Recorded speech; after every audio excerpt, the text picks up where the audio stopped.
normal characteristics, SLA baselining methodology for non-formal and non-normal characteristics simulations, optimization of continuous and also categorical characteristics, regression spline control chart for profile monitoring, integrated EPC SPC methodology for multiple characteristics, fuzzy optimization methodology for software reliability estimation. As a consultant from Indian Statistical Institute, he has provided services to a wide range of industries including Daimler India, GE Healthcare, Daika Clinco Choice, and L&T India, LKQ India, Natco Pharma, Volvo Fluid Power, Manthan Software Services, Quest Global, Syngin and Caterpillar, and Ernst and Young, Tata Steel, Ultratech Cements, and also Ultron Technologies, Toyota Industries, Airbus India, Adani Power, and also Titan, Microlabs, and L&T Infotech, Ecal Technologies, Tractors India, Tata Consultancy Services, Accenture, Hawaii, Samsung, and Deloitte, Mindtree, Infosys, Induja Global Solutions, Cross Domain, TVS, Bharat Electronics, Tally Solutions, Honeywell, Wipro, Adobe, Apollo Munich, and HP, VisionNet, Siemens, and Tesco, Cognizant, First Source, Robert Bosch, IBM, and Unisys, Tory Harris, and Nokia Siemens, Ariel Polyfiber, etc.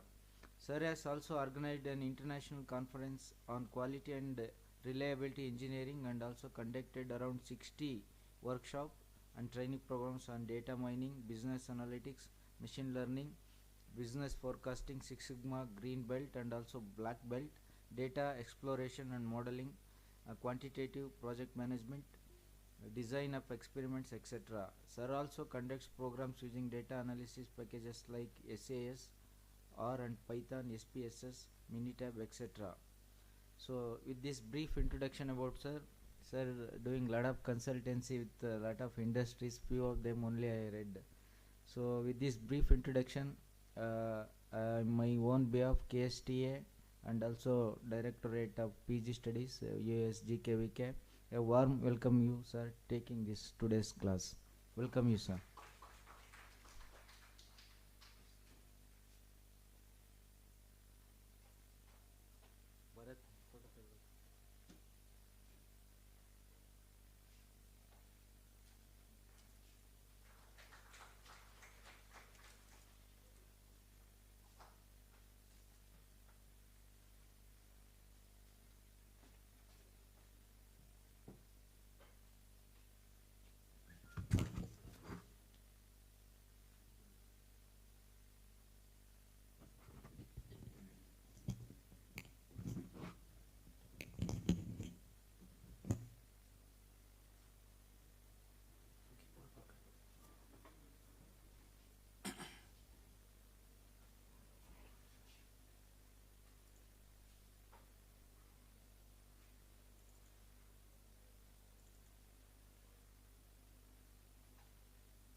So good morning.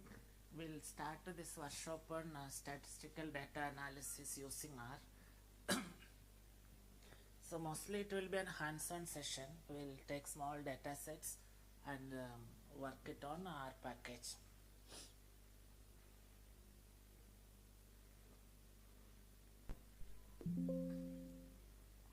So we'll start with an introduction to R and RStudio package. Most of you will be aware that R is an open source package, so anybody can download R package from their website, and this is the website for downloading R for the Windows version. Similarly, for other operating system versions are also available. We can download. You can download any number of times and install in any number of systems. You freely download and we can distribute also. So when you download, you will get an exe file, and when you execute it, the R package will get installed. And when we start the R package, you will get this kind of a console. It will open as an R console, and there is a command prompt. There you write the code, R code, and we get the work done through that. So traditionally this is how people use R package, but for learning purpose we need not write R code in this console. There are since it is an open source package, many third parties have developed a different graphical user interface, then development environment for R. So R Studio is one of the integrated development environment for R, like Visual Studio for Microsoft languages. R Studio is for R. So if you first time we are using or learning R, it is better to learn through R Studio. Let R be in the background. We will work with R Studio. So there are some advantages. Some of the codes the R Studio will generate. Then there is some code completion facility, error highlighting and all. So learning purpose, R Studio will be more useful. Later on, if you want, you can directly use R also. And R Studio is also a open source package. You can download from their website and you can install it. So once you have installed R Studio, and when we start R Studio, this is how the screen will look like. The main screen of R Studio will look like this one. So all of you are installed R Studio. So you open that.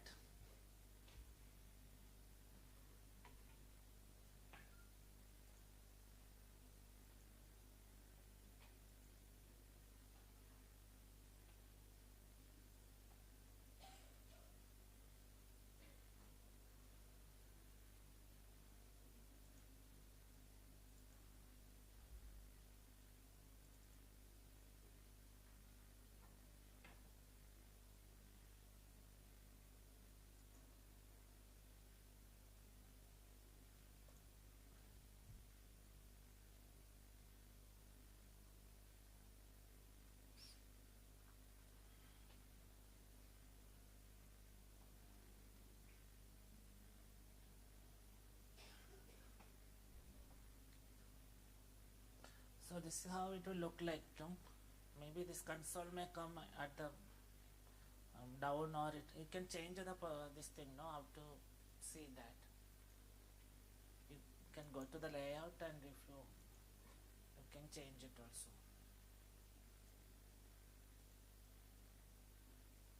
Maybe when you open it may come like this. This get interchanged. This window is always here like that. So when you look at R Studio, see this portion is your R console. This left side bottom window. Others are additional things R Studio will provide to help us to learn the R package. Now how will I use R package? One option is this. In this command prompt, you can write the R code and get that work done. Now when we say about R, it is not a very hardcore programming language. It is more like a computational language or a mathematical language.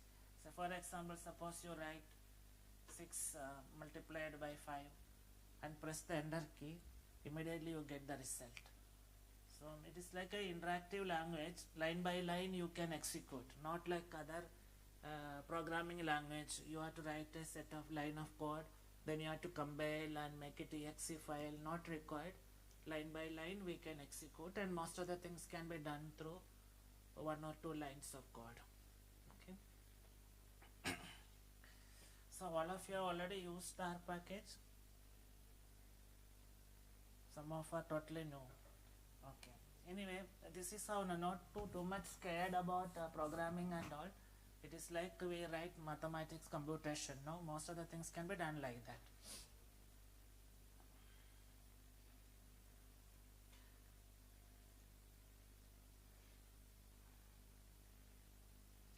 So what we do now is we'll take one small data set. First I will show you how will you import the data set to RStudio, means how will you read the file. Then we take one field and do some calculation. We see some graphs and all, also how to summarize those particular variable through some basic calculations and all, how to do through R. Let us see. We start with one exercise. So we have shared some data sets with you. In that there is one file by name credit underscore card underscore expenses. It is a comma separated file, and this file contains one particular individual's monthly credit card expenses in thousands or rupees, means 50 means 50,000, like that. So what we do is we'll see how to read this file to RStudio, and we'll summarize it by calculating mean, median, minimum, maximum, and also how to graphically show that data through histogram, box plot. So this exercise we will do now.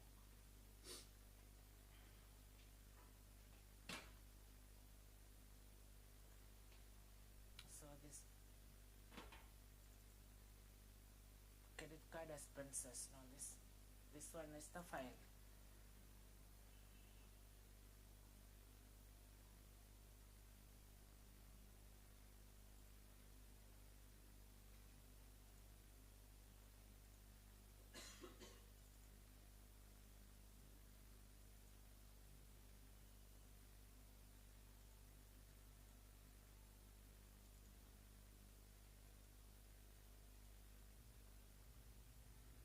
So there is only two columns or two fields. One is the month number, other one is this person's credit card monthly expenses.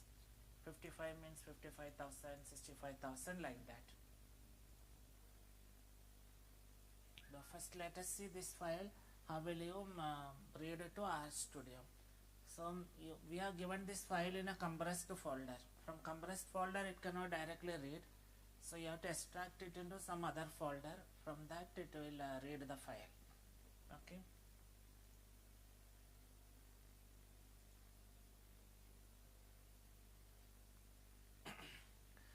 So how will you read this particular file? Let us. It is a comma separated file. So if you see your RStudio, in the right hand side, you on the top you can see an environment window. Under that you see there is a wizard called import data set. So you click on that, you will see import data from test. If you want to import a test data or from a website, we can use this. Comma separated file, you have to use second one. From Excel files, you use the third one. Similarly, SPSS, SAS, and so many different formats of file you can download or import through this import data set wizard. But if your data is in some other format, maybe some other database and all, still you can import, but then it cannot be done through this way. You have to write the code. So this is a comma separated file, so you have to use the second option. From test read R. So this file open dialog box will pop up. We can browse and get the file. You got it?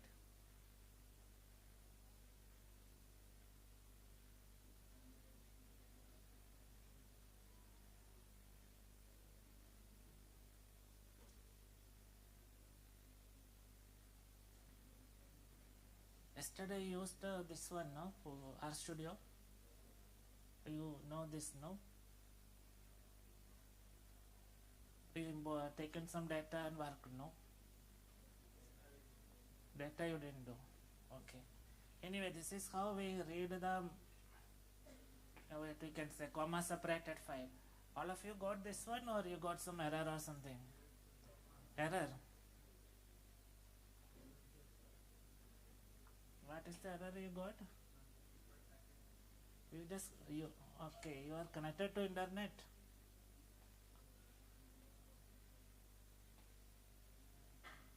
If you are connected to internet, when you get that message, click OK. It will download the package, and then it will this thing will pop up. You got it. How many of you got this screen? Others, if you are connected to internet, when that message comes, no, you click OK. It will download and install. If you are not connected, I think you can get the Wi-Fi password and connect also.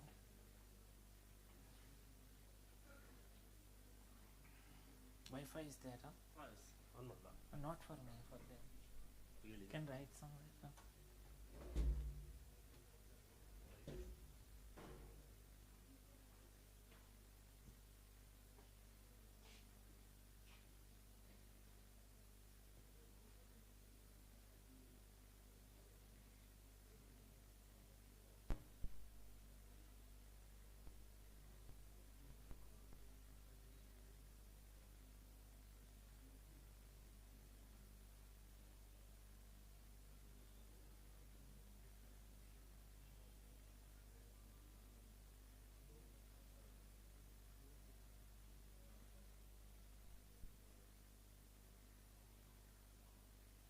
So we'll proceed.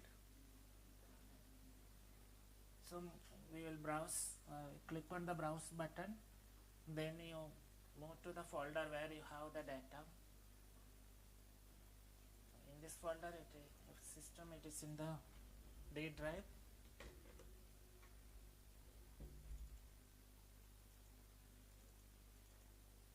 File name is credit card expenses and click open.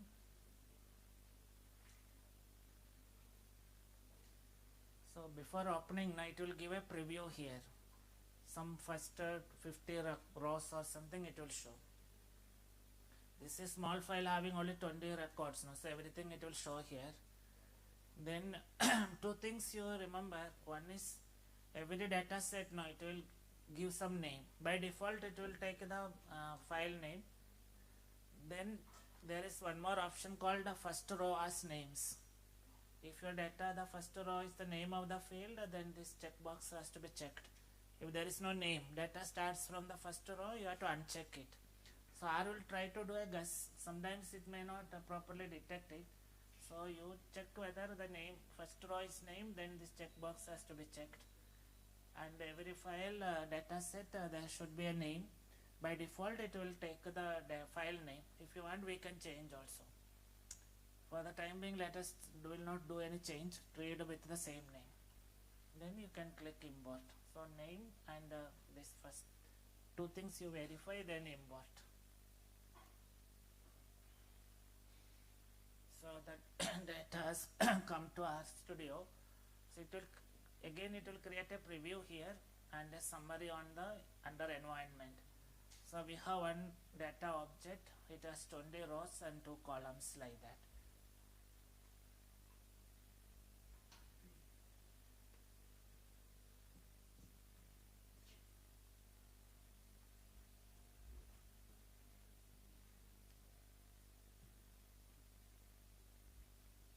This much all of you done? No. You are connected to internet. Okay, then I will show you once again.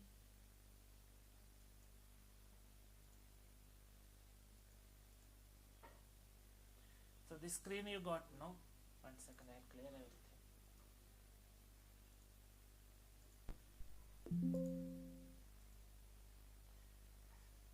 When you open, you got the screen, no? Now you go to import data set. Then take the second option, from test read R. What you got now? Some message come, no, you click OK and wait, then it will install and this screen will pop up.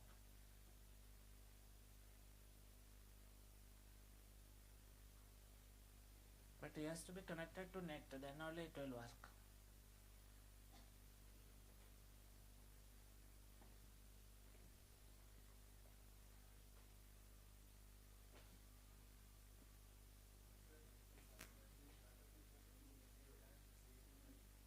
It's already CSV file. No, it will take Excel. That option, no, any that format it will take. It can, no, I showed you, no, you click on that import data set. It can be test file, it can be CSV, Excel, all it will take. Whatever options are there, it will take.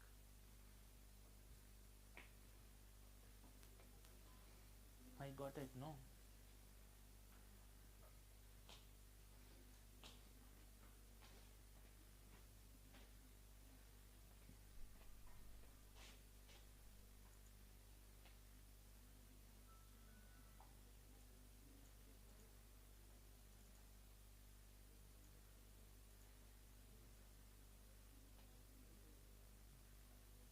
So we'll import.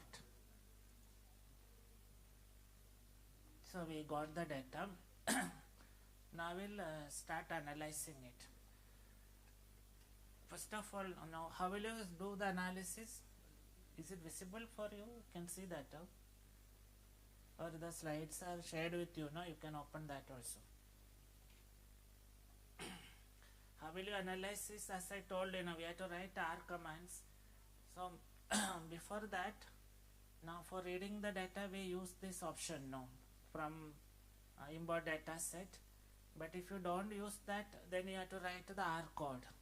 So for R code for reading the CSV file is this one, read underscore CSV, then in bracket within quotes you give the path to the file. So if you are using this wizard, then that line of code we need not write, it will generate by itself.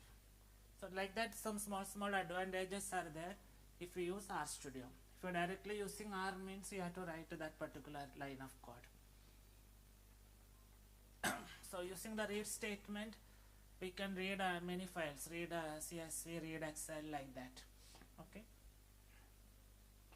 Now what we do now, this name of the file is very big now, credit underscore card, etc. So we'll make a copy of this file and data set and work on that. Okay. And how will you write the code? So you can write the code in this command prompt, but a better option is, what you can do is, you can open a R script window. So if you open R script and there if you write the code, we can save it and then we can use it later also. So that is a better practice. So you go to file, new file, open an R script window. So it is untitled. Later on you can give some name and then we can save it also. And you can anytime you can open and again continue to work like that. How you got this? Go to file, new file, R script.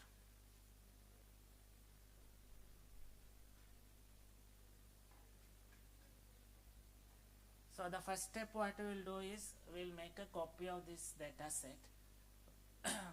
So how, and I will call that copy as my data and we'll work with my data. So when you write R code, no, if you have to write any comments, means what this line is going to do, which will not be executed, any comments you want to give, you first press this hash. After hash, whatever you write, it will be a command. It will not be executed, it will be skipped. So the first thing what we will going to do is, we will make a copy of the file.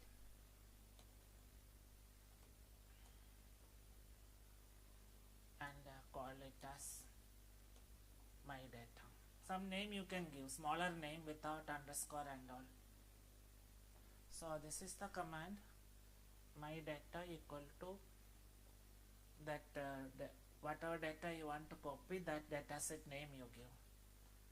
And you need not write the full name. There is a code completion facility. First 3 alphabet if you write, it will show all options. So whichever one you want, you choose it. So when we execute this line of code, what it will do is, the contents of credit card expenses will be copied to my data, or one more data set it will create, but it is the same as the first one. How will you 57, 50% of values are below 59, 75% are below 61, like that. So that is the 50th percentile, 75th percentile, like that. Any other percentile also we can compute. Say for example, so if you want 90th percentile, you use the condile function only.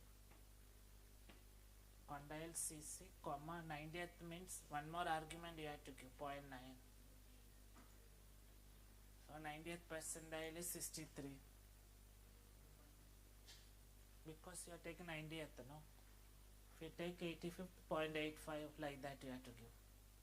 If you don't give anything, the entire summary it will give.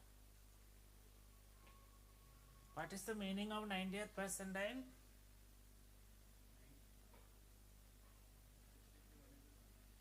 Hmm, 90% values are below 63. There are 20 values are there now. 90% of them are below 63. If you look at this one, count it, around almost 18 values are below 63, like that. That is the meaning of percentile. And a descriptive summary, now there is one more function is there. It is called a summary.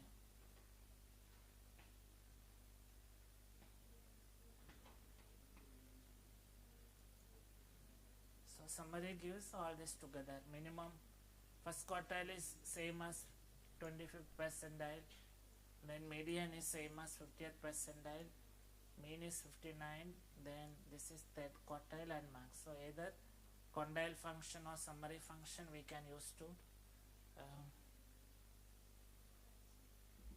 get to the summary of the characteristic or the variable.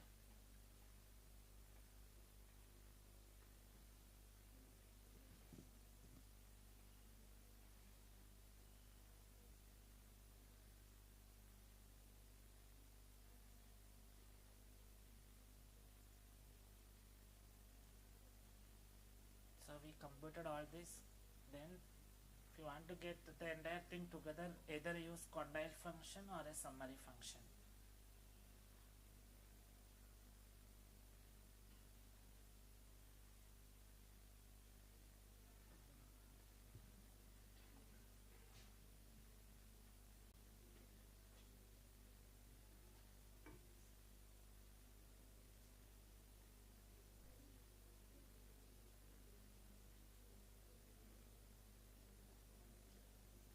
All of you done up to this much? So generally when we start the data analysis, mostly in statistical data analysis, now we generally start with taking a descriptive summary. Even if here we have only 20 values, even if there is 1 lakh values also, we start with the summary. We calculate minimum, maximum, median, mean, standard deviation and all, and then we'll proceed.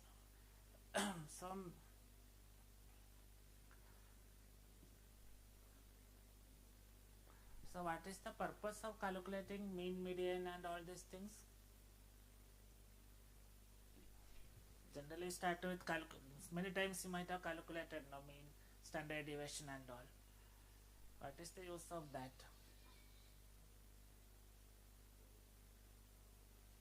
Or you will be collecting data for your research work or study. You might be collecting data, you will be analyzing also. What is the use of data collection and analysis? Any use is there? To know the variation.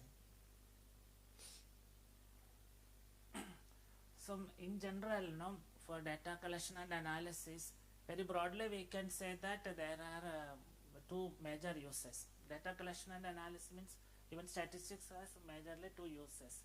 For now the definition of statistics you may know. It is the science of data collection, analysis and interpretation, like that.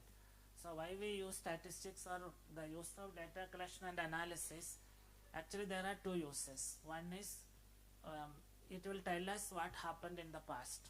That is, if you look at this particular data, what is this data? This is one person's past 20 months credit card expenses. 1 month it was 55, another month 65, like that. So this is one use of data collection. It will tell you what happened in the past. So doing that we need not do much analysis and all. We have to just collect the data, clean up, and you have to display it.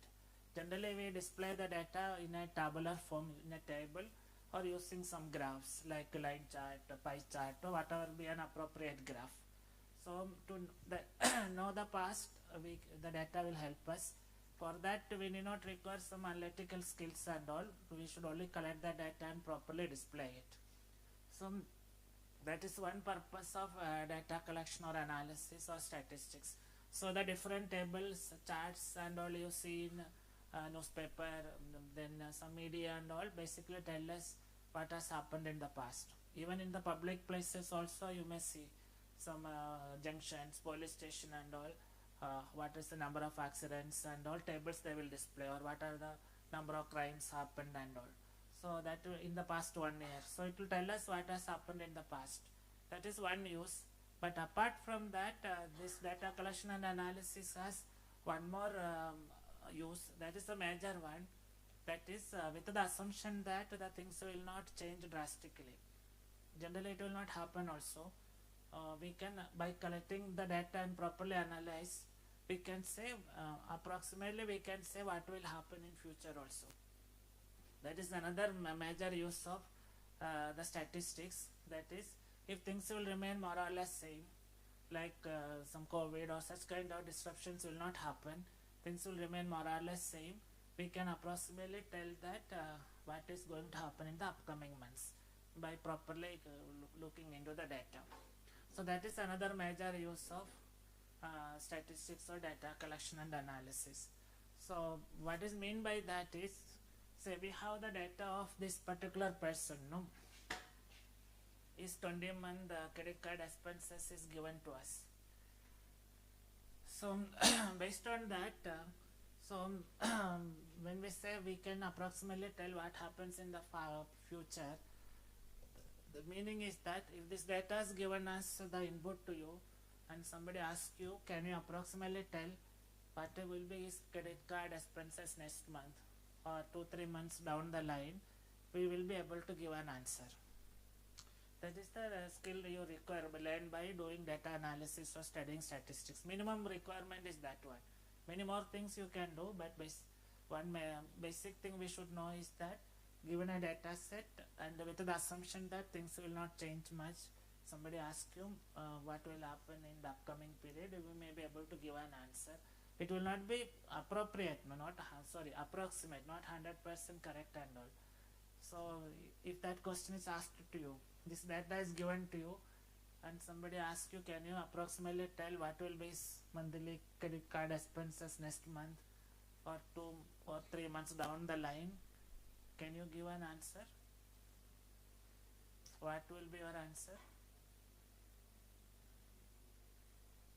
This is the data is given for last 20 months.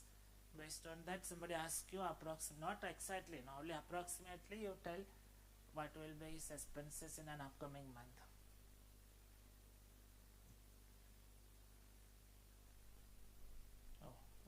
What will be your suggestion, or what you will do? That only you tell, don't give the value. This question is asked, what you will do with this data. Is it possible to give an answer? What will be the answer? You will take mean, no? You know that, no? You will take mean. Any other suggestion? Mean is one answer. There are some other options also. You can take median, you can look into minimum, maximum and all. So, and basically you look at all these things we calculated, or mostly we will do the mean or median and suggest that. So why we do that? There is a reason for that, no? For example, suppose instead of looking at mean or median, somebody look at the last value. It is 63 or 63,000, no? So that will be the nearest to the future, no? So if you say next month also 63, or you look at the last two values, 1 month there is an increase of 4 units, 4,000. So you add 4,000 and give next month value. That is also a suggestion. But compared to that, in this case, giving mean or median will be a better option. What is the reason for that? Any reason?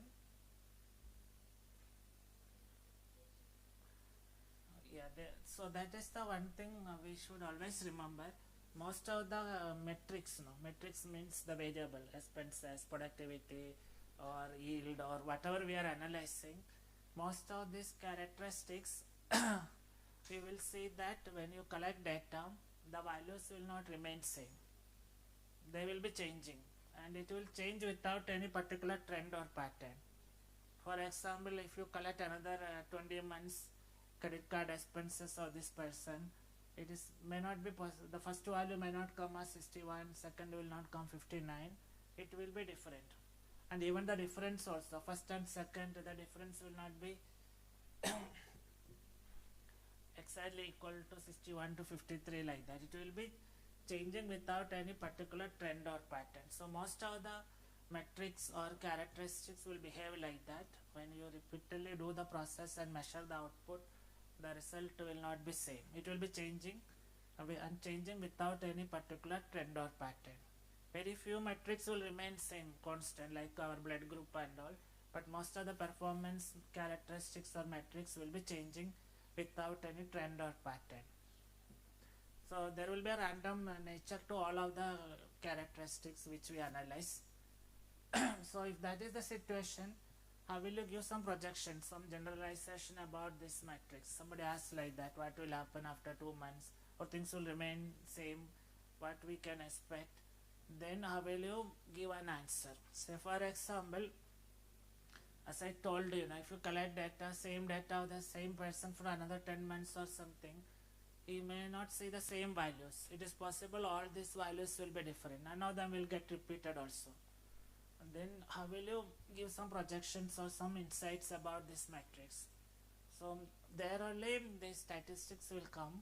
So they have found out that even if these values are changing, there will be something which will remain more or less consistent, will not change much for this particular data set. For any data set, the values will be changing, but something in the background which will remain consistent. So if you want to make any conclusions, we should look into that and make the conclusions, so which can be generalized. So in this data set, what is the thing which will remain consistent?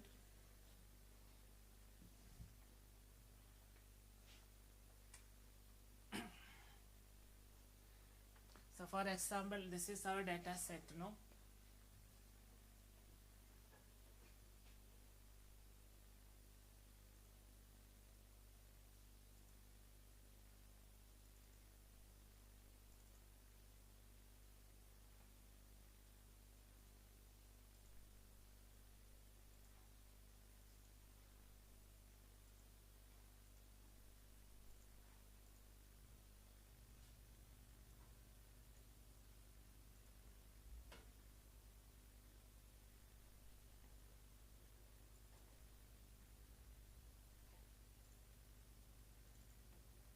These values, so what will remain consistent? So there is no guarantee that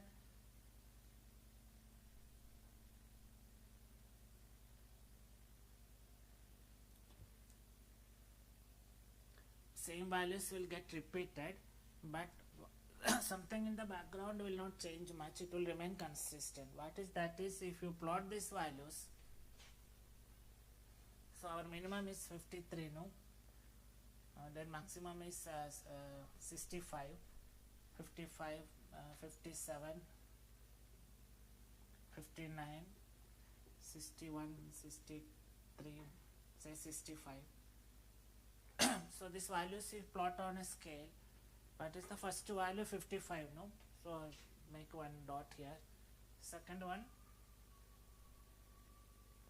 what is the second value? 65, I will make a dot here, plot here. Third one, 59, then again 59. You read now, I cannot see you from here.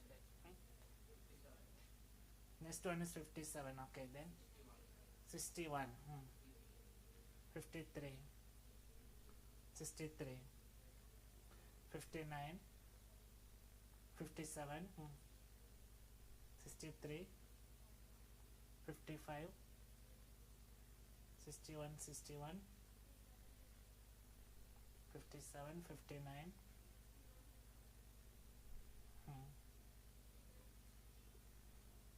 63. That's all, no? So when we make a plot now, this data set will make a plot. What will say that you will get some shape. In this case, you get the shape like this. It gradually increases and reaches the peak at the middle, and more or less same way it decreases. It need not be like that for every characteristic, but every data when you plot it, you will get a shape. Okay, and any data set, the thing which will remain more or less consistent is the shape. Okay.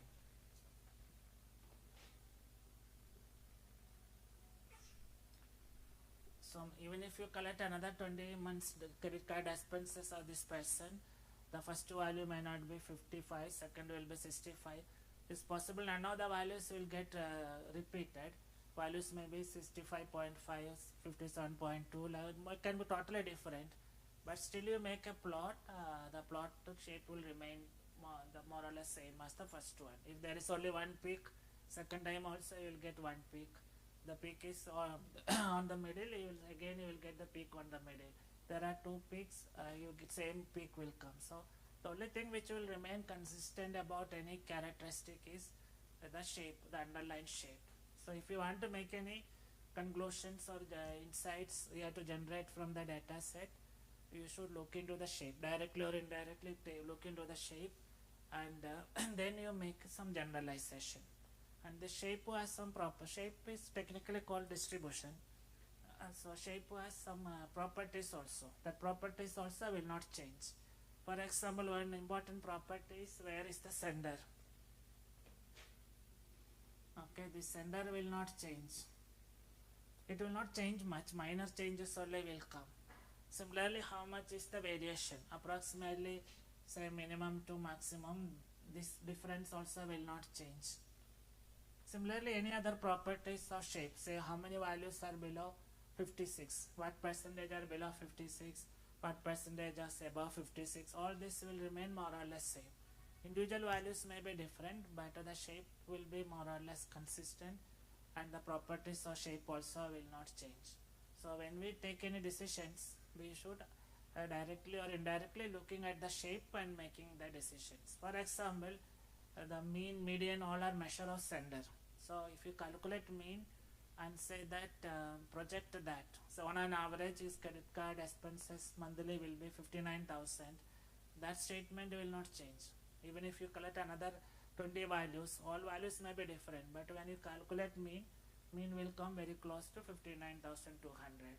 Similarly, if you calculated median, you got 59,000, you can make a statement like that: half of the months the expenses will be less than 59,000, remaining half or 50% will be above 59,000. That statement will be valid. The values may be different, but if you say half of the time it will be less than this, that will not change much. It will remain consistent. So that is the reason we look into mean, median and all, and give the projections about the future or the upcoming period, not on the individual values. So this is how generally we analyze the data and make some insights or projections about any matrix, yield, productivity or credit card expenses. Individual values we cannot say that next value will be like this. Those things will be very difficult, but if you say it has two peaks or anything about the shape, if you say it has a bell shape, it has an exponential shape, that will not change. And shape has some properties like the sender, variation and all. Those things also will not change much. When the values will change, the sender and all will not change. So in this case, the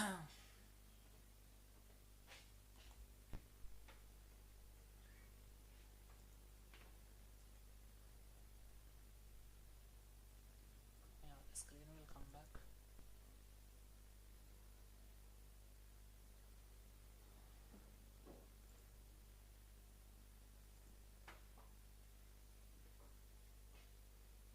It has gone to sleep mode. Automatically come on. For this, that's so.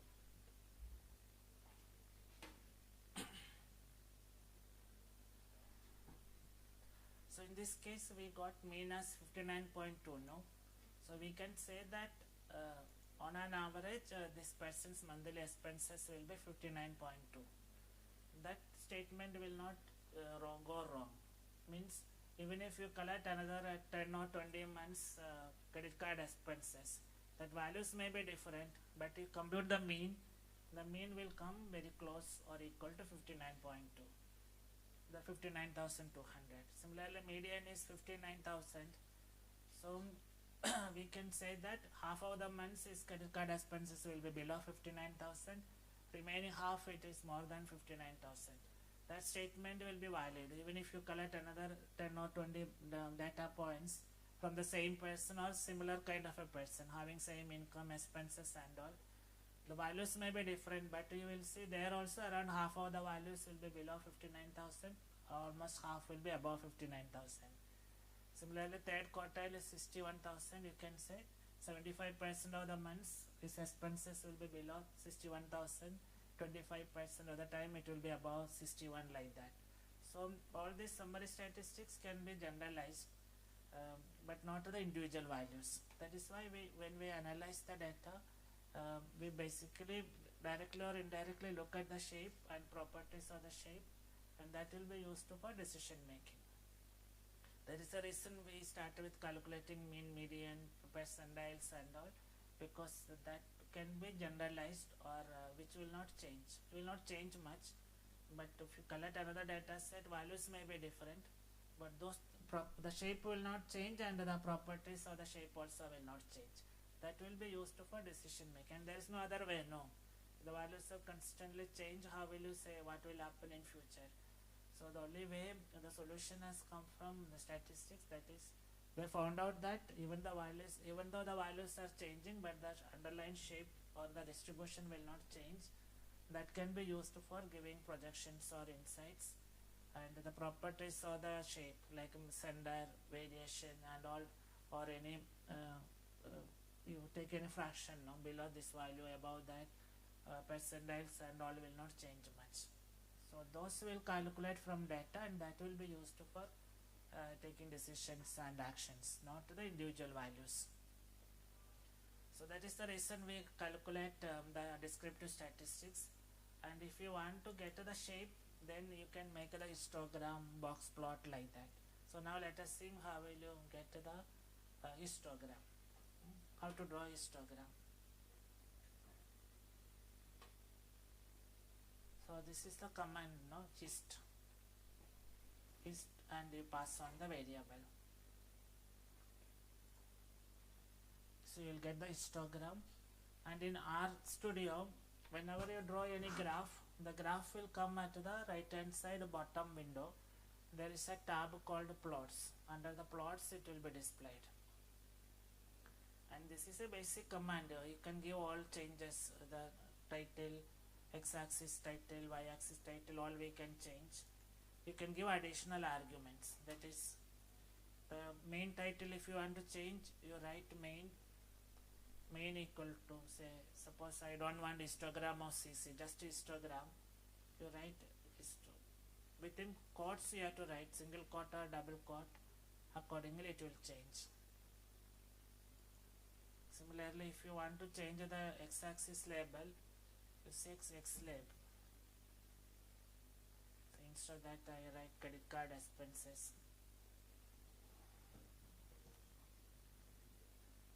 Just 2 minutes.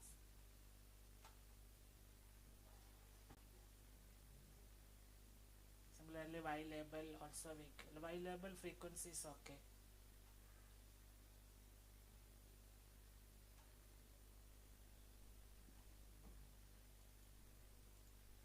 Changes like that.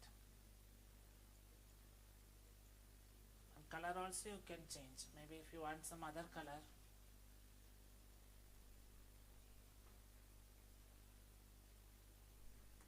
equal to, you have to give. Suppose you give green, blue, red, or anything, that color it will come.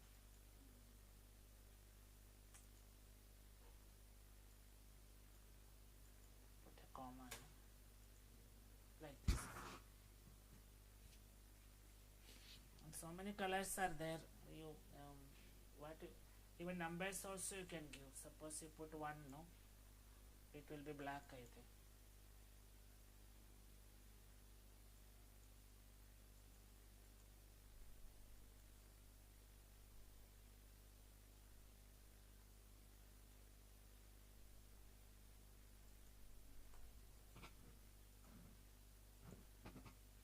will be some other color. Like around 7-8 colors it will take. You just give the numbers also. So all the graphs will come in this here. And now will you take out the graph? There is an export tab is there. So you can save the graph as image or save as PDF. Like that you can take any graphical output, or you can copy to clipboard, copy plot, and you can paste it in PowerPoint or somewhere. Maybe Word file or something, you can do it like this. So 3 ways you can take out, either save as PDF, image, or copy and paste it to any report, presentation and all we can do. So this will give the shape now, how it is increasing, how many peaks. So the center will be somewhere here between 58 and 60. Variation is from 53 to 65, like that. Those things will come to know.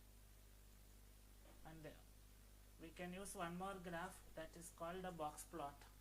Histogram is generally used for big data, 100 values and all, there you can use it. Otherwise you use box plot.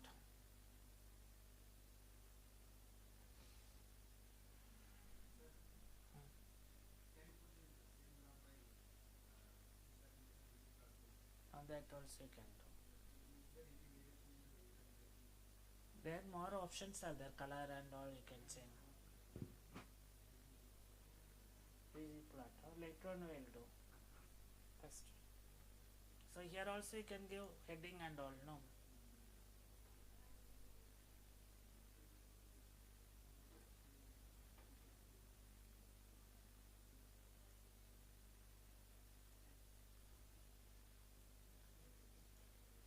And y-axis label is fine.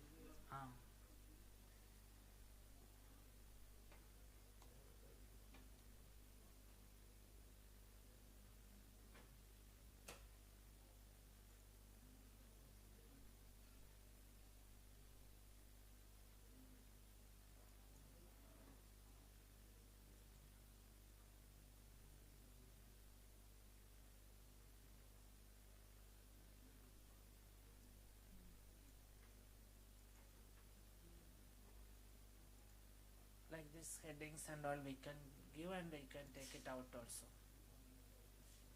But you are aware of what is box plot? This middle line is what? Median. It is the median. This bottom of the box is the 25 percentile. Top of the box is the 75 percentile. So the core 50% data scale is on y-axis, no, not on x-axis. Will be shown on the box. And this is the logical upper and lower bound. All values are logically should be between these two bounds. Any values beyond that, that may be treated as an unusual value or an outlier, like that. So to get to the shape and all, number of data points are less, we can use box plot. More data is there, you can use this histogram also.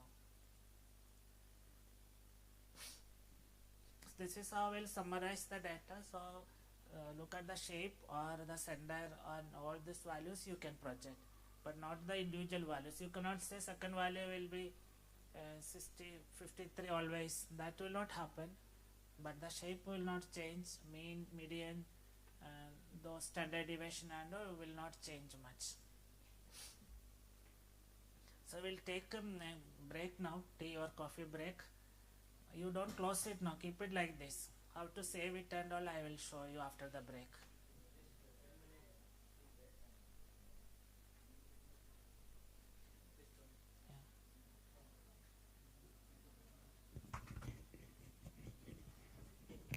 Have to close, just press.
So we'll continue.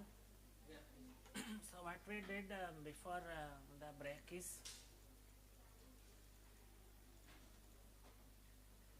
so we taken one data set. It's a very small data set, consists of only two fields. One is month number and other one is credit card expenses. And we imported it. So under environment there will be import data set. Beside we have to use this is some old version screenshot. Now it is slightly different. From test option you have to use for importing CSV file. Then we'll browse and by default it will take the file name as the name of the data set, and if there is a title in the rows columns, first row is title, you have to ensure that the checkbox is checked, otherwise you uncheck it. Then what we did is we made a, so if you don't want to use that wizard, you can use this command also, read.csv, within bracket quotes you give the path, and all slashes should be forward slash, this way, and if you run this line it will get executed. Then we made a copy of our data set and called it as my data. We seen the contents of my data, view my data or print my data, one of them will display it. Then it has two fields. Second field is the credit card expenses, cc underscore expenses, that we copied to a new variable and we named it as cc or any name whatever you are given. And then cc we analyzed, we computed mean, median, standard deviation, variance, minimum, maximum, range also, and we also see why we have to do that. Then only we can give some insights or projections about that metrics. And there are some functions like condile and summary which gives most of the descriptive statistics together. Then graphically how will you display? We can use box plot or histogram, it will show the data, the shape it will show. There is one more plot called dot plot that is not required for large data. Very small data we can use dot plot also. So this is how histogram will come. Color, different colors, some 6-7 colors it will take. Box plot also like this. If you have large data, 100 and more than 100, you can draw histogram. Small data sets, to know where is median and all, we generally use box plot. And how to save it means how to take out the graphical output also we have seen. It will be printed in the lower right hand side window under the plots tab. Then there is an export tab. We can save the image file, the graphs as image or PDF file, or cut and paste it to some other application, Excel, Word, PowerPoint, like that. Now once your analysis is complete, what we can, if you have written the code in this script window, then this code file we can save it. We can save it, and if you open and if you do some more work, we can continue like that. It will be saved as an R file, so it will open only in RStudio or any of the R environment, it will open it. So now let us see how to save it. Right now there is no name, no untitled, so you can save as you give some name, maybe example 1 or something, exercise 1, and which folder you want, there you save it.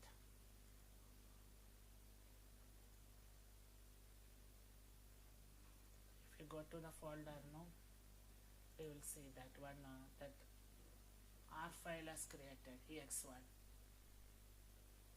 So if your project is very big, means everything you are not doing in one step, after you are done means you save it, again open and continue like that.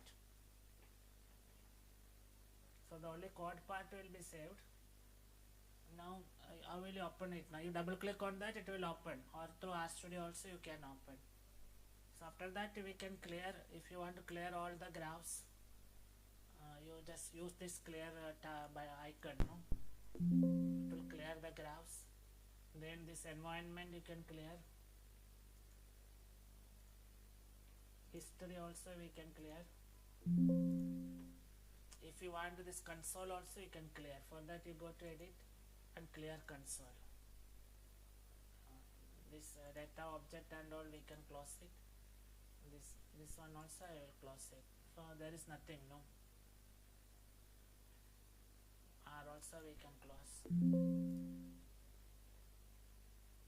But we are already saved, no, so you can open it, double click or open RStudio and then open this file.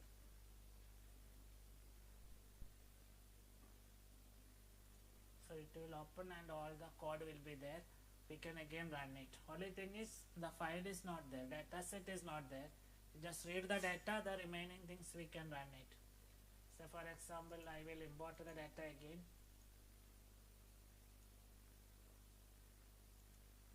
Credit card expenses, import.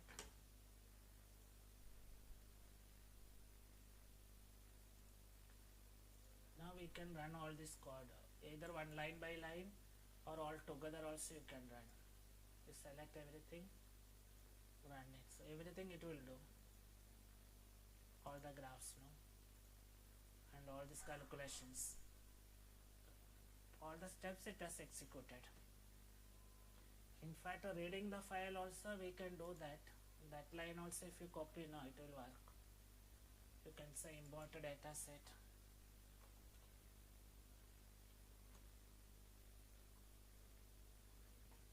That code is anyway created here, no. This line if you, this two if you use.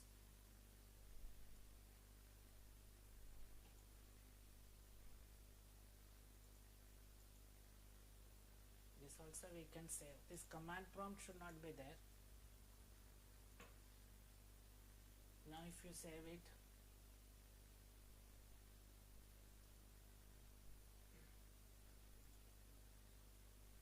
you can close everything.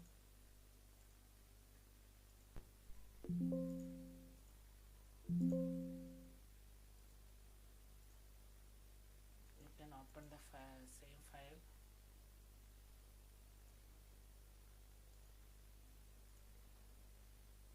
This time we need not import data also, no, it will already import using this one thing. Let us see it works or not. So there is no data, nothing, no, still it will, first it will import, then do all the analysis like this.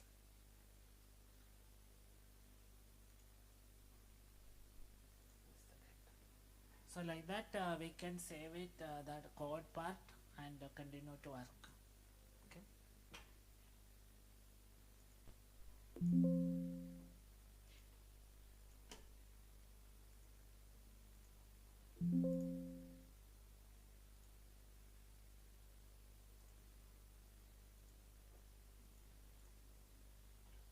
So it is always better you write the code under the R script window, so that we can take it out after the work.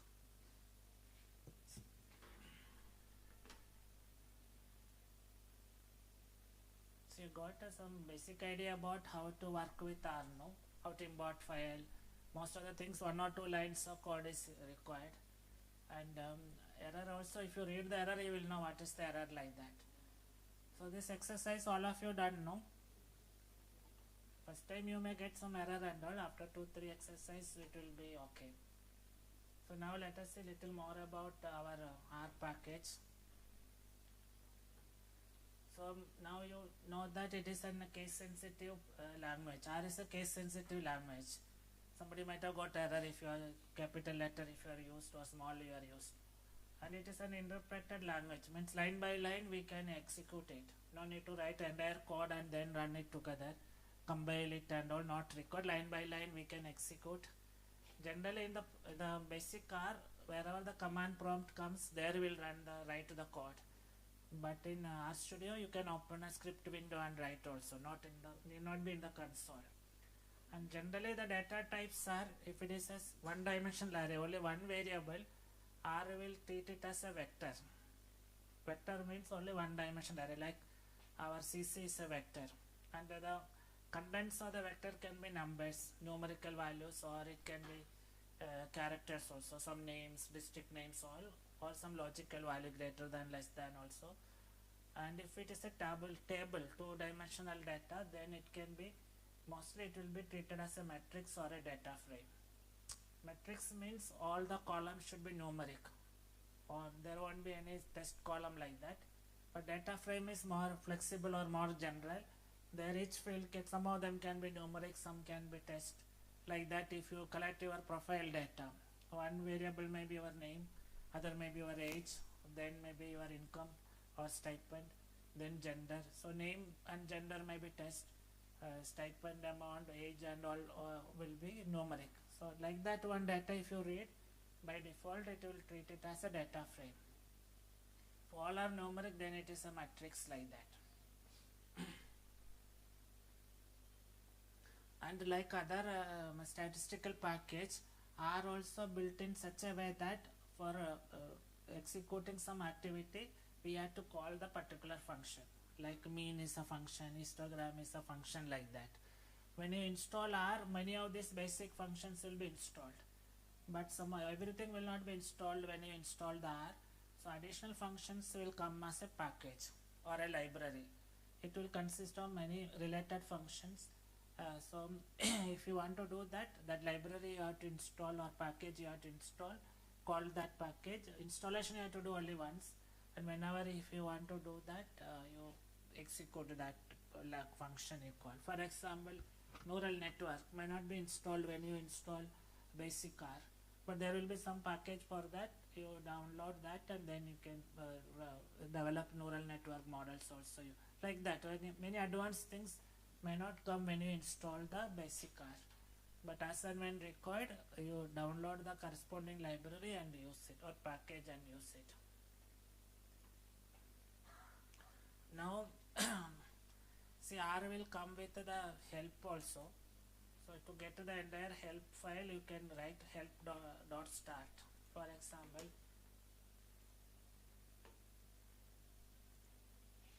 here if you write help.start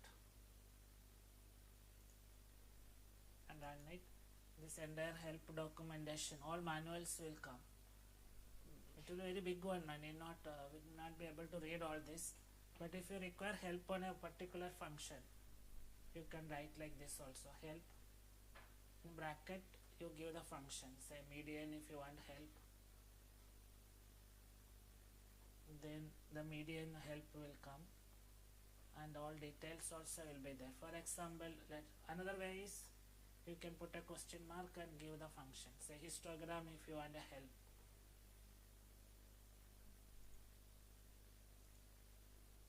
So it will give the histogram and all the arguments will be listed here, x color, x label, main, so many arguments are there. All of them have some default values, so everything you need not change. Whatever you want to change you can change, and each argument what it represents also will be described below. So if you don't know what is main, then you can go down and see what is main. So it gives the labels or the titles like that. So what are the different arguments available, and how we can change it, the details you will get for any function, not only histogram, no, everything you will get that. Probably they may give an example also. Most of the function they give some example also how to use it. So like that any function we get help from R Studio or R itself.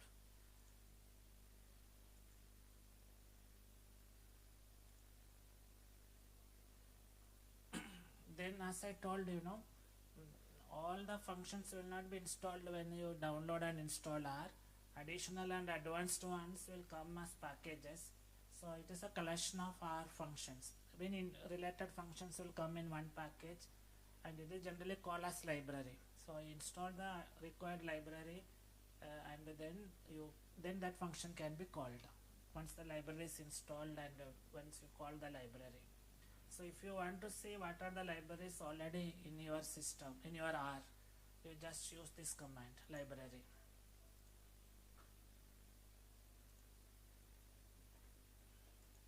So some libraries will be installed by default when we install R. So currently which are the libraries available in your system, it will show that like this. These are the packages. This is in this laptop. Your laptop may not have this much, but by the end of the class you will see the list has increased. We may install some additional ones. So these are the ones installed, but how many of them are active? All may not be, we are not using it right now.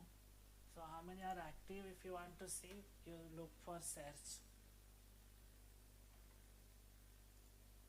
So only this much will be active. How to read our studio package, like that. Others are there, but we can always call it and do the activities like that. But number of libraries and all is more than 10,000 and all. Everything will not be installed when we install our package. Next, let us see how will you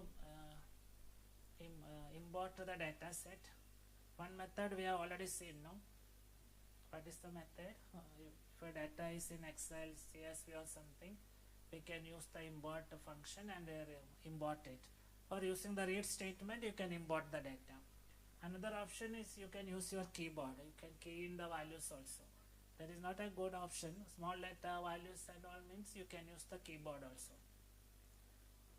So for example, suppose you want to create one variable with this number of values.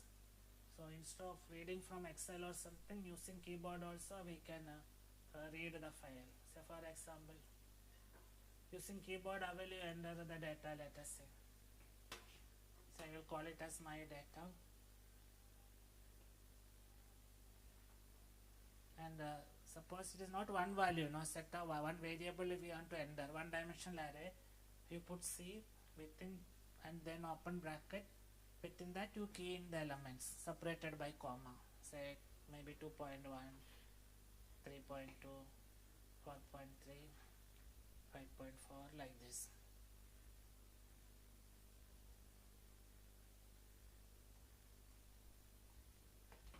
So you run it, one variable will be created as my data. What are the elements of my data?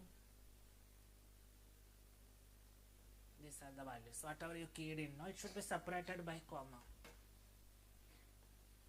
So either you read the data from other applications like Excel, CSV, website, or you can use keyboard also. If you are using keyboard, then it has to be combined. Within C bracket, you enter the elements separated by comma. Now suppose for a data, one variable, say my data, I want the fourth element. What is the fourth element if you want to know? How will you get it? I think we have to use the square bracket. If you are referring to some position, use the square bracket. C4 means it will tell you what is the fourth element in that my data. If you want the seventh element, like this. So if you are looking at one particular value, use the square bracket. Means row or column, you have to use square bracket.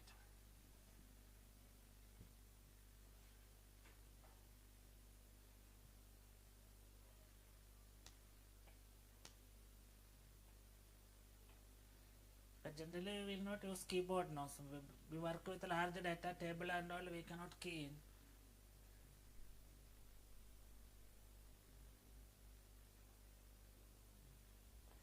And if you want continuous values, say 1 to 25 or 1 to 20 or something, you need not write 1 comma 2 comma like that, only start value and end value give.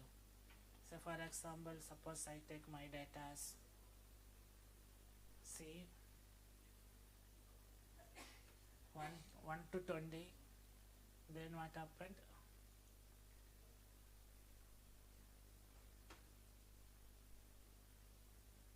All values will come between 1 to 20.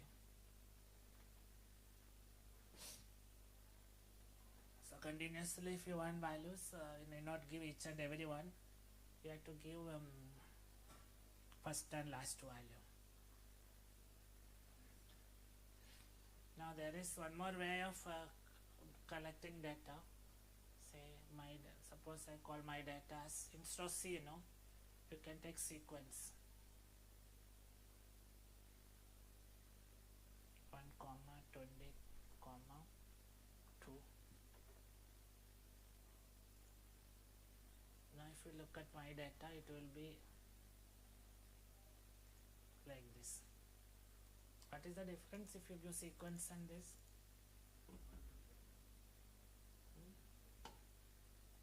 This will, if you say C1 to 1 colon 20 means all the values will come.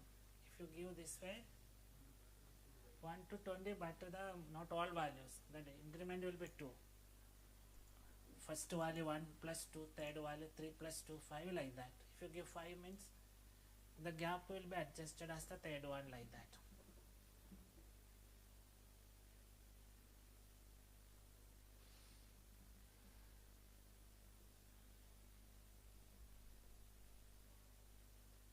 So start value, end value and the increment like that you have to give.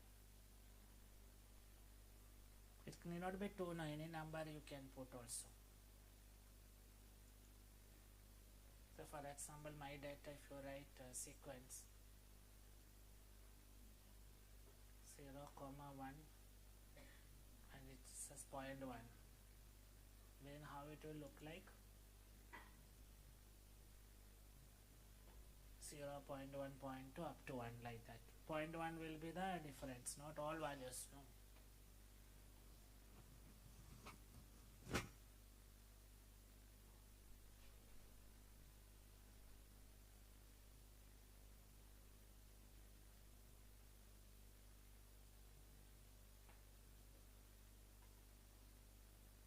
And now we'll take this 1 to 20, my data equal to C.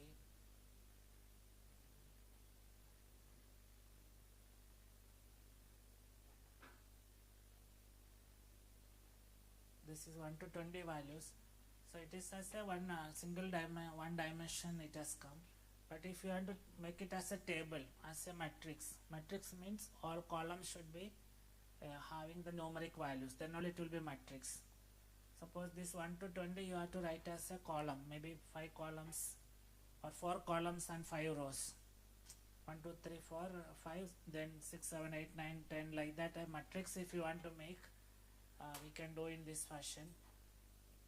Some name you can give, maybe my matrix. This is the command matrix. So this my data, we will make it as matrix, means 1 to 20 values. You see how many rows and how many columns, n row. So 20, no, maybe 4 by 5 matrix will take. Number of rows are 5, number of columns are 4. And in what order you should take, that you say by row. By row equal to true means it will read as row wise.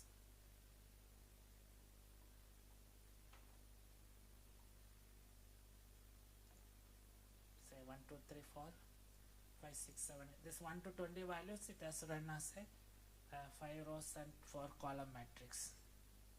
If you give by row is false,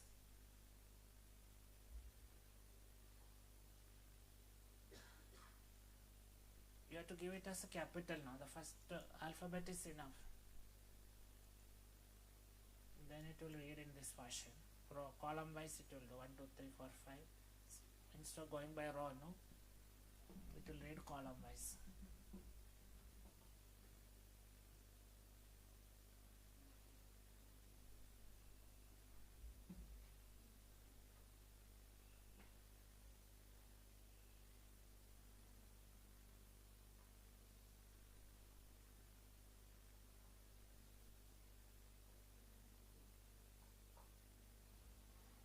But generally we'll read from Excel or something. By keyboard we will not use it.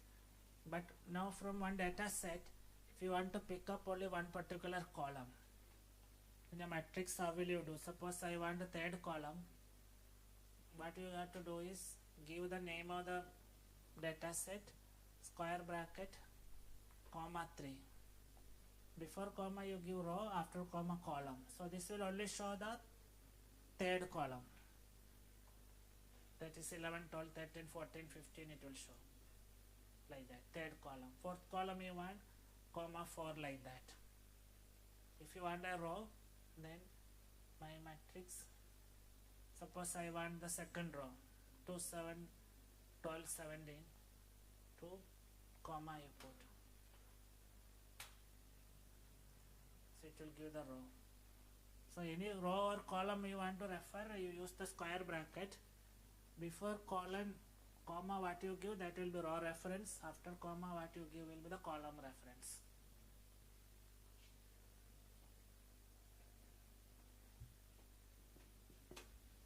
So suppose I write like this, my matrix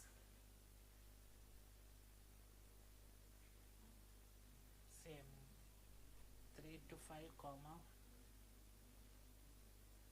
2 to 4. It will come like this. What is the meaning of this?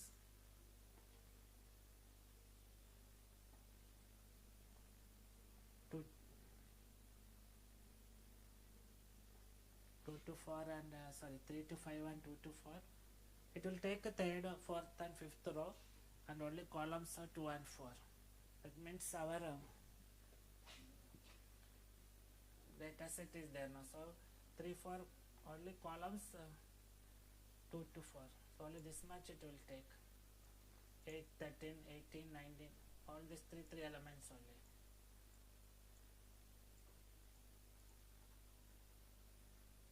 So any subset of the data set also we can take, particular column or column 1 to some 5 column or rows, or any subset also we can take by, always you have to refer it with a square bracket. Column and row reference should be with a square bracket.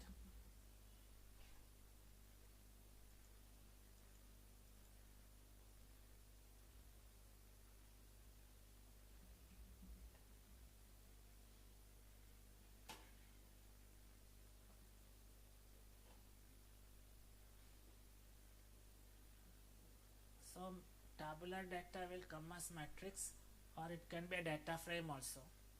So matrix can be converted to data frame. Data frame also can be converted to matrix, provided all columns should be numbers. But any matrix can be changed the format into data frame. Reverse will not happen if some test column like gender or something is there, it will not work. So this matrix we can convert it into a data frame also. So how will you make it as a data frame? Maybe I will call it as my data. This is a command now, ask dot data dot frame, my matrix. So we have two elements. My matrix is a matrix format, but my data is in a data frame format. So data frame, the difference is it will give some names to the columns, like the v1 variable 1, 2, 3, like that. And any one of the variable can be test also, no difference. So most of the time our data will be read as a data frame and will work on that. But some applications require data in a matrix form, so you can convert to matrix, or you can take it back in the form of data frame also. The format can be changed, as.matrix, as.data frame, like that.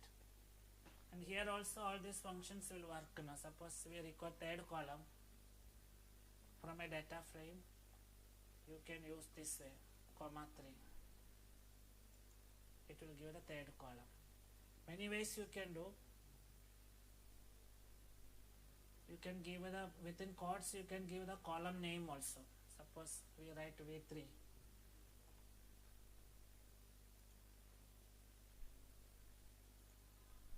Then also you get the third column, or whatever we did in the previous example, no, $sign also you can use.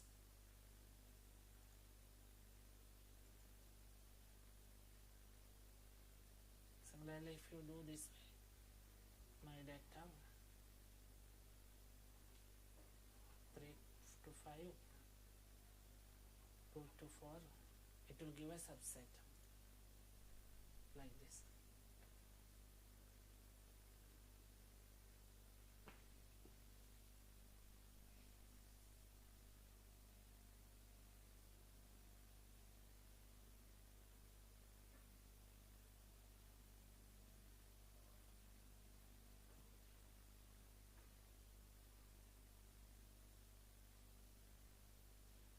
So this is our my data matrix V1, V2 up to V4. Now this much you are done, no? So how to look into data, pick up some columns, rows, subset and all, we can do this way. You can refer to the column number. If it's a data frame, column name, number and row numbers like that.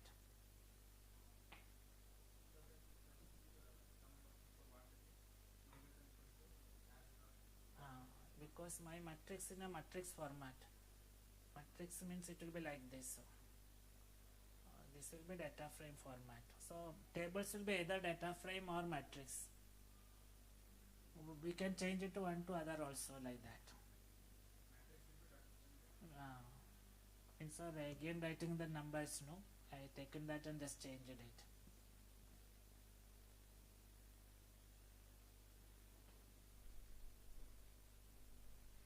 Now suppose our my data is this one, no. Suppose you want to change the name.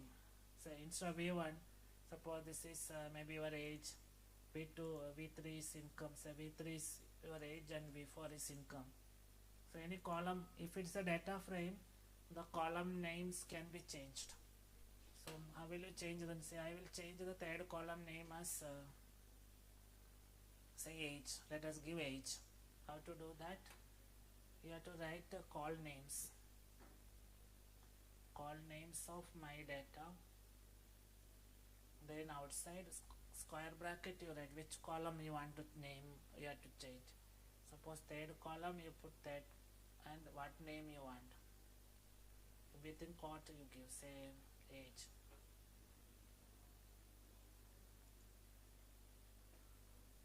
Now if you look at my data, it will come in this fashion. This has become age. You can see that. Suppose fourth one I want to change it to income. What we have to do? Call names.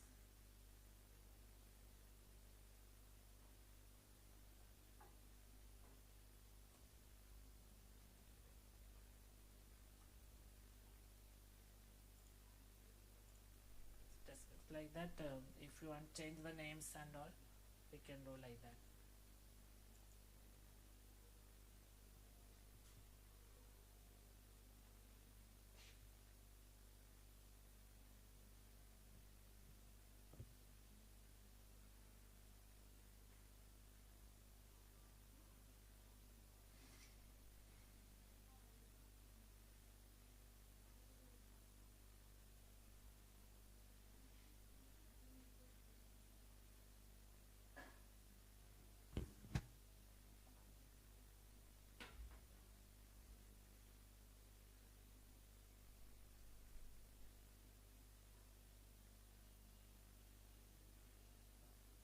Call names will refer to the title row. You give the dataset name and bracket which column you want to refer. You change the name, modify the name and all we can do.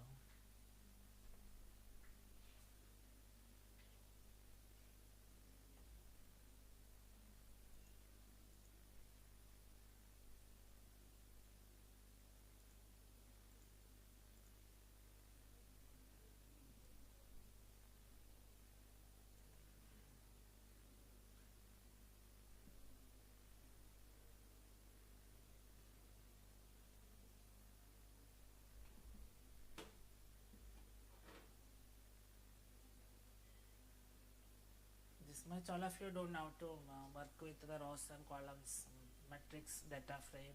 One variable, single array means it is a vector like that. Now what we do now, we will take one more data set that is also CSV file. So you got import data set. CSV means second option you have to use. Go to browse. You take the first one, cc underscore expenses underscore exercise. Open. So here itself I change the name now. I will give my data. No need to make and copy and all.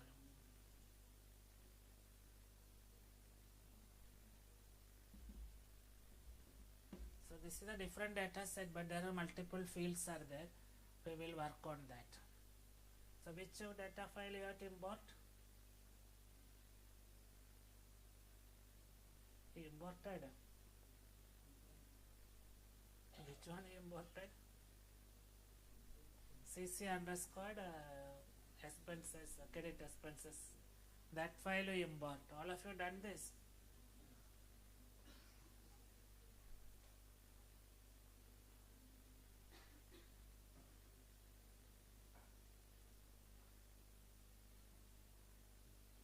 So this is also credit card expenses, but it is not a one person but multiple people. 30 different people's credit card expenses are there. We'll analyze this data, but what it says is that monthly how much is his expenses. Then some additional fields are also there. One is gender.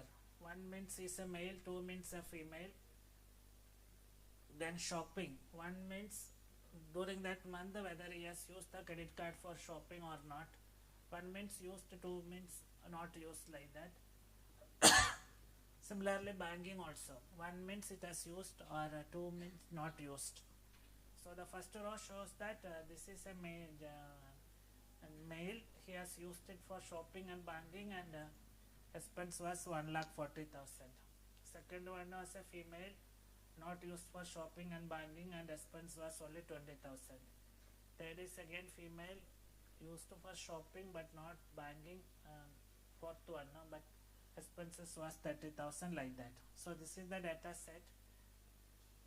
We will do some analysis with this one, but before that some more things I will show you. You open one script window. Now if you want to refer to any of the fields, no, what you have to do is we have to write the data set name, then the column number or the dollar and column name, like that. But there is a shortcut. That shortcut is, if you attach this data set, then directly you can refer to the names. Okay. Otherwise, suppose I want to pick up only the shopping field.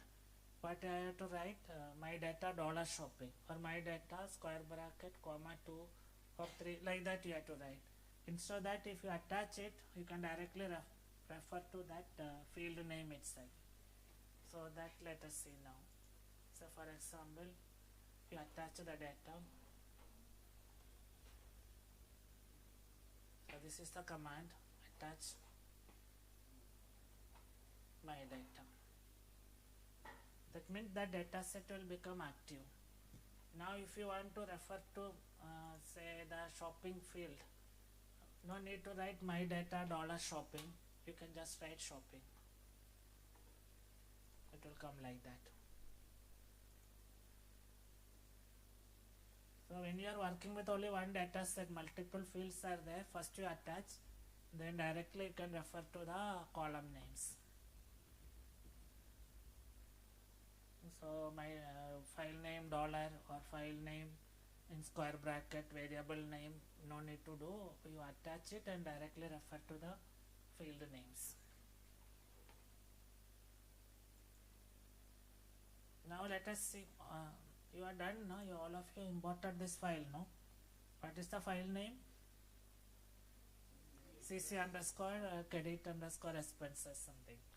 Now suppose a data set, if you want to sort with respect to one field, increasing or decreasing order, how will you sort it? Let us see. Sort my data, increasing order, using maybe one of the fields, maybe using credit card usage will sort it.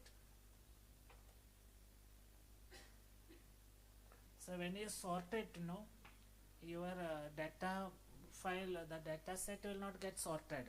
You have to, after sorting, you have to save it into some other name. Suppose you sort my data will not change, but you can save it into some new data or something, or sorted data, like that. Say, we'll write sorted data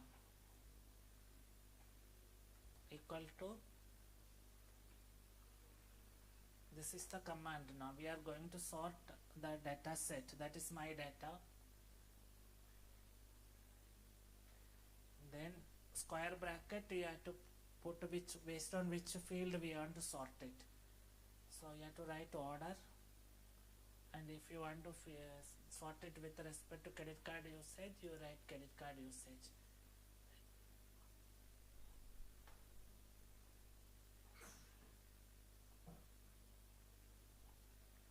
And you have to sort all columns now, not only that column. And that data set you have to sort it means after the bracket you put the comma.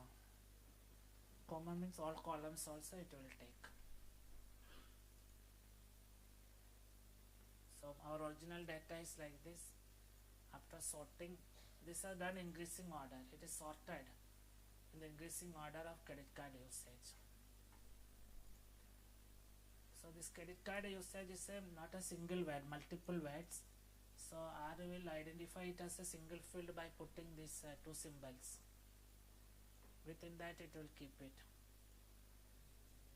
These symbols are not codes. It is actually, there is a key in your keyboard on the left top corner. Below escape, now there is a key.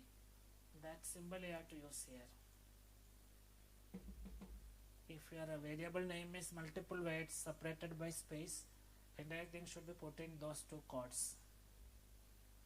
So this is sorted with respect to credit card usage in the increasing order. The number has changed, no? If you want to sort it in the decreasing order,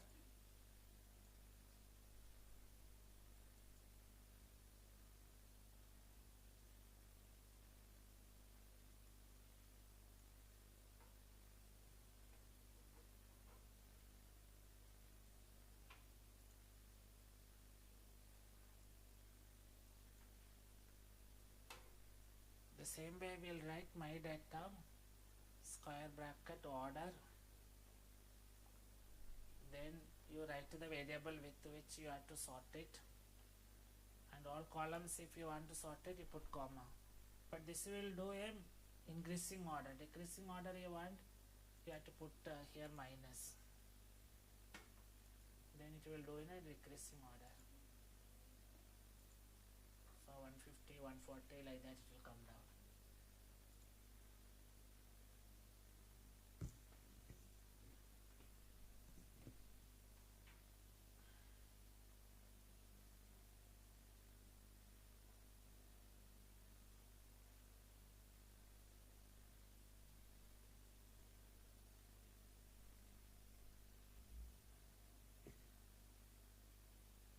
So one is increasing order, other one is decreasing order with respect to credit card usage.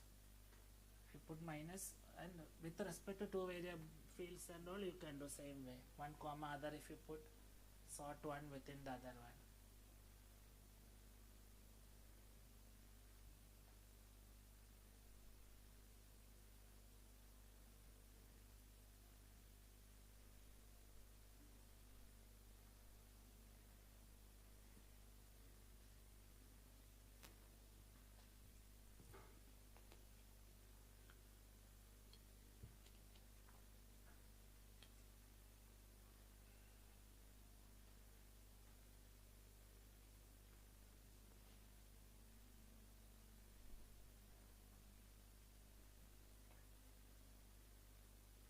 All of you done? We are getting error. Here only you are getting error.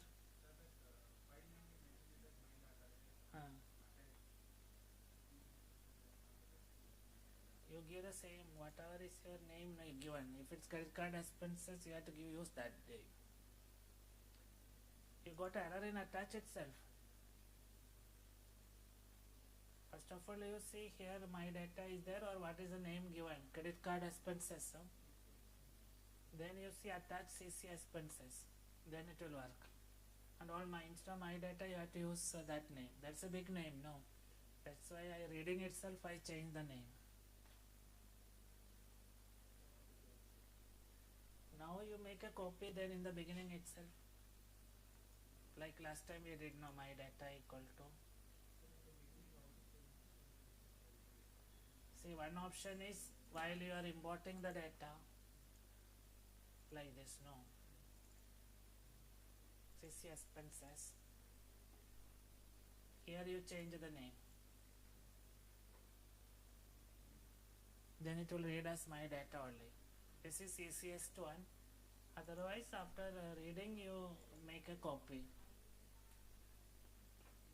Otherwise, you can do this way also. My data equal to that is cc underscore credit. So that name you give and run it. Then it is made a copy. Both two data sets will be there. But you didn't tell no. If you are not getting error, you should tell no. Attach is not working. We have done so much things after that. No?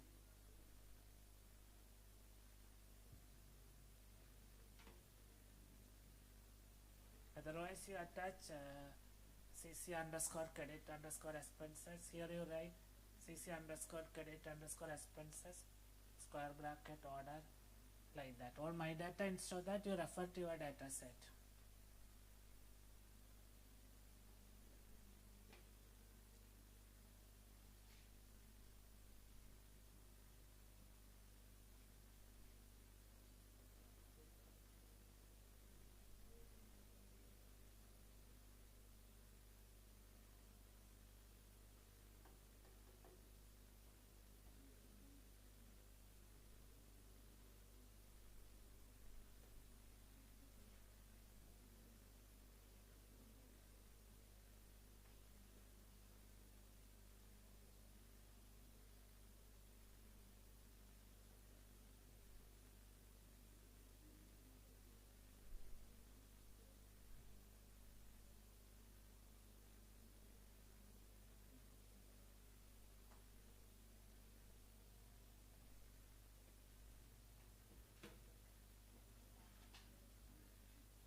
Shall we continue?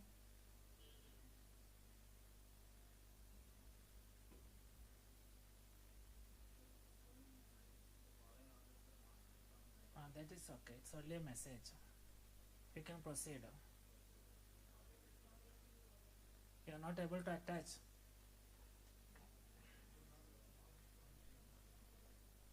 Following objects are masked. That is okay. You proceed. It's only a message. You continue that message.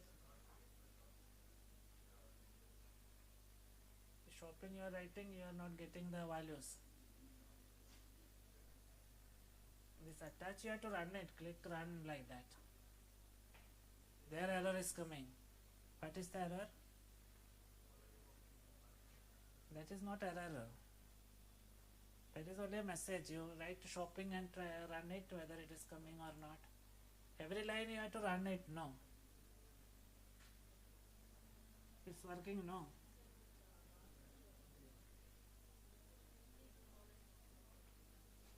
Last one. Decreasing order. You have to put minus here. No. With the before this symbol.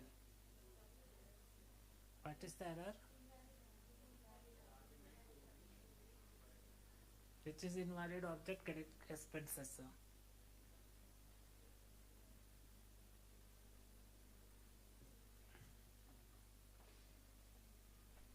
So this attach is working for everybody, no? Then you write shopping, S is capital. You get this output. You got it? You have to run it now. Just writing it will not do. Then sorting is, this one is working? Yes or no? This is not working. Huh?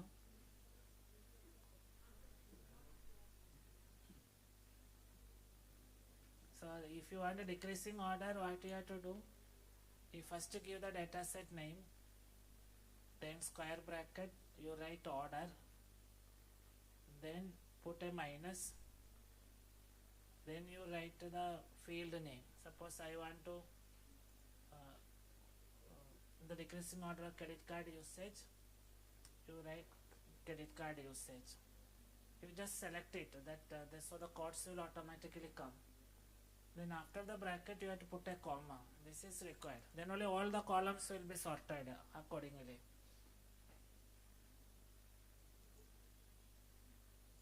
it is sorted like this. Now suppose you want to sort it not with the credit card usage, with the banking, or then you can do that way also. Banking.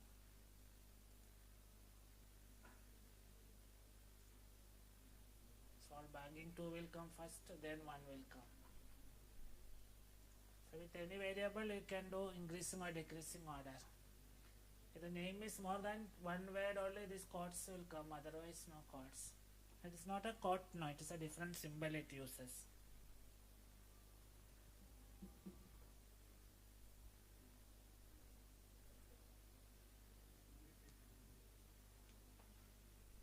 So this statement number 12 will sort it with respect to banking, decreasing order of banking.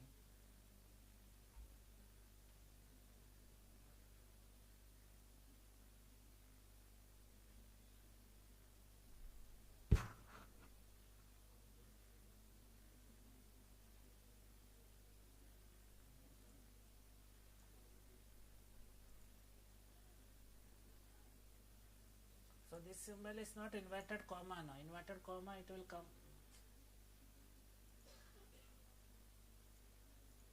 Say this is not inverted comma. If you write inverted comma, and it will come this way. So it is this particular symbol. Your keyboard left top escape, no, below escape one key is there. Now that symbol you have to use.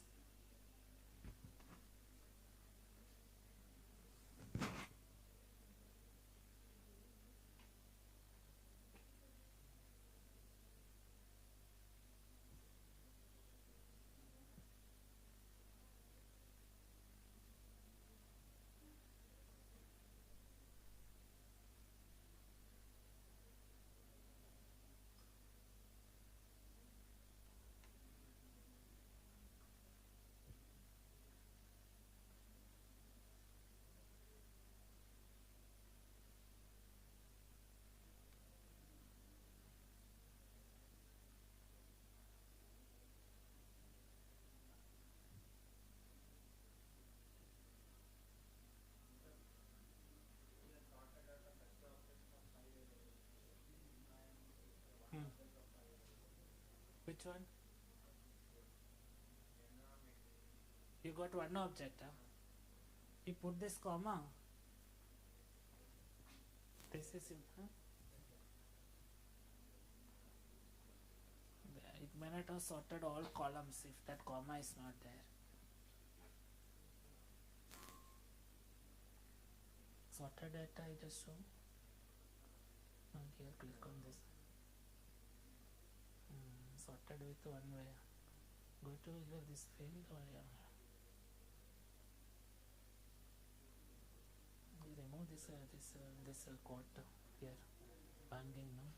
That one. Now run it. Just see now it has come no. Yeah, just click here. Escape. Will come back from that plus. Now you run it.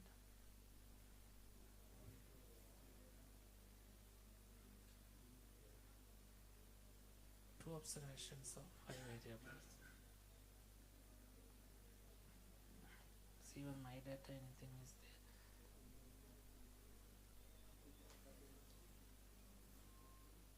Go back, let me see. My data order.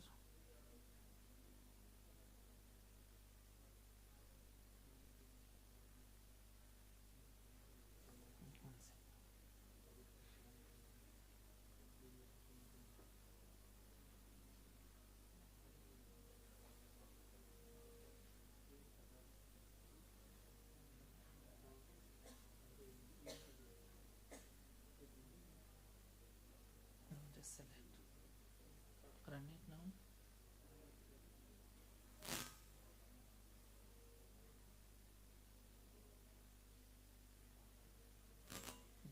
This is just minus only. No, that is for these codes. Now it will work. Minus is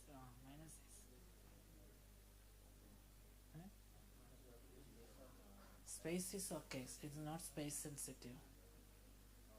Now run it, it will come now.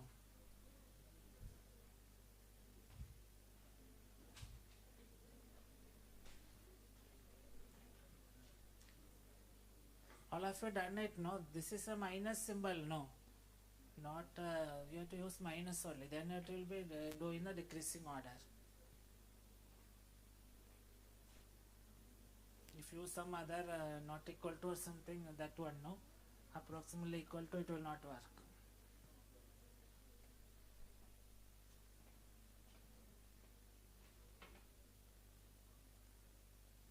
So I will proceed now. So all these are given in our slides. How to read data, two-dimensional means matrix. By row true and by row false. What is the difference?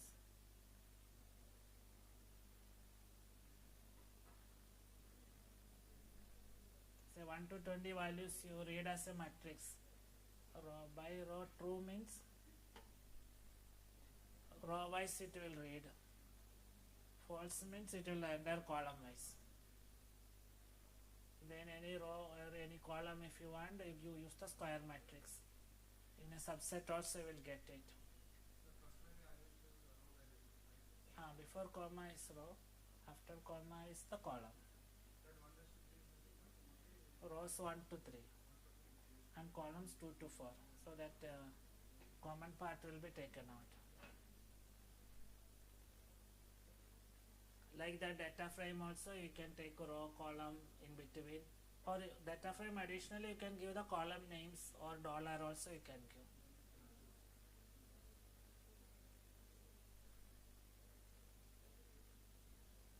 So this is for sorting now.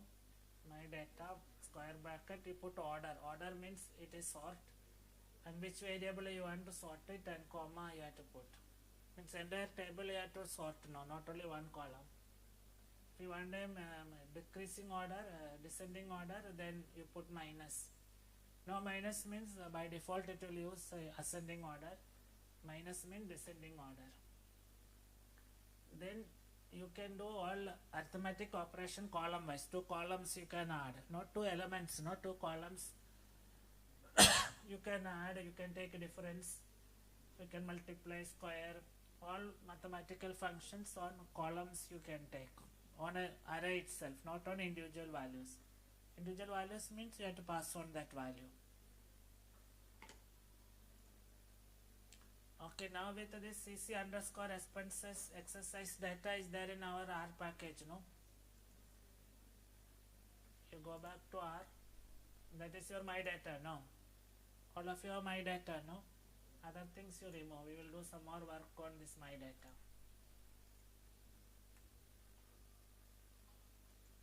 So all these questions we will answer. First one is import the file to RStudio. That you have done, no? Using that read test R, you have done that. Means from test you are imported. Now the second thing is we have to copy the first 20 records and save it. You have seen that I told you how to take a save out graph. If it is a graph, how to save it. But if our output comes in a table, how will you save a table or in a data set? Suppose you do some work with the data set and the output is in a tabular form. How will you save it or take it out from R? Let us see that. We take the first 20 records and we can save it as CSV file or Excel file. How will you do that? Let us see that. So the second question we will answer now.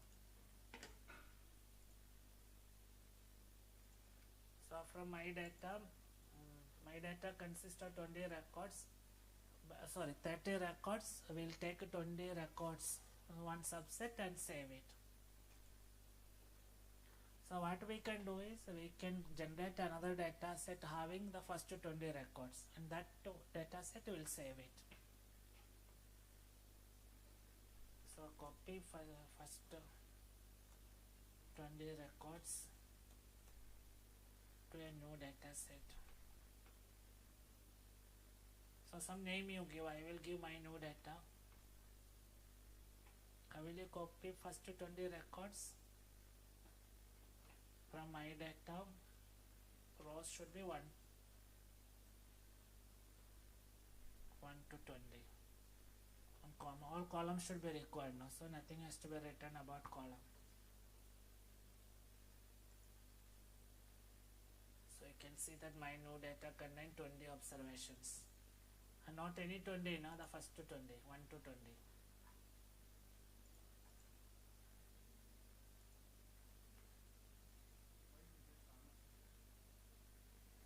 Because columns also you have to specify, no? If all columns you require nothing to be written, start column and end column in order.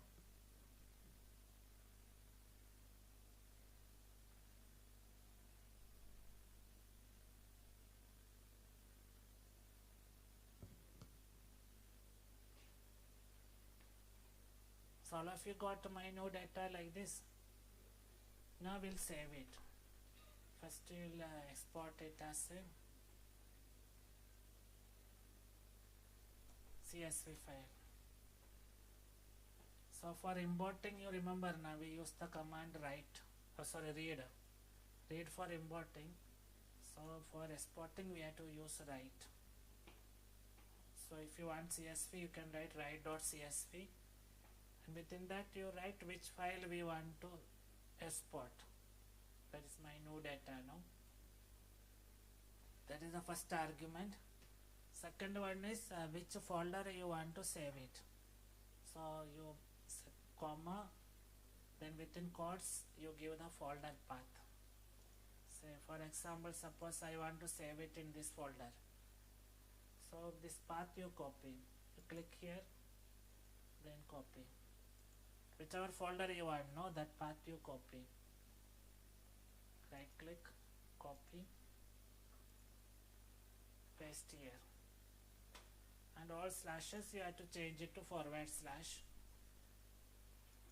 And in this folder, what name that file has to be saved. That name or file name also you have to give. Suppose I want to save it as a no data, and extension also CSV.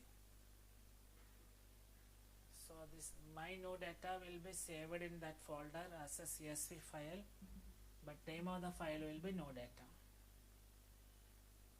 Always remember the slashes has to be changed into /. So if you run it,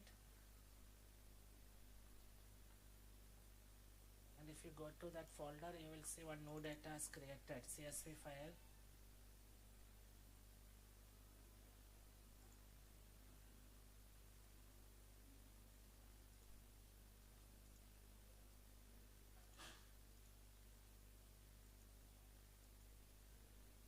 So it is nothing but the 20 records.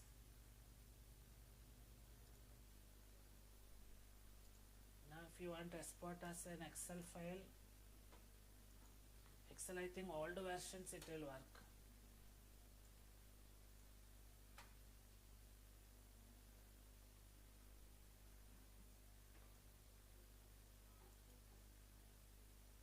So again we'll use the write command. Write underscore Excel underscore CSV have to use. So it will save us an Excel file. My no data, and path you give. Same path will give.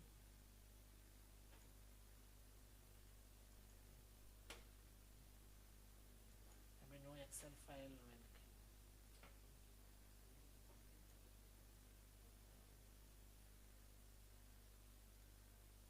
See it has saved as an Excel file. 1 second now. One mistake is they don't write the extension is not CSV now. I think XLX you have to give.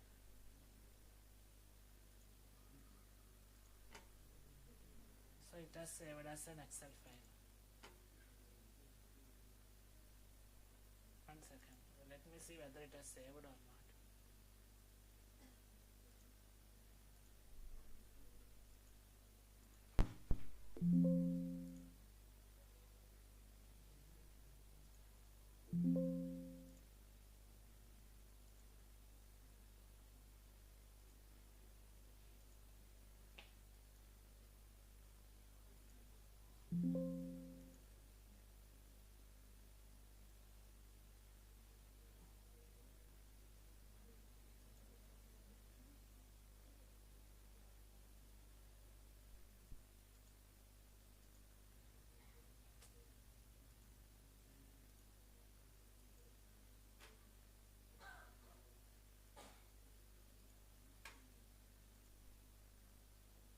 this is the command, no? Write underscore excel underscore csv like that. Then it, and here the extension should be xls.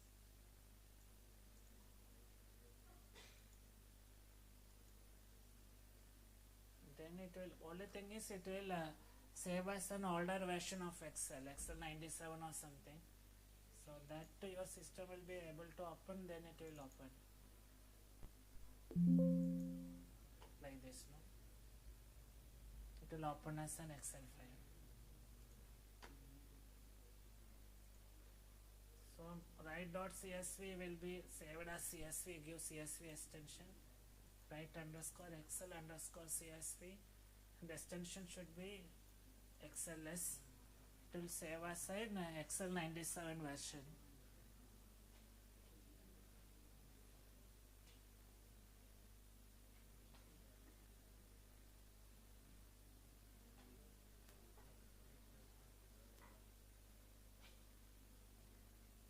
You are able to do that, and you are able to open also. Error. What is the error? Can you read?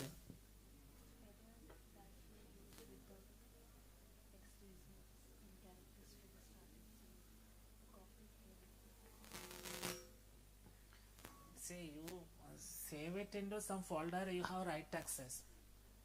See, if you have a D drive or something, you try that. C drive, program files and all, it will not be able to save it. And the path, no? Path, if all folder names is some double word and all, it may not go inside. Single word, if it is there, it will take. See, I have written my path, no? D drive KST Academy. If you have written KST space Academy, it may not be able to go inside that folder. So those things you have to take care.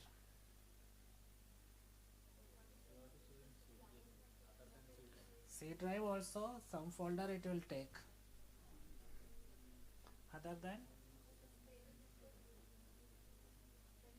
square bracket we use when we are referring to some row number or column or like that. Otherwise, if you are referring to the variable and all, use all other things the ordinary bracket. Square bracket means you are referring to one particular element or something.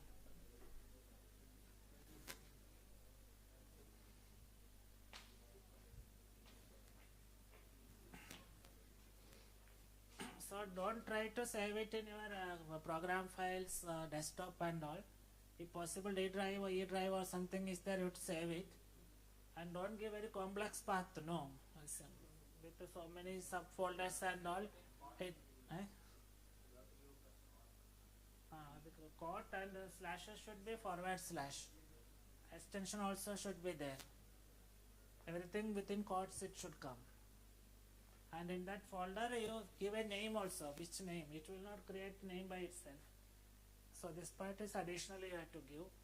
And if the folder has some name is double word, three words and all, it sometimes may find difficult to go inside that folder. Again showing error.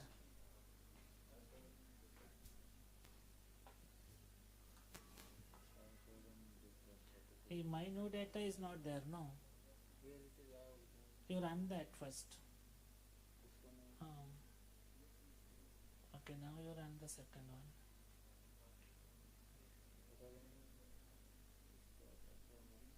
My node data. It is my node. My D is there, no. But D also. Name, some spelling mistake is there.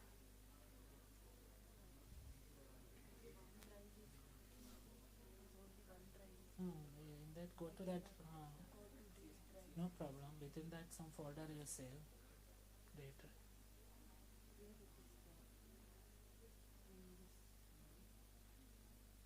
One folder you take within that. Maybe this was. Click on that. Take this path. If it is desktop, no desktop, it may not save. Some other folder you take.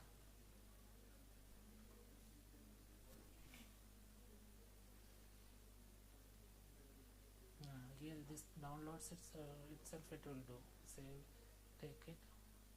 You click there and then copy. On slash you have to change it to forward slash.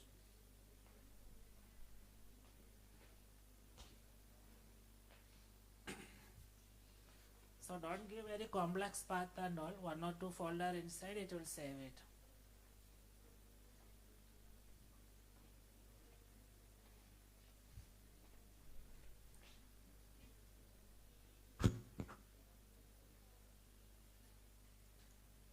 So I will continue.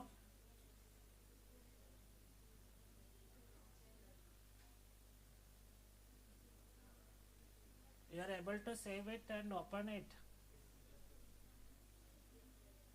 What happened?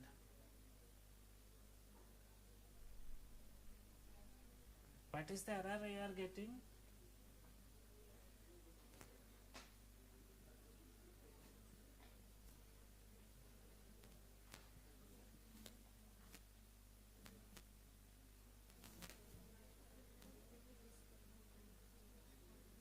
Hmm? And now this, what you say, overwritten under my data itself.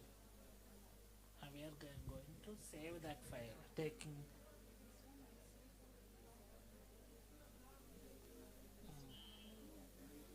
Oh, it has already come now. No, that is our file. We are saving as a Excel or CSV file. Data only we are saving. So for that you have to use that command. It is not visible from here. No?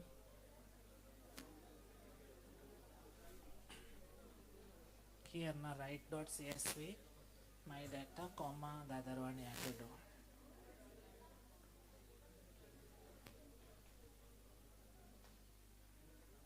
Still it is not working.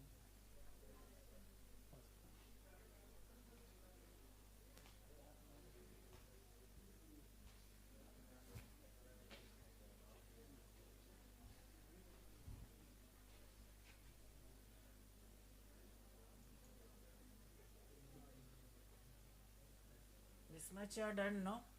We'll proceed now. Now we have 3 data objects here, no? Remaining things, no? We'll work with this original data, my data. So make it simple. Now we'll remove the other 2 elements, other 2 data sets.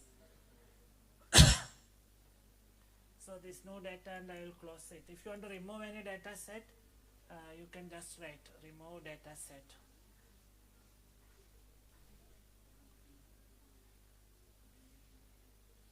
Remove, my new data will remove. Every line you have to run it now, control enter. Will remove sorted data also.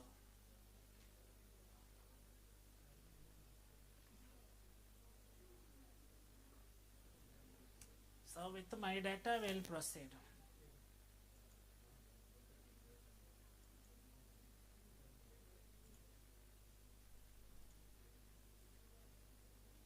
Now you can see, no?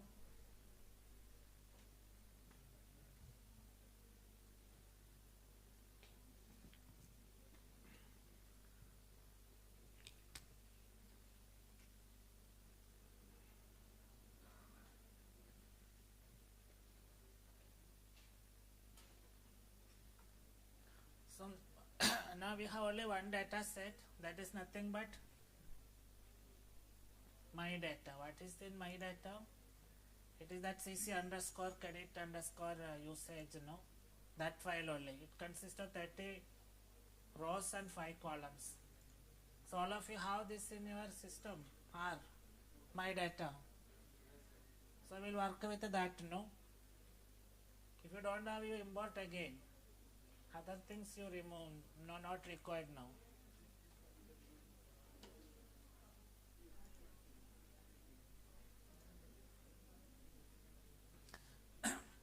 Now we'll answer other questions, no? The second part also we are done. Now we'll come to the third one.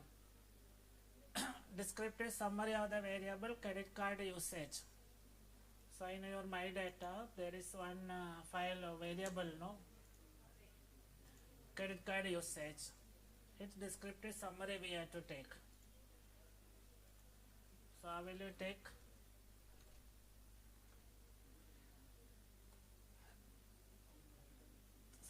Summary of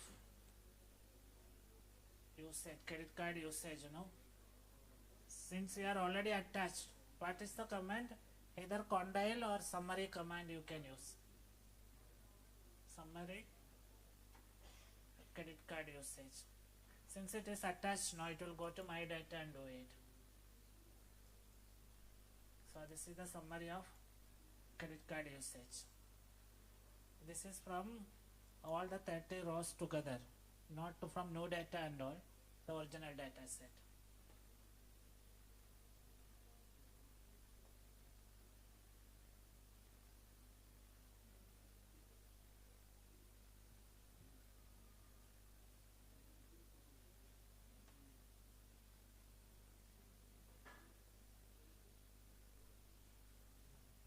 All of you got no? Median how much you got? 55. Now means it's just the same thing you got, no? So now let us go to the next question.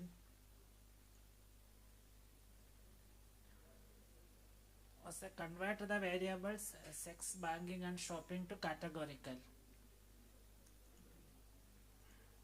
What it means is that in our my data, in our data set, there are 3 fields. One is sex or gender, shopping and banking. And the values are 1 and 2. Okay. What is 1 means? 1 means it is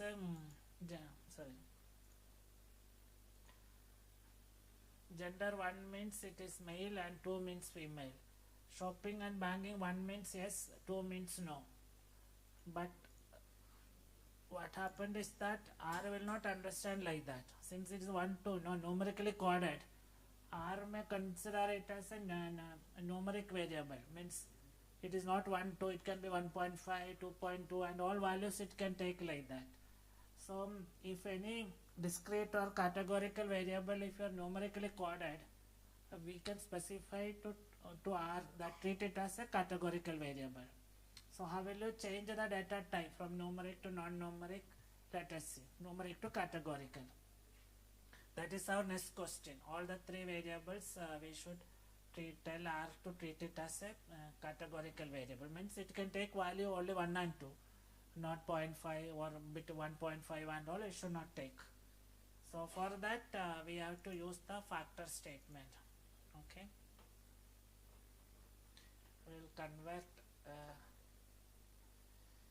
which are the variables sex, shopping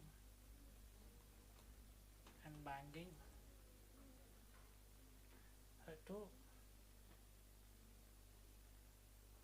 categorical. What is categorical means? It is discrete, not numeric like that. So first one will be this will change. So we can give it to a new name, gender or something. This is the command you have to use, factor. Give the old name. So gender will be all, even though it is 1 and 2, it will treat it as a non-numeric variable. And you can change the number also, 1 to male and 2 to female also. You write like this, labels equal to C within quote male female and then run it.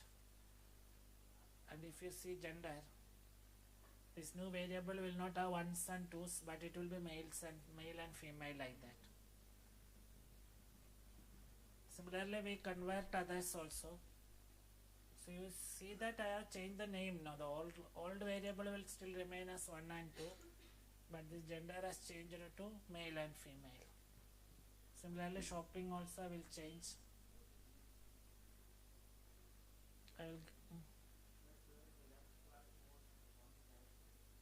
So you are not using my data, I think, my no data or something. 30 rows should be there. What is the error?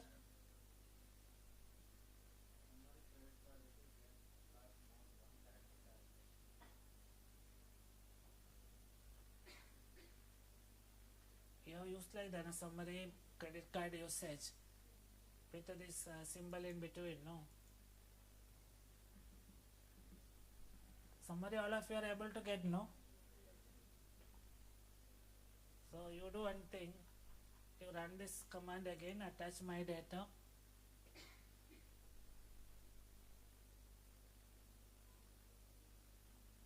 Done now.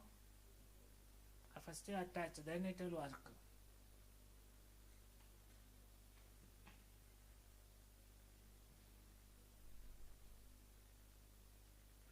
That is working, not attach.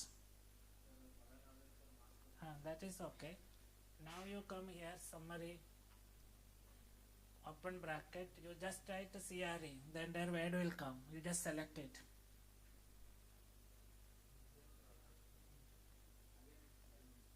That's why you remove, erase it and write it again. Don't put that quote and all. Simply you write like this. Summary, delete it and write. And then you select. So automatically it will put the quote. Then you run it, it will work.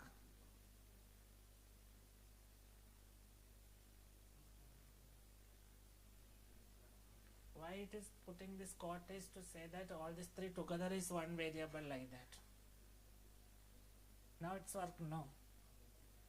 Or it is not still not working. You are attached.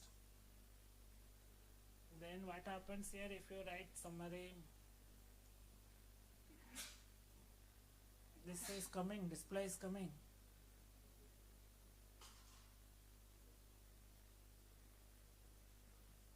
So you select this and don't put any quotes. Quote has already come automatically and run it.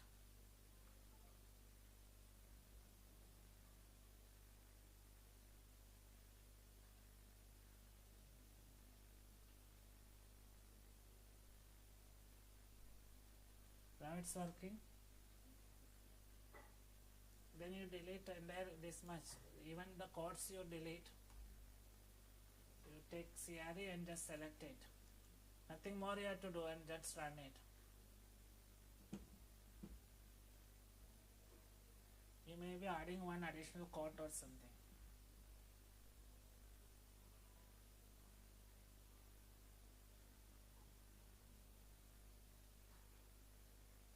Don't type the entire word, no, you just choose only from whatever is displayed.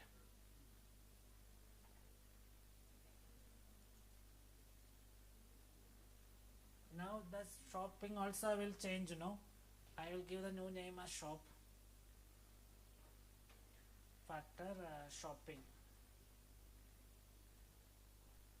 And labels are one is yes, no, two is no.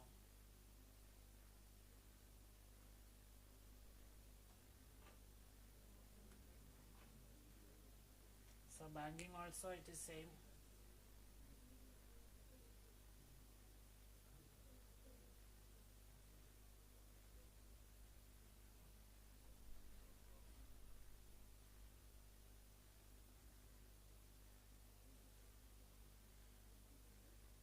One is yes, two is no. So if you look at shop, it will be like this. All yes or no, bank also yes or no. But original variable it is 1 and 2, no? Now it is converted to these symbols.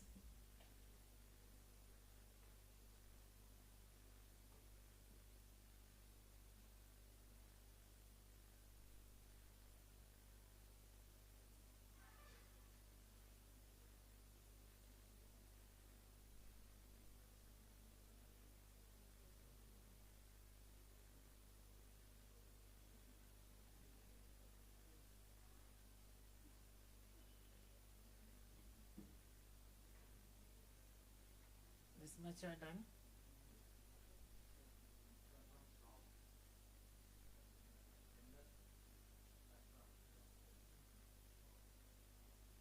You have to write factor. The factor function will specify it as a categorical variable, non this thing, non numeric.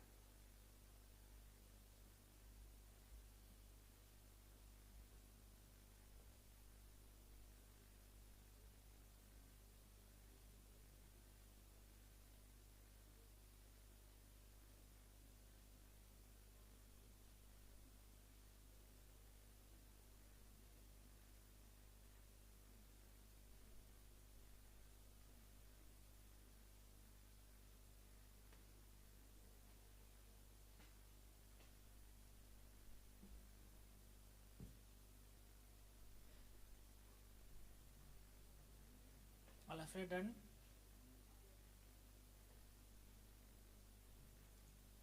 So the next question is, check whether the average usage means average credit card usage varies with the gender, means male and female on an average same usage or it is different. How will you find out that? From your data set, male and female on an average have the same credit card usage or not. How will you find out?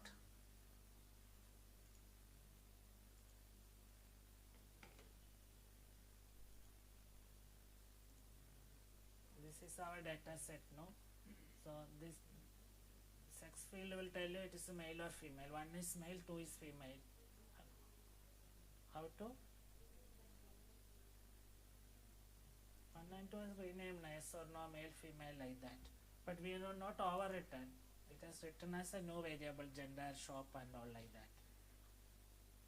Later on we can make it as a new data set also. That I will tell you afterwards. So now we want to know that the average usage will be same for gender 1 and gender 2. So what we have to do is, we may have to take all 1 cases and take the average of credit card usage. Similarly all 2 cases and take the average of credit card usage. And both are same or very close, we can say gender is not a variable, means male and female is having the same average usage. So that can be done in 1 step. There is a function called aggregate function that will tell you whether we can take the average group wise. Based on any other grouping variable, you can take the average. So let us see that average credit card usage with the gender. So this is the command you have to use, aggregate credit card usage. So use the tab function only. Then you have to put this symbol. This symbol is called tilde. That is below escape key, this symbol will come. And with respect to gender we have to take, So gender, comma, what we have to do, you have to find out average. So you write function fun, capital Fun equal to mean. So it will calculate for different genders credit card usage average. So this is the answer you will get. Male and female on an average how much was the credit card usage. So any difference is there?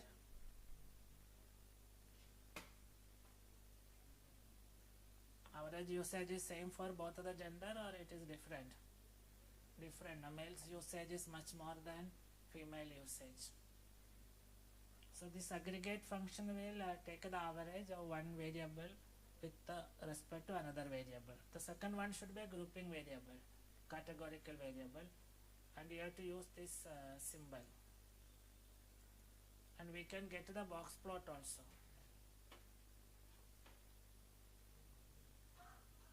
Box plot of CC usage with the gender.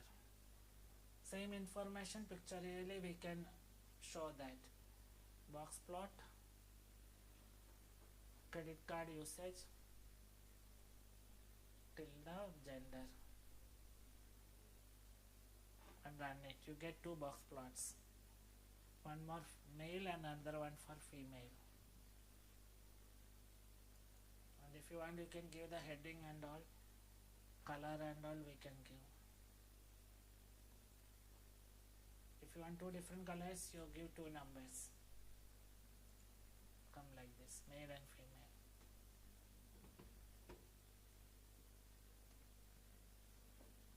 Color is optional. Now the other command is what it makes to separate box plot.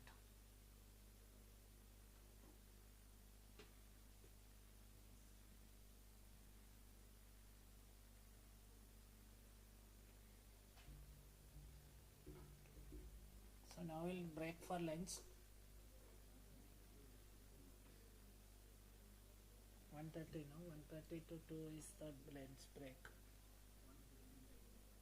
They told 1:30.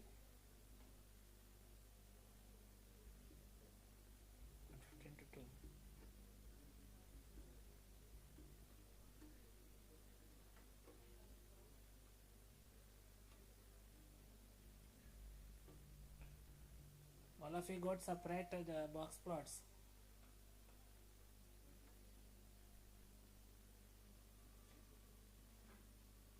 So this credit card usage will, by default it will come in this codes.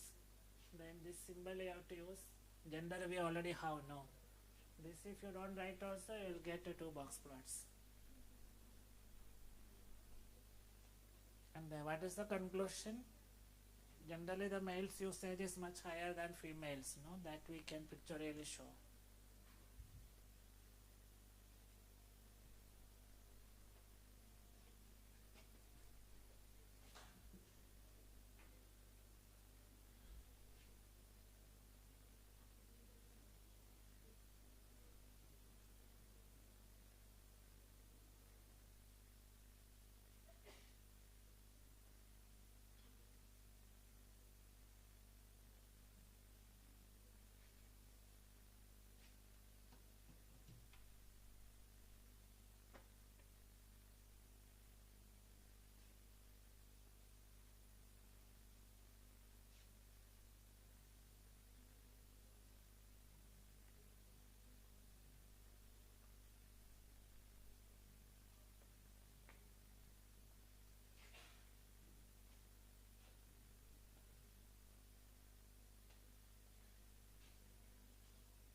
usage varies with those you use it for shopping and those you not use it for shopping.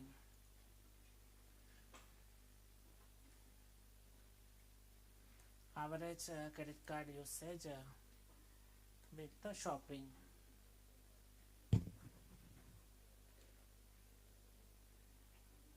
So what is the command? Aggregate, then credit card usage. You use this tab or mouse, no, don't write full word. With respect to instead gender, you use shop. And function is mean.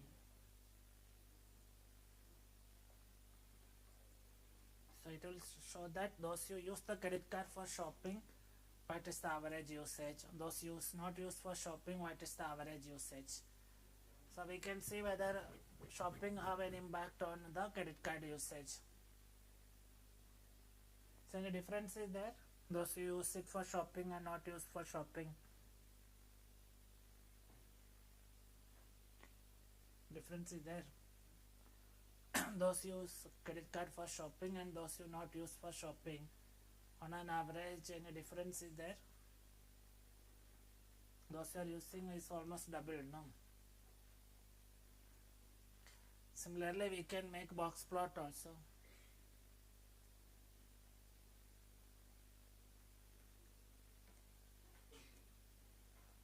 With the shopping. So box plot.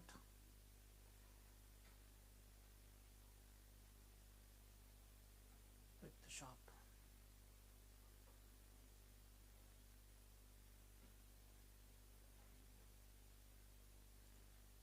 So here also you can see those are using shopping, how more usage with respect to those are not used for shopping.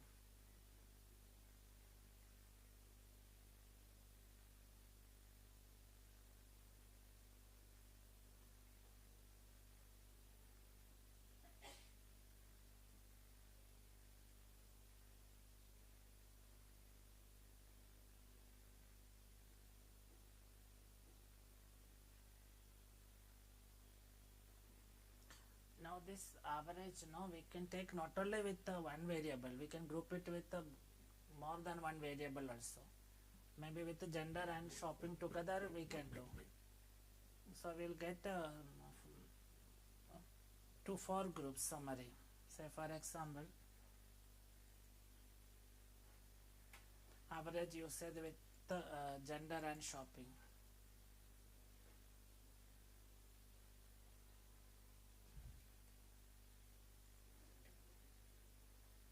So this is the command aggregate credit card usage with the tilde, that is gender. You put plus shopping and function equal to mean.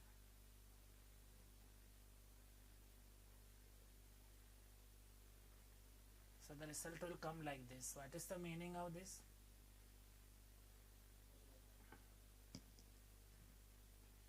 So it has grouped based on gender and shopping also. So males use the credit card for shopping. Their average usage was 99,000. Females used for shopping, it was 46. Males not used for shopping, 77. Female not shopping, 33, like that. So this time we are not summarized with respect to gender alone, but gender plus shopping. So it will form into 4 groups.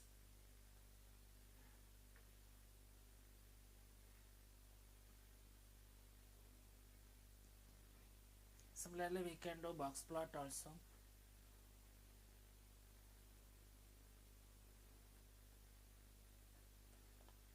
Box plot of credit card usage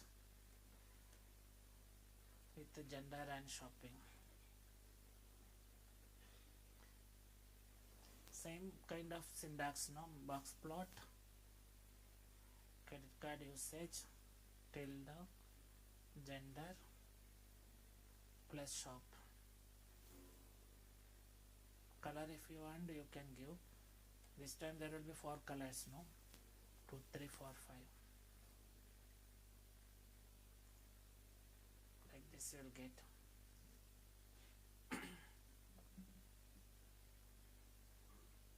So males using the credit card for shopping is having maximum usage or expenses.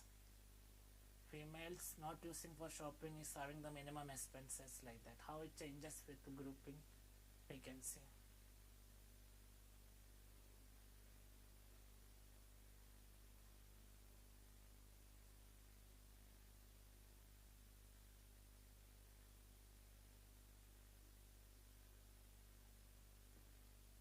All of you are able to do this table and this graph for groups and for graphs.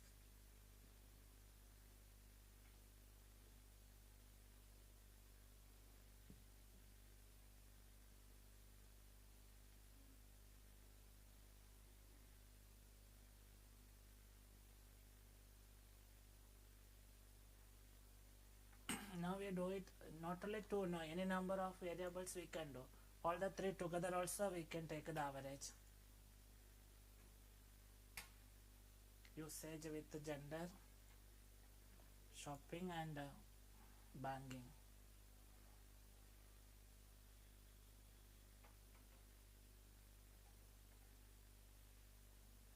So we can copy this command, no? Gender shop press banking.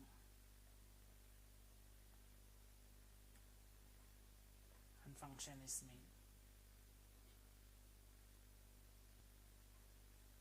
So gender, they are used for shopping, used for banking, how much is the usage? Female used for banking and shopping, how much? Male not used for shopping but banking, how much? Males used for shopping, not banking. So all combinations will come. Generally, ideally there should be 8, no? 3 groups with the 2 categories, but only 7 has come. Which one is missing? Female, only 3 was there, no? Female, no shopping, banking. Female, no, yes was not. No data was there in that combination. That's why nothing has come out there.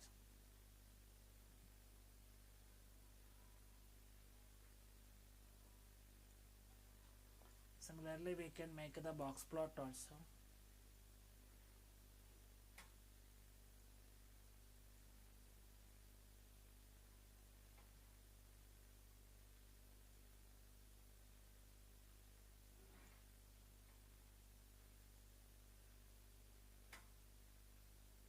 Gender shopping plus banking.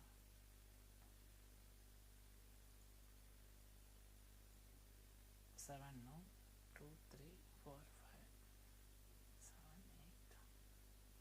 8. I think 2 to 8 will come, no?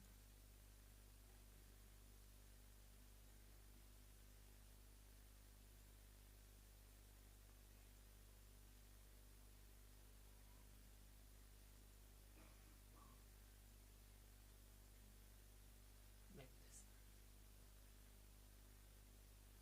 If you zoom it, you will get all the names and all.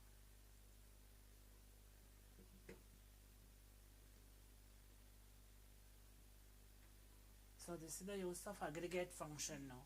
Even if you 1 lakh, 2 lakhs data, we can summarize and see which group, each combination where they stand, like that.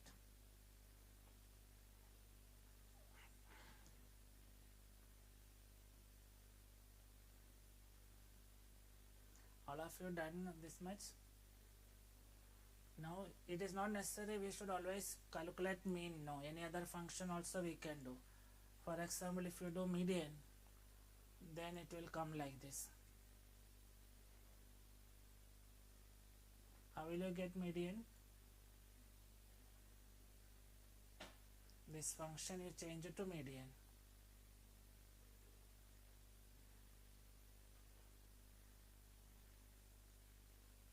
So here the whatever values 135, 40 are median instead of mean.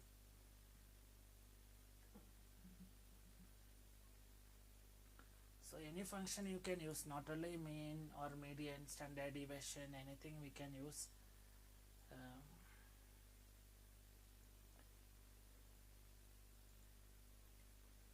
So For example, if you take summary, then you will get a group wise summary.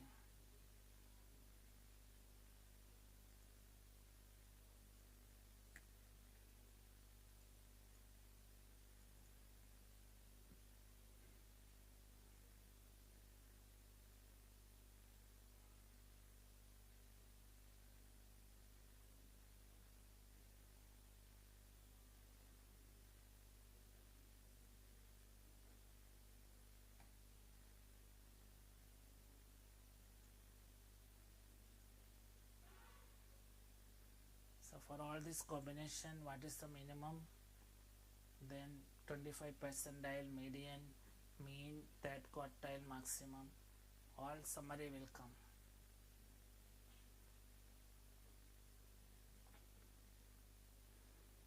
And this summary table we can take out also, as we can save it as a CSV file or an Excel file.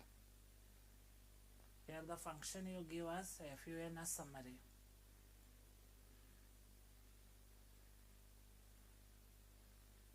Now if you want to save this output, what you have to do is you have to read this to some variable, maybe my result or something. Run it.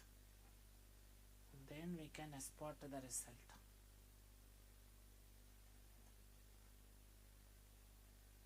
How will you export? Write.csv or write excels like that.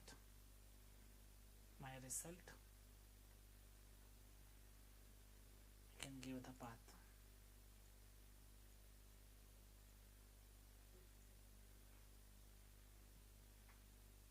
Slash you have to change.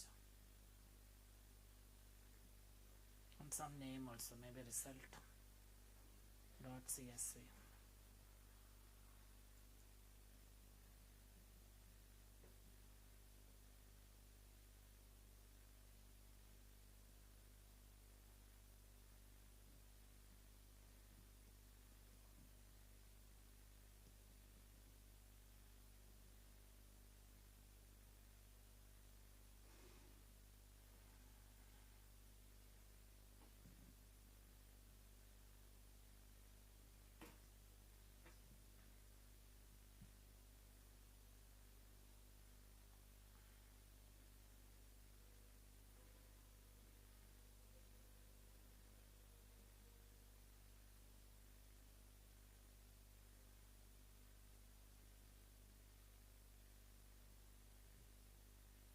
So what we have done is this table we stored as my result like this.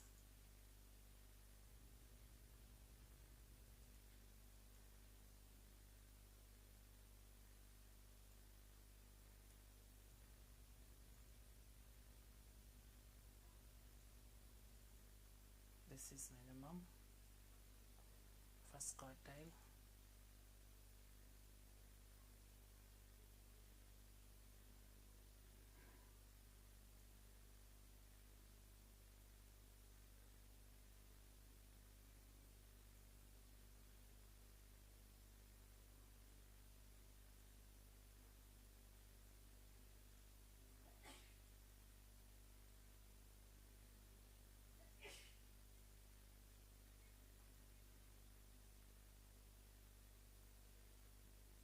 Mean,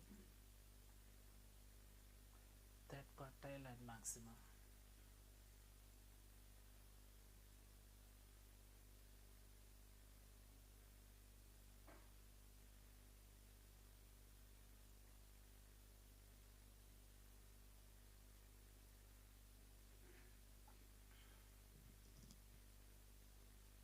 So you can summarize it group wise and compare which group is doing better, which group requires, which combination is giving needs improvement and all, we can find out.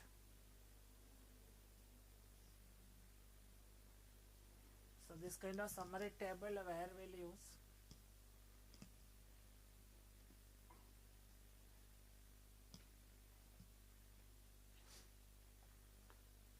Generally for industry and all, use it for reporting now, dashboards. The top management and all will not look into line by line performance. They will take the end of the month end of the day or week, they will take the summary table and see. And it can be done in different fields also. Suppose it is a production, maybe the grouping variable may be a different location. Suppose the company has two plants, one in Bangalore and Pune. One may be location, then within the plant, second may be the shift, day shift, night shift, or morning shift, afternoon shift, evening shift, night shift. Then suppose there are two production line 1, line 2, like that. With the different grouping variables, you can group and see the performance, productivity, quality, cycle time and all this minimum, maximum, mean and all, and see where it is performing better, where you need improvement, or any marketing department, they may group it based on different geography, marketing team, different products. They may be selling different products, no, and the variable may be how much is the sales generated or revenue generated and all. So for that, almost all departments, they make these summary tables and they will be reported to management monthly, fortnightly, weekly and all. So that is done, and the number of line items will be very high, thousands of cases will be there. So instead of going through all of them, you take the summary, group wise summary, you will get an idea about the performance. For that it uses.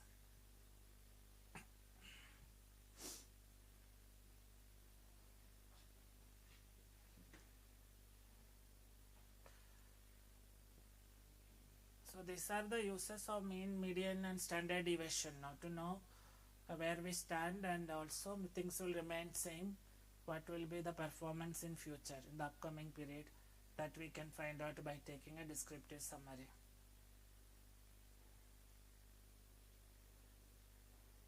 So all these steps are given in your slides. So this is how we copy the new data and saved it as exported as Excel file or a CSV file.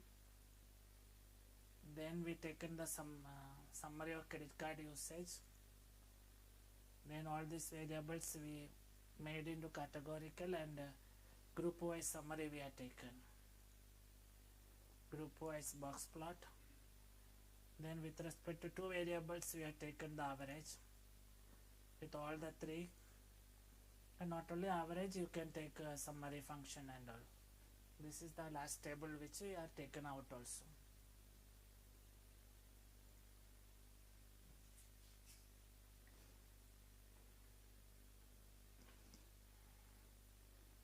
So this much you can do now in R, given any data set.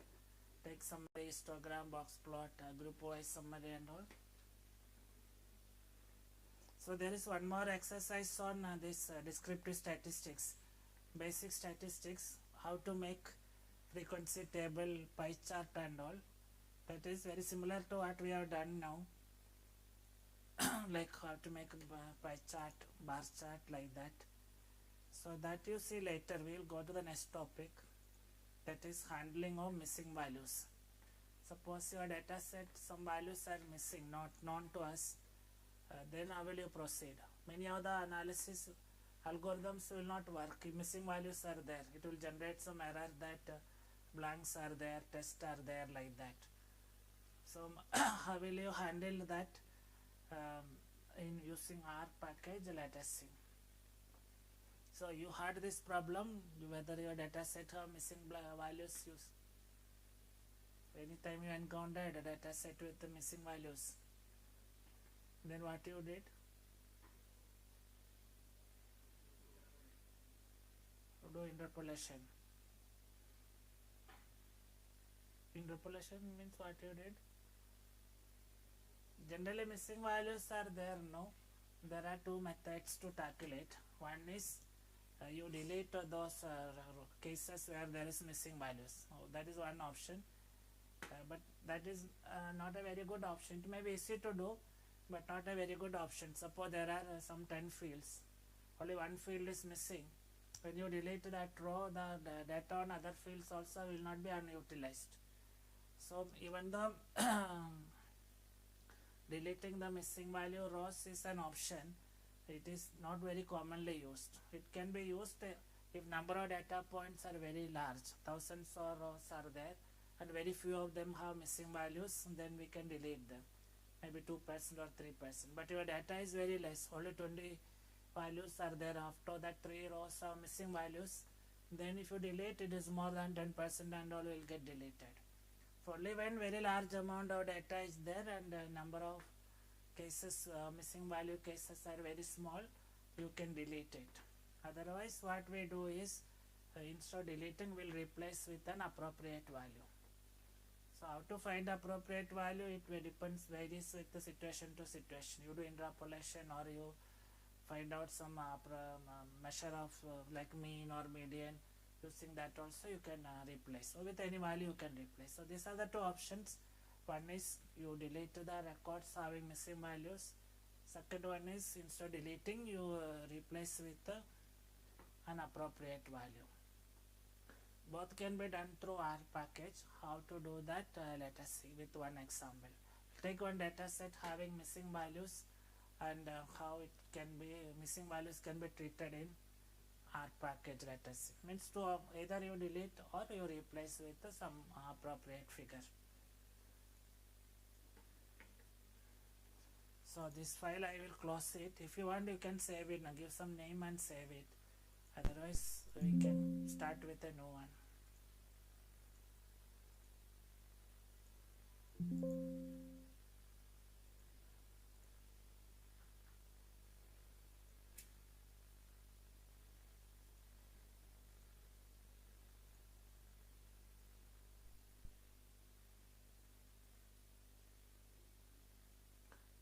So one data set is given to you, name is I think missing values or something. It is a data from some telecom domain. So it consists of 4 fields. That is, one is what is the current month usage, last 3 month usage, average recharge and projected growth. And also one more field is there, which a telecom circle, like that. Let us see the data. So this is the data. Around 19 values are there. So this one, no, this, there are some blank green color values are missing. So how will you, this kind of data, if you subject to different some analysis, some of the algorithms will not work. So first you have to take care of these missing values, then you can send it for subject for modeling or any other advanced analysis. So the missing values, how will you take care? Now let us see.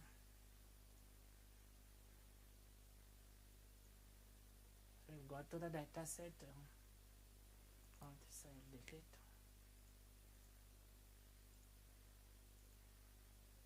Missing underscore values underscore telecom.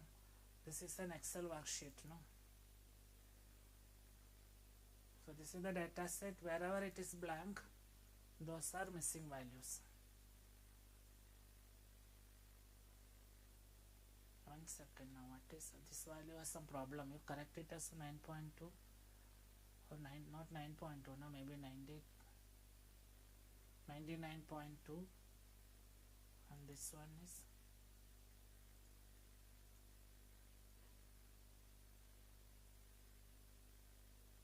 what was the previous 99.04.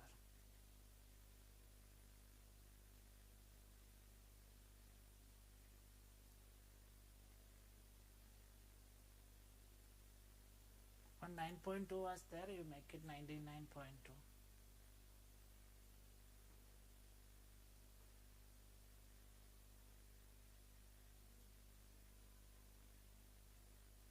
So now we'll read that to Excel, sorry, R package. How will you do that? Go to environment, import dataset, but this time it is an Excel file, no? So don't read from test. You go and read from Excel. So Excel file means you have to read from Excel.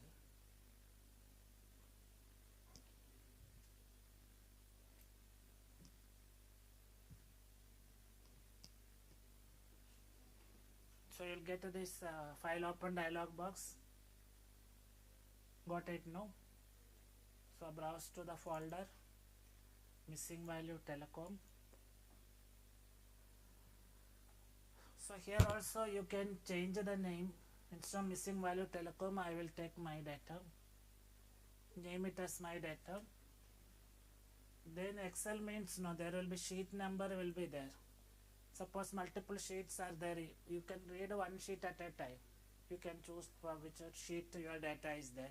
Here anyway only one sheet, so it will be by default. So we'll import the file.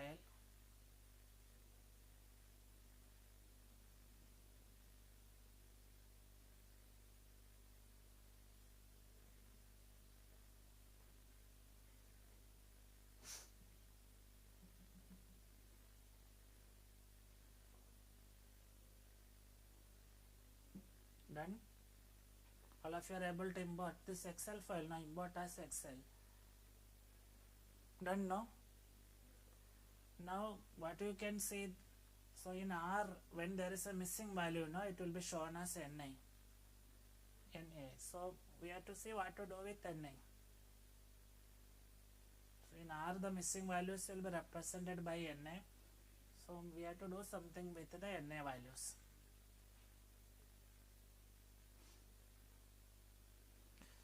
Now the thing is that no, when you read the data, the entire data will not be displayed here. Generally first to 50 records only it will show, not the entire thing. Suppose there are 2000 rows, everything will not be displayed here. So if there is no NA value in the first 50, we will not know whether any other missing value is there or not. Or we cannot go through each and every row and see whether there is a missing value or not. So what you have to do first is, you have to take a summary of your data. Summary will tell you whether any field has a missing value, because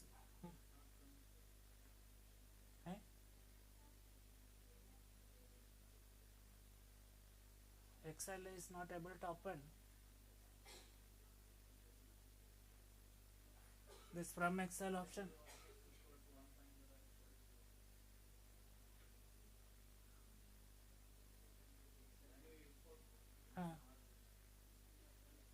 No, you imported from Excel only, no?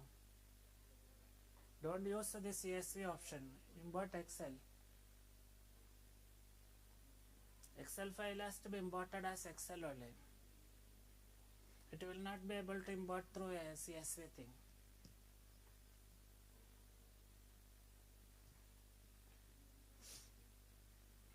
So the first step is we have to see whether any missing values are there, whether any NA is there. But going through, if the data set is very large, going through each cell and see whether any NA is there will be difficult. So as a shortcut, what we'll do is first we'll see a descriptive summary. There it will display any missing value is there or not. We'll take a summary of data. So you can say summary my data. That is the name we are given, no? Control enter. So for each of the field, the summary it will calculate. First field is serial number, that you leave it, no need to look at summary. Second one, current month usage.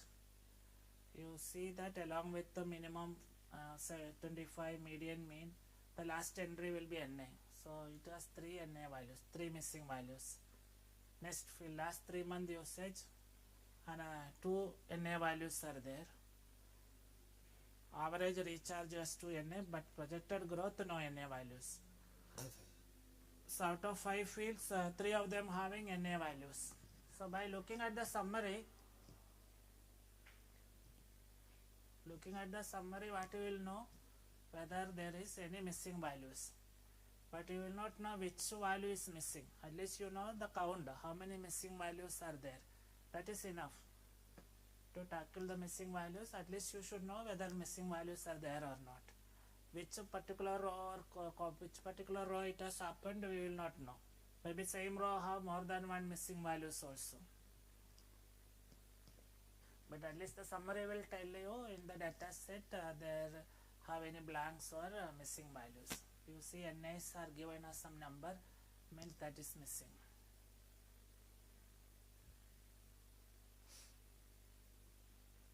This much you are done? R.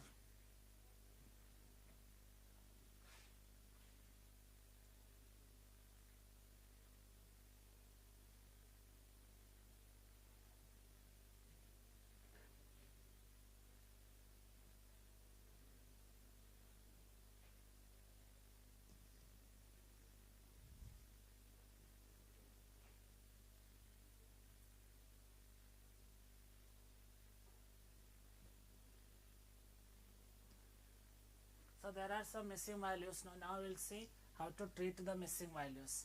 I said there are two options. One is you delete all the rows containing missing values. Second one is you replace with an appropriate value, which is an appropriate or a suitable value that we have to decide based on our domain knowledge and all. Generally people will, one option is you replace with a mean or median, or based on some business logic some value comes that you will replace. First let us see the first option. Suppose you want to delete all rows contain one or more missing values.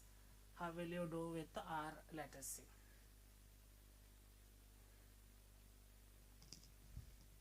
So this is one option.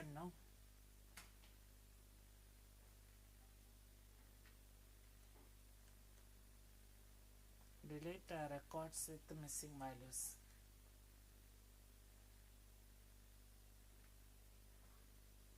And this is very easy, only one line code is required.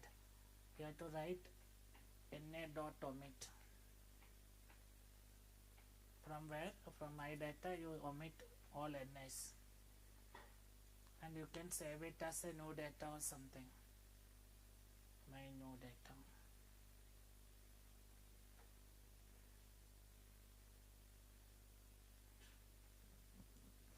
So my new data will be part is actually my data only difference is that the number of rows in my new data will be less. In the original data, wherever there is a missing value, those rows are not copied, only remaining only are taken.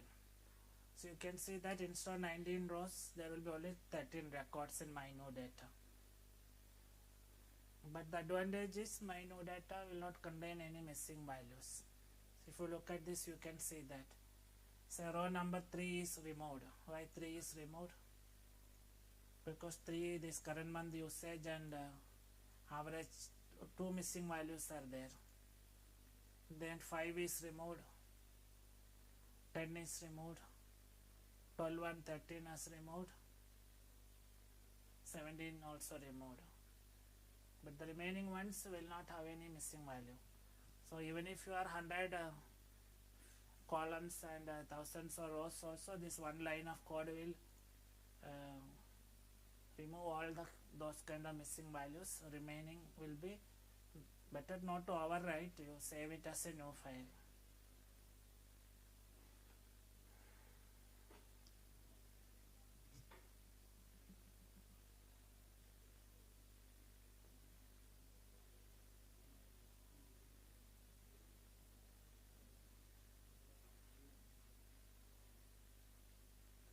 Now this cleaned data, if you want, we can save it now. Export to the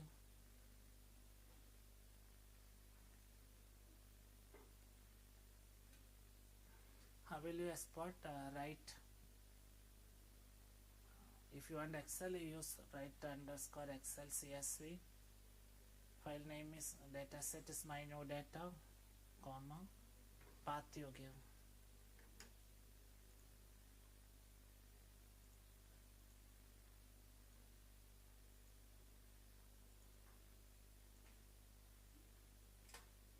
Slash, you have to change it to forward slash and to give some name, maybe clean the data or something.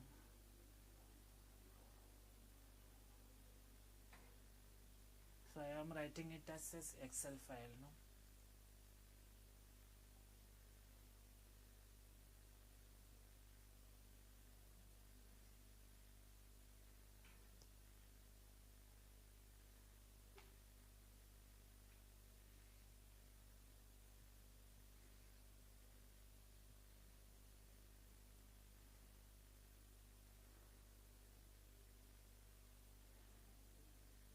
We can go and see whether clean data is there or not.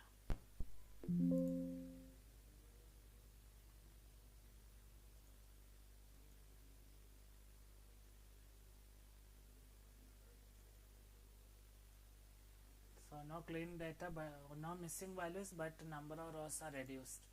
So many are deleted.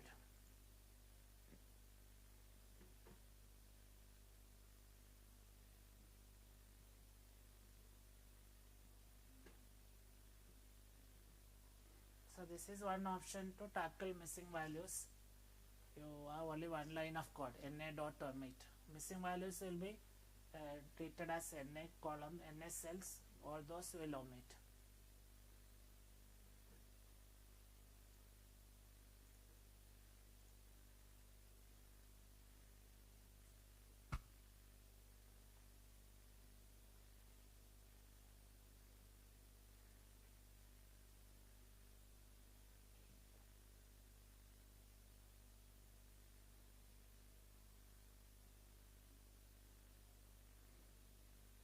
Now we'll proceed.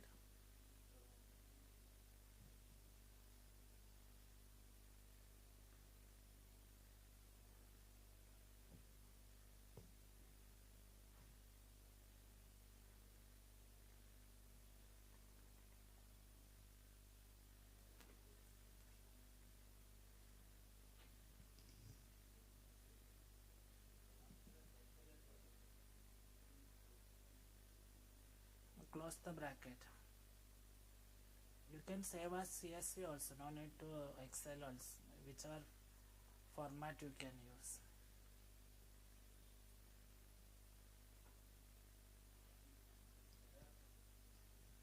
Where error? This one now. Last time I got error. This path and all you say within quotes, slashes should be forward slash.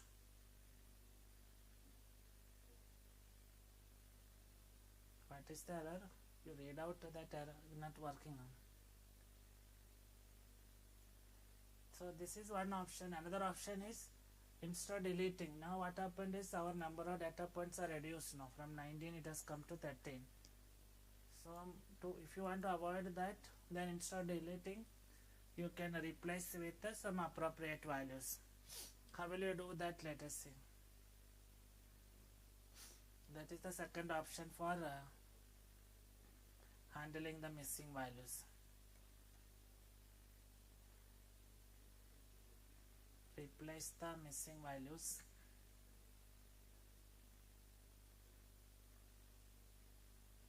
with the suitable meshes.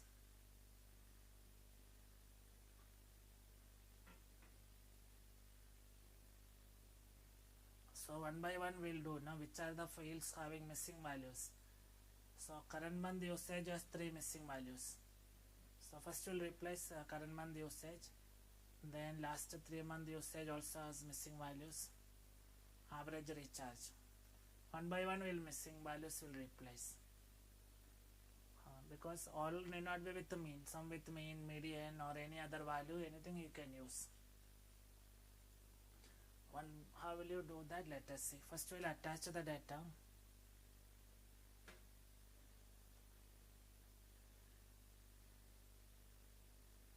Attach my data. That original raw data you have to take now, not the cleaned up one. The data set which consists of NA you have to take.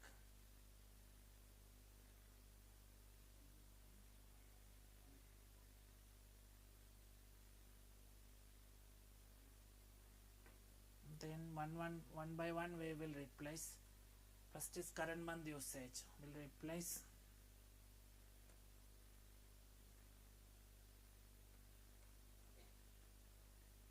current month usage with what value you want to replace.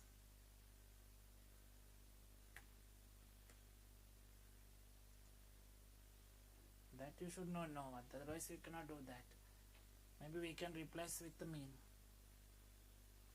If you don't know which value is appropriate, you replace with the mean. That is the thumb rule or traditional way.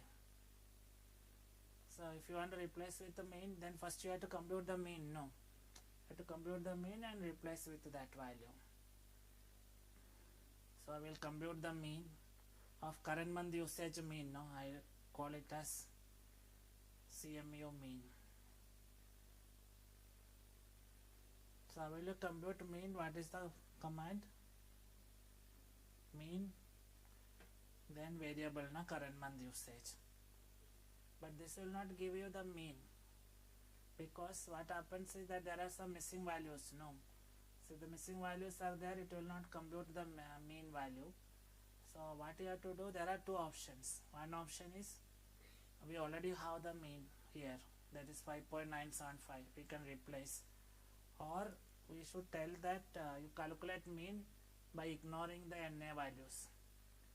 That is another option. If you say NA dot RM equal to true, that means excluding the NA values, for remaining values you compute the mean.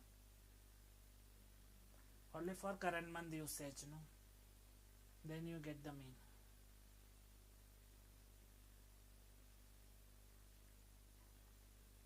So now with the, wherever there is a missing value, that will be replaced with this mean value 5.975.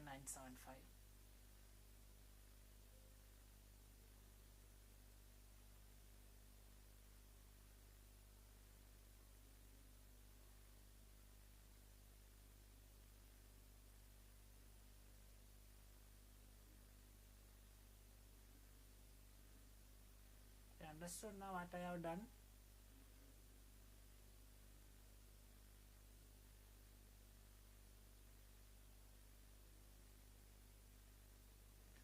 So if you are any value is missing, then that main function will not work. So yet additionally say ignore the NA values and then compute the mean. NA dot RM is equal to T means what? T means true, no. Remove T.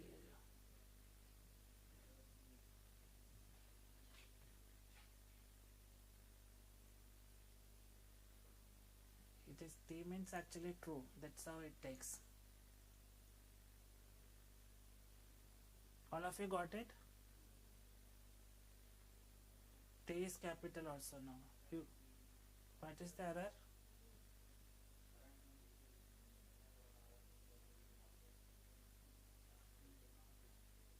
So you attach the data, no? First attach.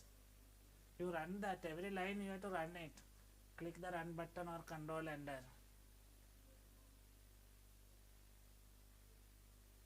If you don't run, you will not find out, no.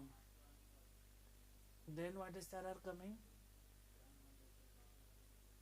Then your data, it is not there, current month usage. It is there, no? You just write CUR, it will come in other part. Don't write full typing. Only first three alphabet you write, it will come.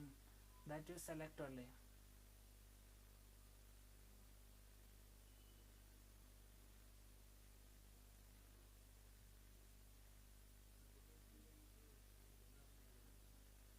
True and false. No. T means it will take us true. F means false. No, T and F only use. No need to write full.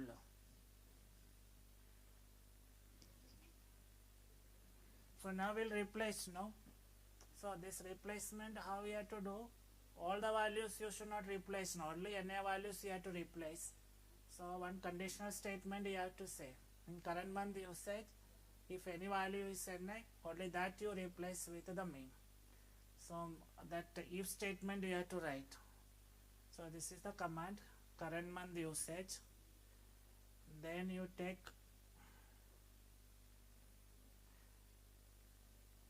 square bracket, you write is dot NA, which means that in current month usage column, in that any of the current month usage value, in the current month usage variable, any value is NA, only that we should replace with the mean. So this is the statement, current month usage, square bracket is NA, current month usage means any current month usage value is NA, only those values should be replaced with the mean, others should be kept like that only. And we can see the current month usage. It has replaced or not. Replacement value is 5.975, no? So this was a missing value replaced. 3 places it has replaced. 3 missing values were there, no? 3 are replaced with the mean. Mean is 5975. And other values it has not touched, no. is Na means if it is Na only it will replace, otherwise it will keep the same thing.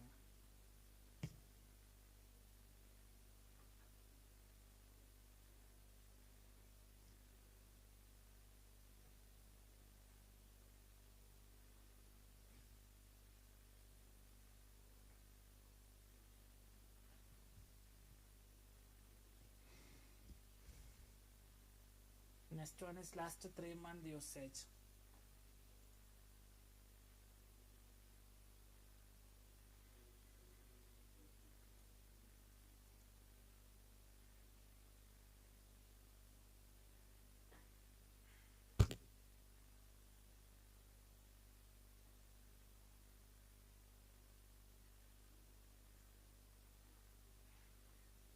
So now we can do it for the second one.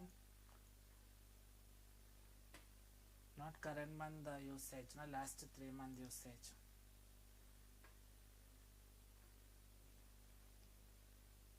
So this is not necessary that the first one you have done, no? Not necessary you have to replace with the mean. Any other value also you can replace. Suppose you want to replace with the median, we can do that. So first if you are replacing with the median, first you have to compute median. Last 3 month median. So what is the command? Median, last 3 month usage. Anything else is required? Okay. We have to do some more things, no? We have to put na.rm, no? na.rm true. True means we have to exclude the missing values and then compute the median.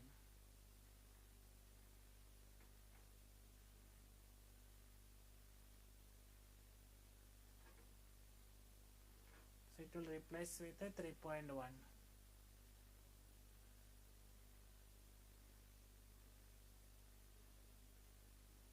So same if statement, you put last 3 month usage is any value is Na, any value is Na in last 3 month usage, only that value should be replaced with the L3 month median.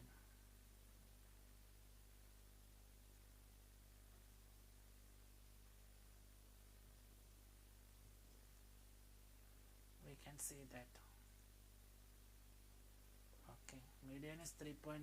So which are the ones replaced? Fifth one, fifth and 12th. 1, 2, 3, 4. This is replaced. This is also replaced. Only difference is instead of mean we have taken median like that.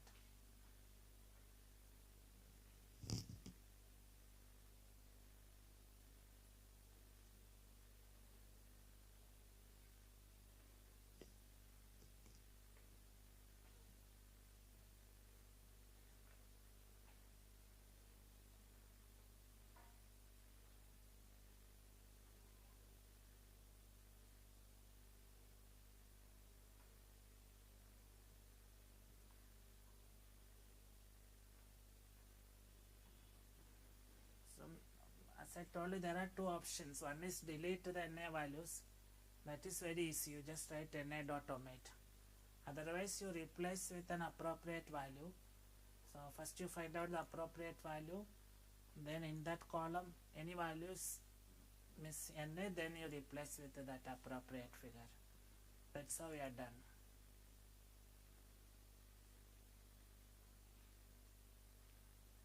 Now there is one more field now having missing values, average recharge.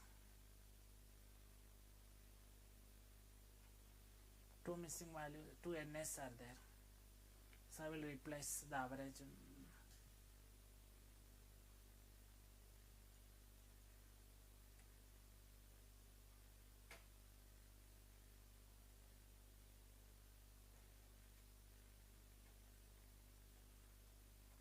Average recharge.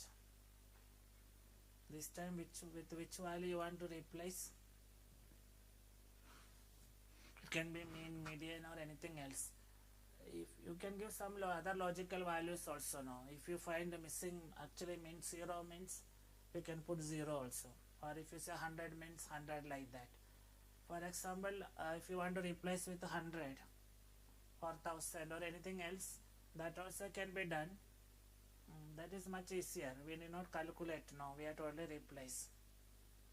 So here I will show you. Suppose you want to replace with not mean or median, but some business logic tells you that replace with 0, 10, 100 or something, how to do it. First two you have done, no? So this is average recharge now. So here we have to directly replace only average recharge square bracket is NA average recharge, that should be replaced with 100 or what is the value which you find is appropriate. Run it, then we'll see any 100 is there. There should be 200s, no? This is one missing value and this is the other one. But why you to choose 100?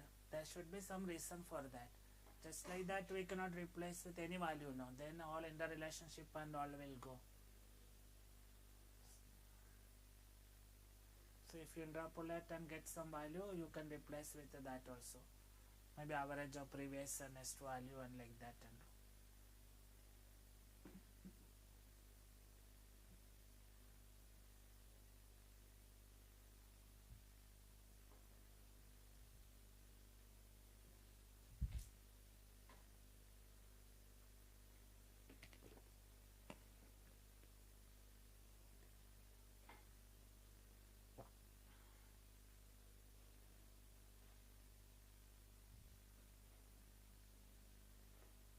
all of you done?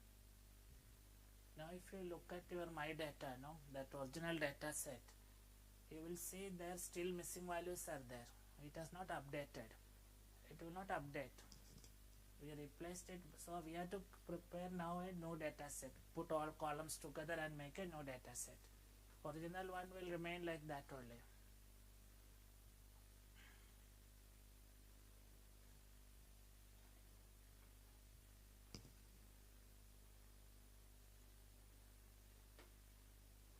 So I will combine all fields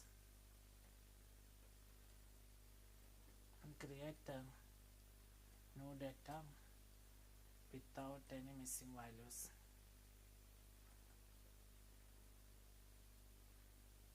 So some name we have to give now. Let us give clean the data or something. So to combine the field, now what you have to do is you have to write cbind and give the field names. Serial number you leave it. Current month usage onwards will start. Current month usage. Second field is last 3 month usage.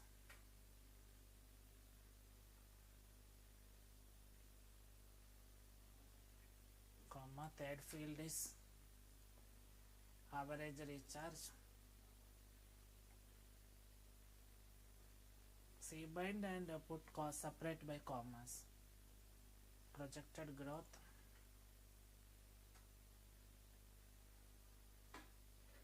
Any other variable? One more is there, no? Circle or something. Circle.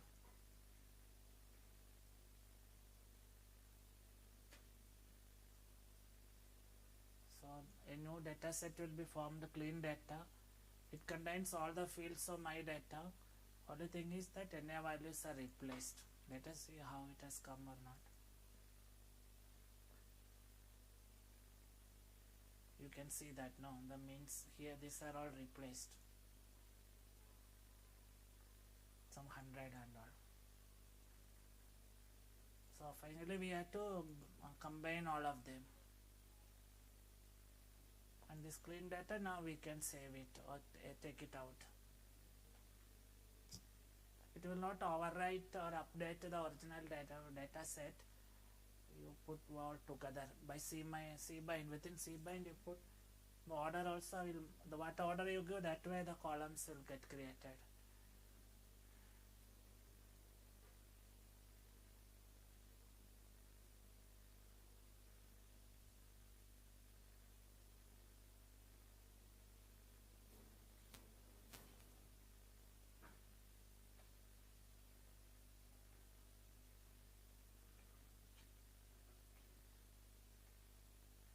All names you put, field names.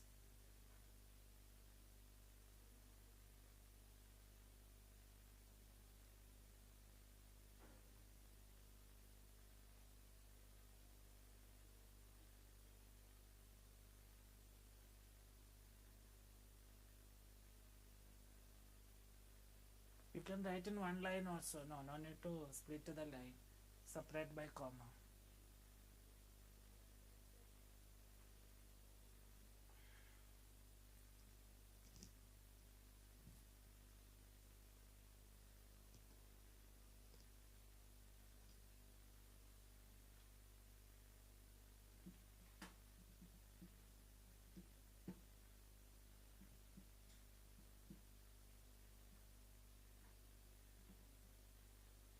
Then what is the final step? We have to export this cleaned data, no?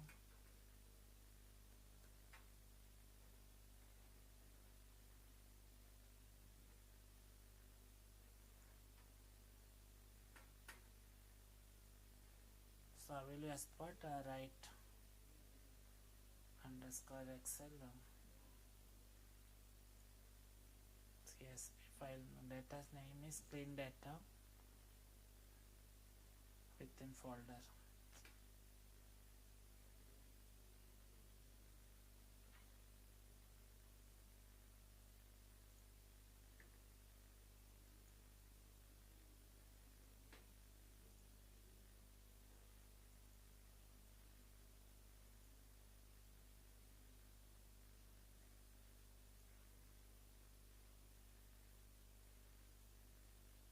Some name you give, maybe no data or something.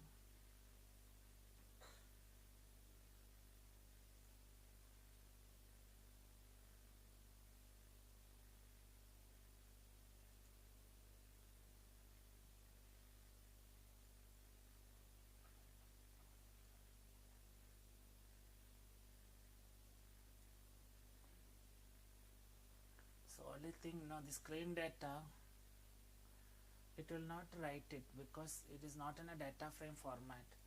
So first you have to make it as a data frame. Clean data equal to ask.data frame clean data. So only data frame format only will be saved as Excel or CSV file.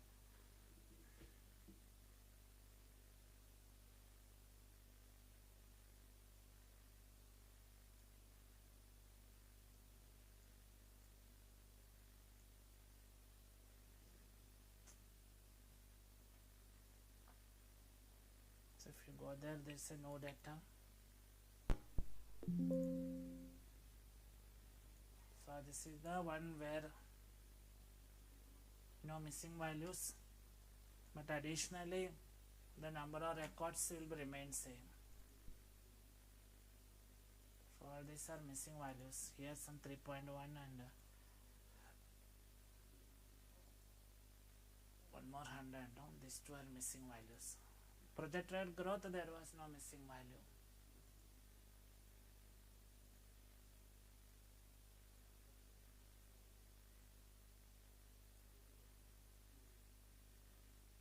And in this one, some of the 3.1 are missing values. This data now we can use for further analysis and all.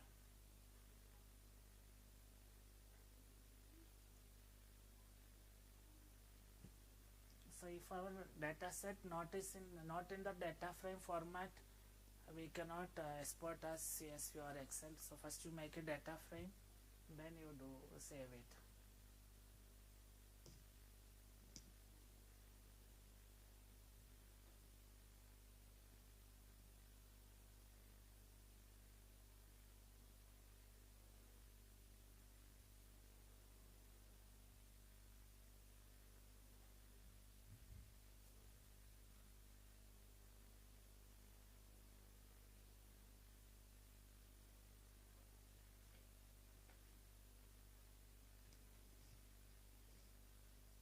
you done?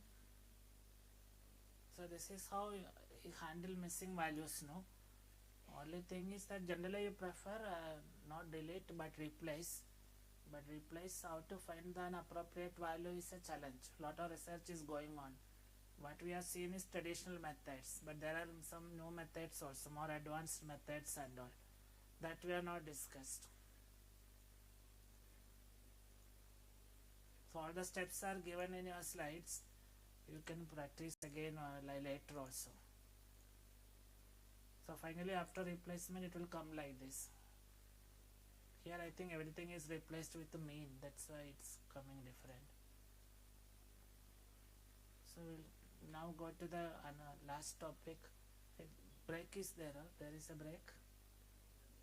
What time? 3:30. Right? 3:30. So time is there, no?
So we'll give an introduction or background or test a hypothesis.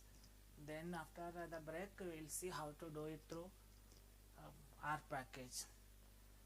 But test a hypothesis is a very big topic, no? I will show you the one or two simple cases. There are a lot of tests are available. As per our requirement we have to choose the appropriate test. Mostly when you do, I think, research and all, people use test or hypothesis to validate their hypothesis and all. So how you frame the hypothesis, accordingly the appropriate test you have to choose.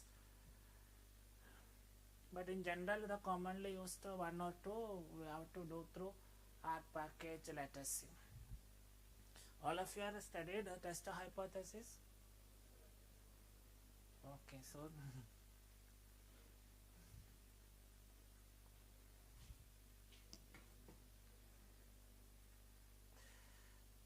so what is test or hypothesis? Or what is hypothesis?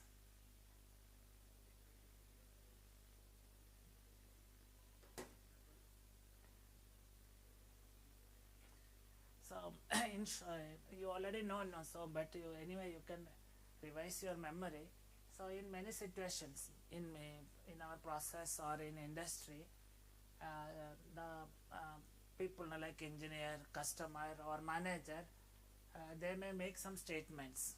Mostly the statement will be about the performance or the process or the business. So like this, now typical statements are like this. Say I have done, suppose it is a supply chain company. So the manager may make a statement like that, we have done some improvement actions. Now every shipment will be delivered within 24 hours. So this is a statement about the performance of the company, the supply chain company shipment. Similarly, some production or operations manager or engineer may say that we have done some improvements. Now the percentage of rejection is only 1%. So these are some statements about the process performance. So these statements may be true or it may not be true. So in statistics, these statements are called hypotheses. And as I told you, these statements may or may not be true.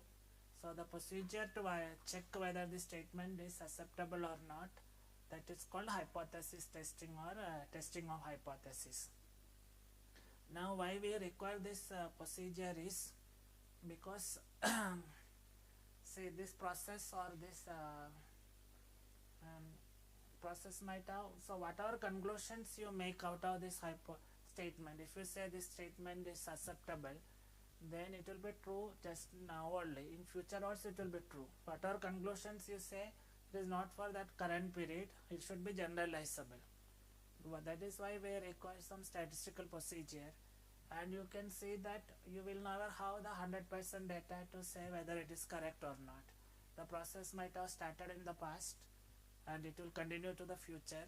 So at any point of time you will get a sample data only, some representative data.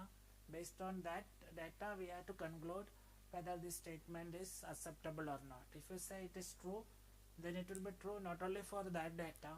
Somebody else collect another set of data from the same process, maybe tomorrow or next week.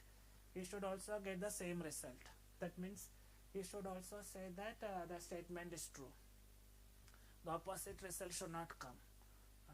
That is the requirement here. With a sample data, we have to make a statement is true or false. That conclusion should not be only true in that particular data set, but it should be generalizable. Even if we verify with the assumption things are not changed. Suppose the technology is changed or machine is changed and all, it may change, the result may change. But with the same, more or less same conditions are existing, your conclusion should remain valid. It should not go to the opposite. That way we have to conclude from based on the data set. So that is why we have to require test a hypothesis. Most of the time our conclusions and all has to be validated with the sample data. We will not get 100% data. Then that is one reason for why we require a test a hypothesis procedure. Second one is every decision making, now there will be some uncertainty or there will be some subjectivity. So if you use test a hypothesis, its impact will be reduced. Uncertainty impact or subjectivity will be minimized. So what is meant by uncertainty in decision making?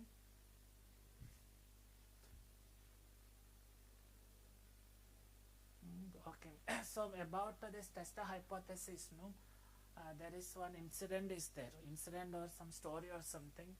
Many of you might have already know that. So how this particular procedure has been developed.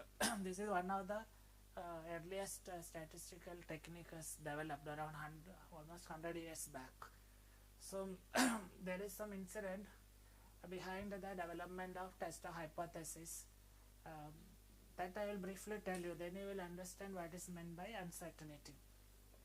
So there are some statisticians now who have like some father figures. They have developed a different test, like Fisher, Pearson. You heard of these names? Pearson, Fisher, ANOVA and all is developed by Fisher. So this incident is related to Fisher. So it has happened maybe 100 years back, 1920s or before that. So the incident is like this. So one day Fisher was working in his office. So one day one lady came to meet him. Means she was doing some research, collected some data. She wanted to analyze that. So she wanted to take the help of Fisher. So she came to take an appointment, come to his office, and they was working on that data from morning. So after some time, maybe 1 hour or 1.5 hours, so they decided to take one break, tea break or something, like we will also going to take, no? So then what happened is Fisher then called his office, that housekeeping person, and said, you bring 2 cups of tea. You go to the pantry or cafeteria and prepare or bring 2 cups of tea. So he went and prepared, brought 2 cups of tea, one for Fisher and one for that student. So while drinking the tea, that girl has said that she has a particular skill. So you know how to make tea, no? How will you make tea? You have to mix the tea, milk, sugar, everything, and then only you will prepare the tea, no? So what she said is that while after tasting the tea, she can tell while you prepared the tea, you added sugar first or milk you added followed by sugar. So that by tasting she can tell. So how will you validate that? Somebody claims like that. There is a claim. No, it may be true or it may not be true. No. So Fisher at that time test hypothesis was not known. It was not there. So anyway, he thought, okay, then we will validate it. So he told that housekeeping boy, you prepare 2 cups of tea. The first cup, you add sugar followed by milk. Second one, you add milk first, then sugar. So he went to the food court area, prepared, like that he prepared 2 cups of tea and brought it to his office. So you given to that lady to taste. So she tested and given her opinion. She say 1 cup milk is added first, other cup sugar is added and then milk. And she was correct. She correctly detected which one milk is added first and which one sugar is added first. So now what is your conclusion? She has the skill or she is not having the skill? She is having or not having? So how will you conclude? Anyway, he tested and he found that she has correctly detected. Okay, then what Fisher has done? No, he was not very convinced. So he thought of he will test it more. So he said, okay, you prepare some more cups of tea, say 8 cups of tea. 4 of them you add sugar first, then milk. The remaining 4 you add milk first, then mix with the sugar and bring to the office. So he has gone and done that, made another 8 cups of tea. 4 of them he has added milk followed by sugar, another 4 sugar followed by milk. And this lady has tested one by one all the 8 cups, and she also given her opinion which one milk is added first, which one sugar is added first. And this time also she was correct. All the 8 cases she correctly detected. Now can you conclude she has the skill? In 8 cups she has the skill. Now conclusion should be generalized, no? So now anyway I will tell you the remaining part of the, so anyway, now I have a doubt how you are going to conclude your thesis and all. You take only 2 data points or 8 data points and conclude, or something else you will do. So but anyway, Fisher was not very much convinced. He thought we will test it some more. So he asked him to prepare some more, maybe say some 30 cups of tea, 15 of them you add milk followed by sugar, and the remaining 15 sugar followed by milk. So he has gone and prepared 30 cups of tea, and this lady has tested and she has given her opinion, but this time she has correct only 29 times. One case she has gone wrong. So what is the conclusion? She has the skill or no skill? She has the skill.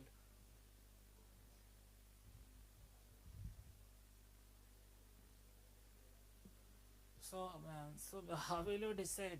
So this is called uncertainty in decision making. Now when we can conclude she actually has the skill.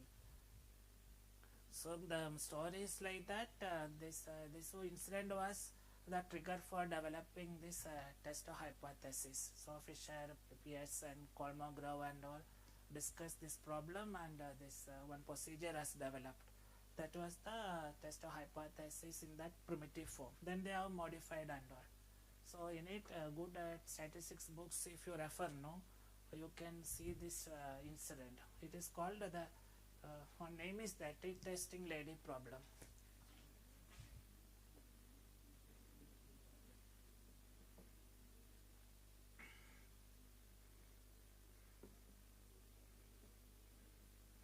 And there is one book also about the history of statistics also, that you can see that the name of the book itself is like that, the lady testing tea.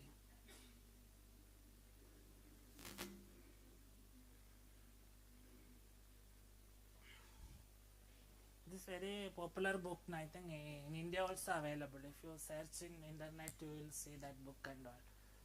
And some encyclopedia of statistics, philosophy of statistics and all. You can see this incident about the testing lady, how they develop this procedure and all.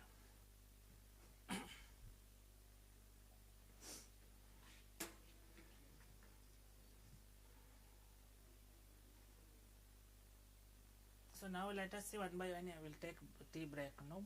Then we'll come back and see how to do it in R. Okay. Better to keep it like that.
So now test a hypothesis. So it is a independent branch of statistics. So it has its own terminology and nomenclature. So two terms are very important. One is called null hypothesis, other one is alternative hypothesis. So generally the null hypothesis will be denoted by H naught, and alternative hypothesis by H1, or some books it will be HA. So in test hypothesis, the procedure is developed in such a way that we will test one hypothesis against one alternative. So at the end of the procedure, we will know at least one of them we will accept. Either null hypothesis we will accept, that means by default alternative will be rejected, or we may reject the null hypothesis, that means the alternative will be accepted like that. There is no third option. So every test before we start, we have to specify what is the null and alternative, then only we will proceed. And so how will you write it? One should be the complement of the other, because two cannot be true at the same time, and two cannot be false at the same time. So suppose, for example, suppose you want to validate whether mean of a particular characteristic is equal to some particular value. So for example,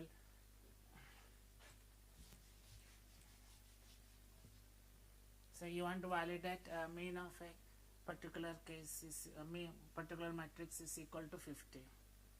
Suppose this you take it as H naught, null hypothesis. What will be the alternative? If this statement is not true, what is the truth? That you have to write. That is mean not equal to 50. So you can see that at the end, one of them should be accepted and other will be rejected. This way you have to write. Another example is, suppose you write H naught as, say, mean of one matrix is greater than or equal to 25. What will be H1?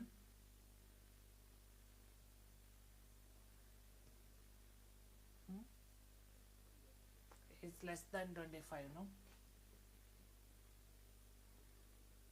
So you can see that here also one of them will be always true. But if you write H1 also less than or equal to 25, this is not appropriate. What is the problem? If the mean is exactly 25, then both will come true. That kind of a situation should not come. Similarly, if you write this way, this is also not proper. What is the problem here? If it is exactly 25, both H0 and H1 needs to be rejected. That situation also should not occur. So this is the feasible one. And the last one is, suppose mean of a matrix is, say, less than or equal to 100. That is H0. Then what will be H1? In this case, what will be H1? Greater than 100.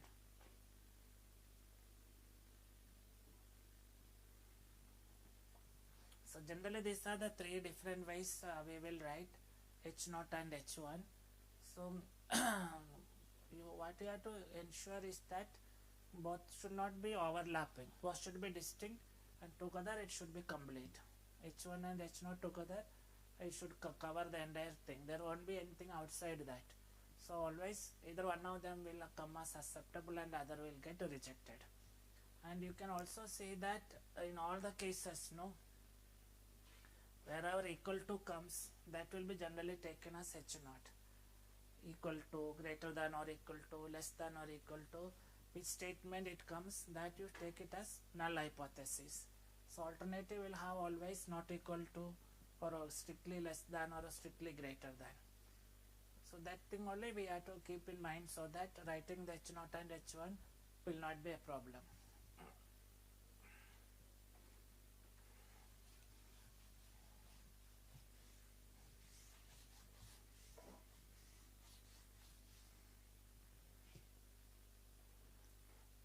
So if you go back to this example, 1 and 2, how will you write H0 and H1? Let us see. Let us take the second case, that is percentage of rejection is only 1%.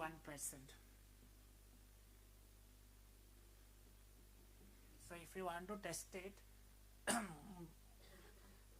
this is our statement, So the statement, first you write it in our natural language like English or something, you write it, then you convert it in a mathematical form with equal to, less than, greater than, and all, you have to write it. So if percentage of rejection is only 1%, so the same thing you can mathematically write it like that. No, percentage of rejection only 1% means equal to 1%. No, so you write mathematically what it is, then you write the complement of this. If this statement is not true, what will be the truth, that should write. So what will be the complement? Percentage of rejection not equal to 1%. So you written both the statement. Now you identify which one is H0 and H1. Which one will be H0? First one. Wherever equal to is there, that you should take it as H0. And this will be our H1. So this is how we write H0 and H1. You write your the claim or the opposite of the claim which you want to validate. Write it in the form of, don't very check, think about what is H0 and H1. You write that claim, then you write the complement of that. Which one has equal to, that you should take it as H0 and the other one as H1, and then we'll proceed. At the end you will see one of them is acceptable and the other one is rejected.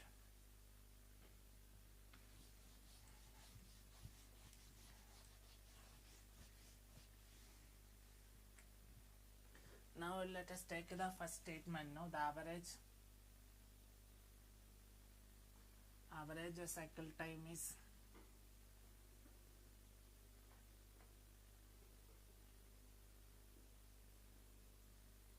less than, what is less than 24 hours. No,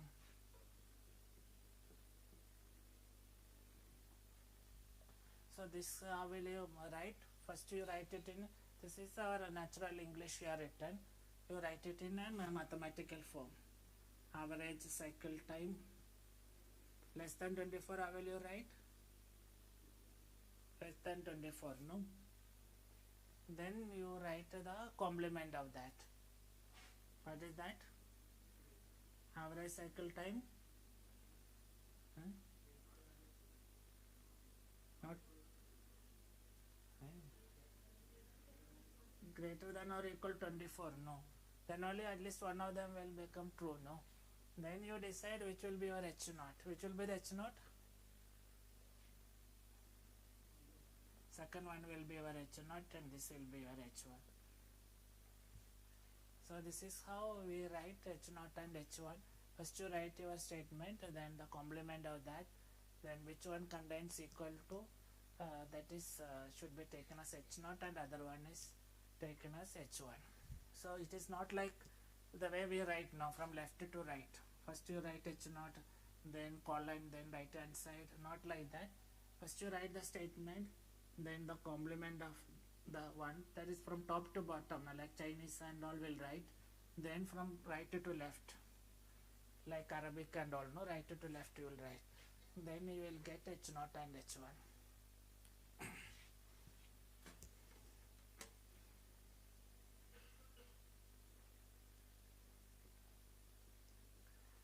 So now first test we will take, that is comparing H that mean with some target value or a goal value.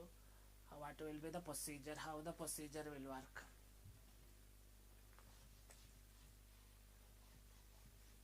What is the logic of that particular test, let us see, and then one example we will see it through our package. So for example, I will explain the logic or concept with the one example. Suppose say there is a one matrix and somebody makes a claim that the average or mean of that metric is 5, that we want to validate. And so how will you validate? It should be based on the data. So the assumption is this process has started in the past and it will continue to the future. So we'll get only a sample data. Based on the sample data we have to validate. Assume that this is the sample data. Based on this we have to say the statement is true or not. Mean can be taken as 5 or not.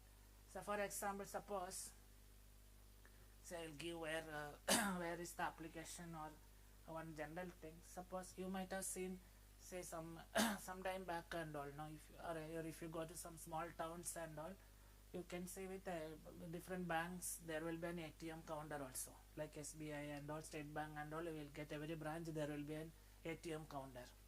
Now, suppose the bank manager makes a claim that whoever comes to withdraw money from the ATM, on an average it takes only 5 minutes.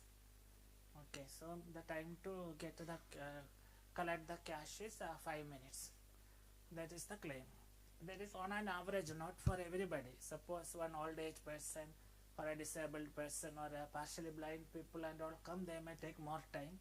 Similarly, some expert bank employee and all may take less time. So the claim is that on an average it takes only 5 minutes. That we want to validate. So first of all, we have to very clearly define what is that matrix. Time to collect cash means what is that time. Whether it's the time starts when you insert the debit card till the machine display the cash, or the time you enter the ATM room and come out, like that. The matrix has to be properly defined. So now let us assume that this is the background. We want to validate whether bank manager's claim is can be acceptable or not. On an average it takes 5 minutes or not. So the first step is you have to collect the data. So you see that if you say that his manager claiming is true, means it will be true tomorrow, next month and all. As long as it uses the same internet speed, technology and all, that claim should remain true, not only for that particular data set. So how the test of hypothesis procedure will work is, first we collect a data, that is a sample, a representative sample we will collect. So you should not collect only the only the morning or only the evening or only the salary day when so many people will come and withdraw. It should be spread across maybe different weeks, or beginning of the month, end of the month, middle of the month, like that. You end up collect the data. Either you collect manually, stay near the ATM counter and note down the start time, end time, and take the difference. You get the duration. Or since it is electronic transaction, maybe or transaction by transaction details may be available in the system. Start time, end time and all, you can download from that also. Like that you have to collect the data. So this is the data. So based on this data we have to say, conclude whether the mean can be taken as equal to 5 or not. So if this problem is given to you, based on this data, can you say the mean can be of this matrix can be taken as 5 or not? What you will do? What is the first thing you do? First thing you calculate from the data.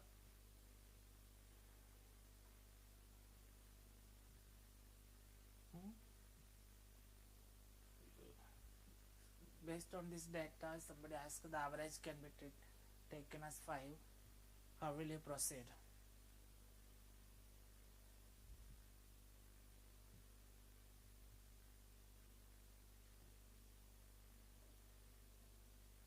You have to do something just like that. Looking at the data, you cannot conclude, no.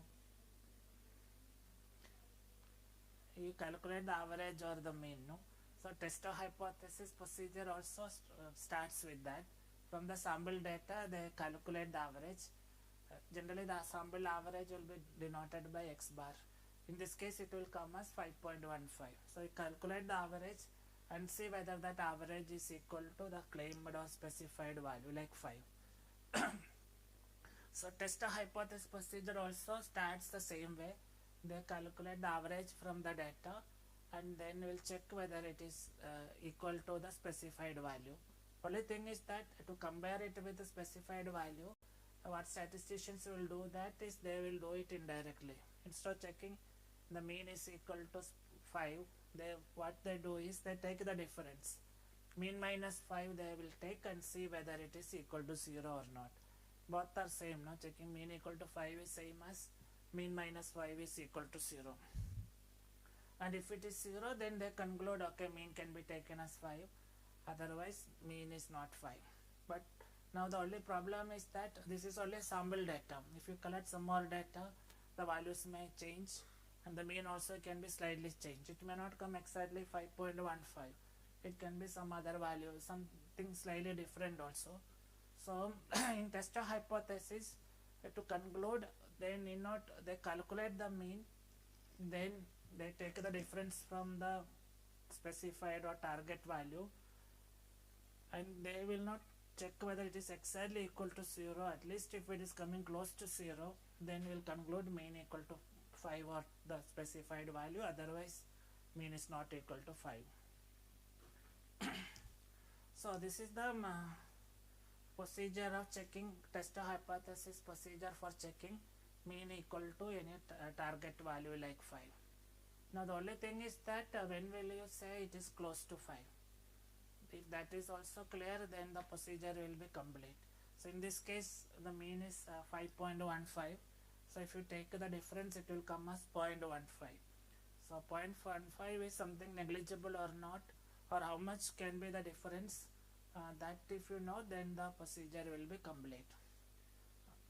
So that cutoff value we have to arrive at. So how will you determine that? So logically we cannot give any cutoff value for this difference, mean minus specified value. If you give some value, say if it is less than 0.25, you ignore the difference, you can take it as equal to 0. Above 2.25, you say that it is a large difference. Like that, some criteria we cannot give. There will be many issues, many theoretical issues will be there, and one of them is called the scaling issue. What is meant by scaling issue, I will tell you. Suppose, say, we say that is a mean minus your specified value. Say suppose this absolute difference is less than 0.25 or any number, you conclude that it is equal to 0, negligible. That means mean equal to specified value. Otherwise, you conclude it is not equal to, mean is not equal to 5. Like that, if you give a criteria, there will be many issues. One issue is called the scaling issue. What is meant by scaling issue is, suppose there is another case. Here we want to check whether mean equal to 500, and this is the sample data we collected. So as per the procedure, you calculate the sample mean, it will come as 515. You take the difference, 500 is suppose your target, the difference will come as 15. And if this is your criteria, then the 15 is much higher than 0.25. So we'll reject that, mean is not equal to 500.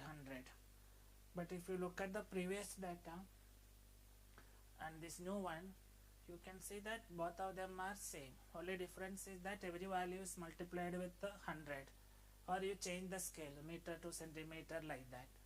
So this is the issue called scaling issue. By changing the scale, we can adjust the difference, mean minus specified value. If you want to make the difference very small, you divide all values with 1000 or 10,000, then it become very small. If you want it to make very large, then what you have to do, you do the reverse arithmetic operation. You multiply with 100 or 1000 every value, the difference become very large. So because of that, to see whether mean is equal to specified value, we cannot make any conclusion based on this difference, the absolute difference, mean minus specified value. So what the test hypothesis procedure will do is, they will calculate mean and take the difference from specified value, but will not make any conclusion based on that. For conclusion, what they do is, they will first this difference they will standardize. And in statistics, the standardization is always done by dividing with the standard deviation or some function of standard deviation. So in this case, they will divide it by standard deviation by root n. N is the number of data points. And the standardized difference is called a test statistic. So every test there will be a test statistic. In this particular test, it is the mean minus specified value by standard deviation by root n. So how many data points is there, that also will be factored into this calculation. And then they see this standardized difference or the test statistics is coming close to 0 or not. If it is close to 0, we will conclude that mean is equal to, the numerator is 0. Denominator will go to the other side, no? That means mean equal to specified value. If it is not close to 0, then we conclude that mean is not equal to the specified value. And close to 0 means if you have enough data points, Suppose some 35 and more data points are there. Approximately, if the value is between this standardized difference is between 1.962 plus 1.96, then we conclude that it is close to 0. That is, you compute mean minus specified value divided by standard deviation by root time. That figure is coming in this range, around -2 to +2. Generally, it will be treated as equal to 0. So, if it is equal to 0 means what? This mean minus your specified value or target divided by standard deviation by root 10 will be taken as equal to 0. So the denominator can go to other side, or we can say that mean minus specified value is equal to 0, or that means mean is equal to specified value.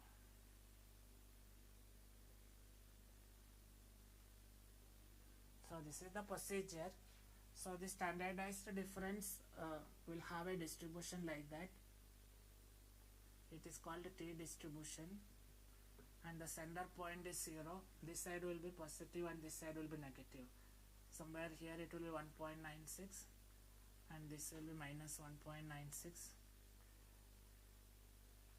So we have to see whatever value we got, it lies between 0 to 1.96 or minus 1.96 to 0. In that, close to 0 comes, close to 0 means approximately within plus or minus 2, we'll take it as 0. That means mean equal to specified value, or the equal to part is h naught, no? H naught will be accepted like that. But the thing is that this cutoff figure now 1.96 and plus 1.96 and minus 1.96, it changes with the number of data points. Generally, if you have around 35 and above data points, it will be close to 1.96. Otherwise, it may be less amount of data means it may be 2.2 and all, it will change. So we will not know exactly whether it is 1.96 or not. So we can only say that some lower bound and upper bound.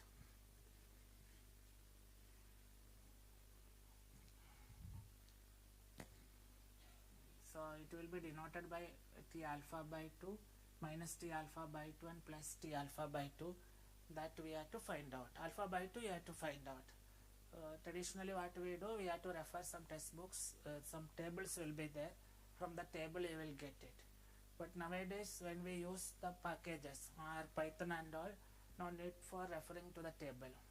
But they also will not give you this cutoff value. T alpha by 2 will not be given to you.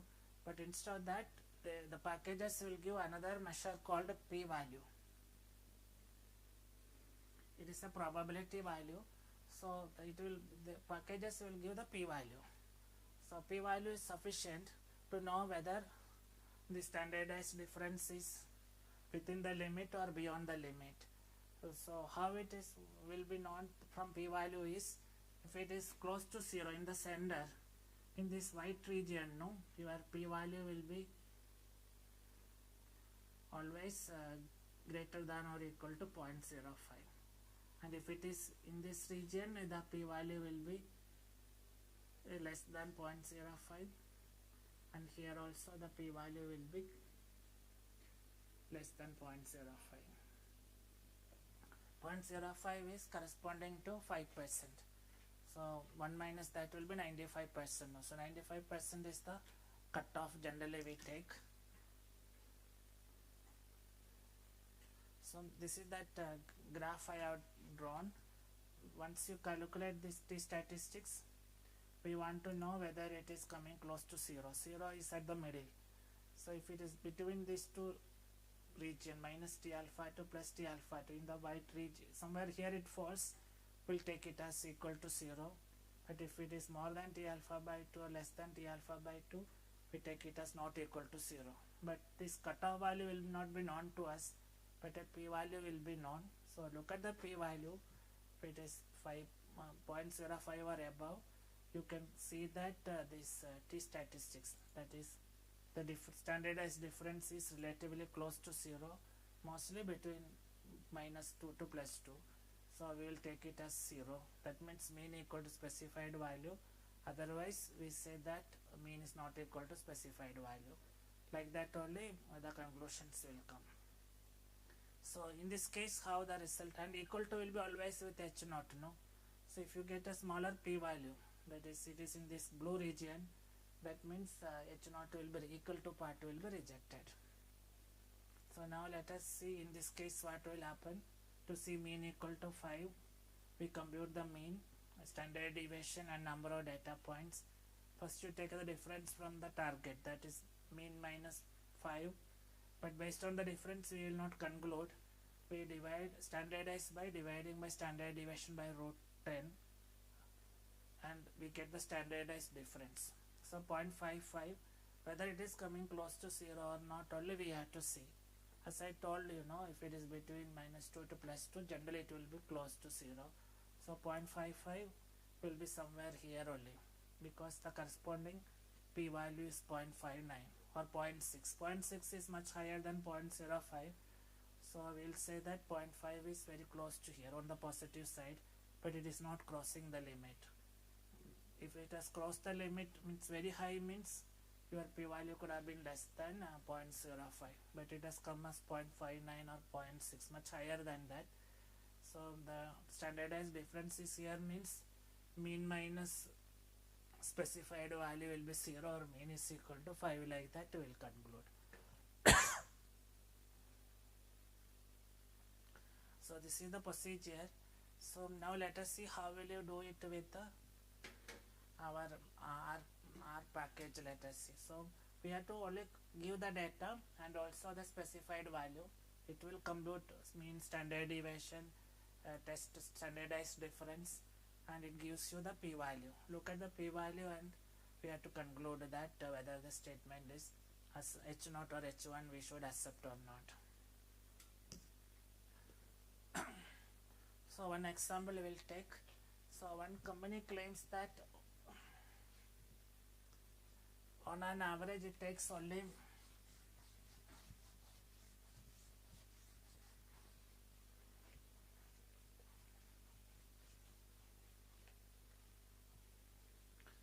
only 40 hours or less to process any purchase order.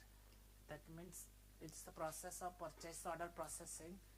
So once the purchase order is raised or given, within 40 hours it will be processed and the payment will be made. So we have to validate that particular claim. Okay.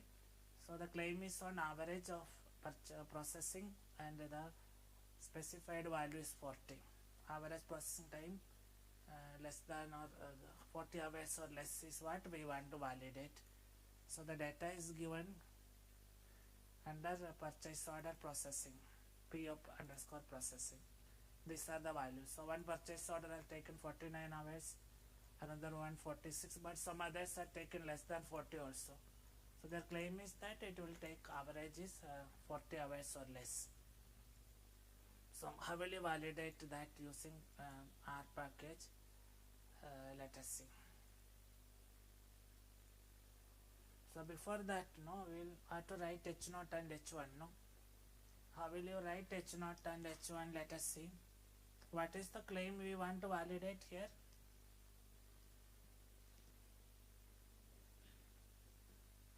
What is the claim on an average? It takes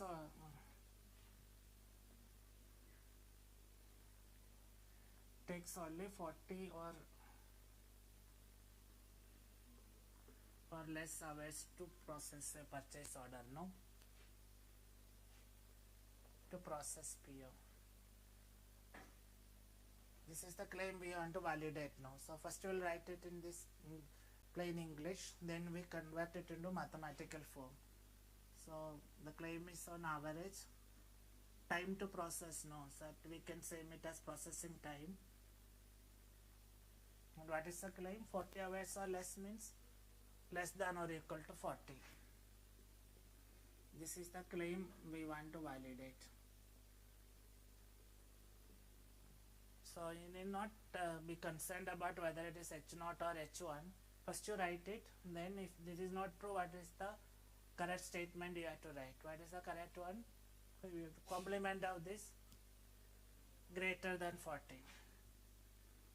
Average processing time greater than 40. Now you decide which one is H0 and H1. Which is H0? First one. Now equal to comes where, that will be our H0, and non-equal to part will be H1. So we have to, this way you have to specify the H0 and H1. Now we can go to R and see what is the conclusion. So first step is we have to import the data set, purchase order, PO processing. No, so it is a comma separated file, so you have to import as a from test reader. So you browse, go to PO processing. I will call it as my data, and import.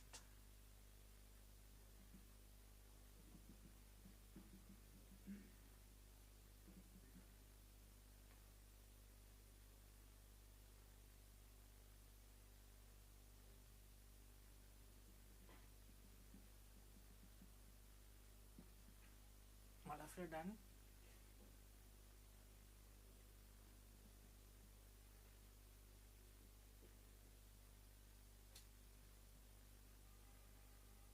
So I will proceed now. So I will open an script window. The first step is we will attach the data.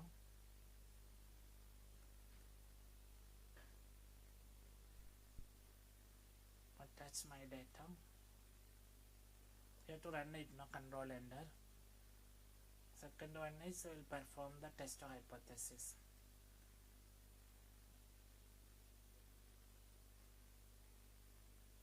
So this is a test on mean. A claim is on average, no. So test on mean is generally called t-test, because this test are developed by some person called student T. So it is called t-test. Like that, test on variance is called f-test. A percentage is proportion test, like that. So this is a t-test. So the R syntax is t.test. This will do the test of hypothesis. Now what all things we have to pass on is, first of all we have to give the data, that is the processing time data, we have to pass it on. So we have attached now, so we can directly write processing time. Then the other things required is what is H0 and H1. That also they are required to find out the conclusion, but we need not give both H0 and H1, because one of them is known, other one you will not know. If H0 is given, you know what is H1. If H1 is given, we will know what is H0, the complement of that. So generally none of the packages will ask you to give both H0 and H1. Most of them will ask you to give only one of them. And in R we have to give only the H1. Whatever is the H1 that you give, that is sufficient. So the next thing what you have to give is what is our H1. H1 is alternative, no. What is H1? You have to see this, what you are written here. So in H1 it can be greater, it can be less, or it is not equal to. Only three options, no. So if it is greater, you give greater. If it is less, you give less. If it is not equal to, you don't give anything. You don't write alternative. By default it will be not equal. Otherwise greater or less means you have to specify that. So in this case alternative means this relation only you have to give. So here it is greater, so we will give it as greater. Then one more argument you have to give, this target, no, greater than what, that value also you have to give. So that will be given as mu. So mu is equal to, in this case, 40.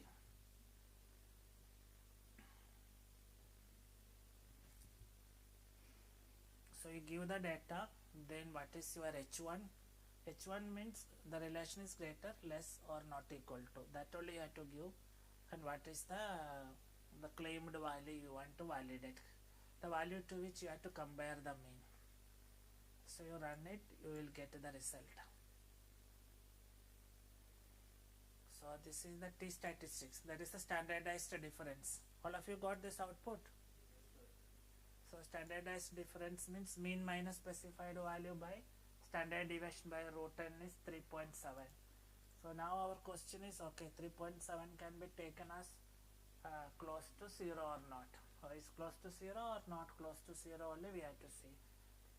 I told you now what will be the limit. Generally, if it is instead of 3.7, if it is plus or minus 1.96, within that we will take it as close to 0. That is approximate. Exact value we don't know, but it looks like it is much away from beyond the limit, not even beyond the 2, no. So we have to look at the p-value and determine. Okay. So here the p-value has come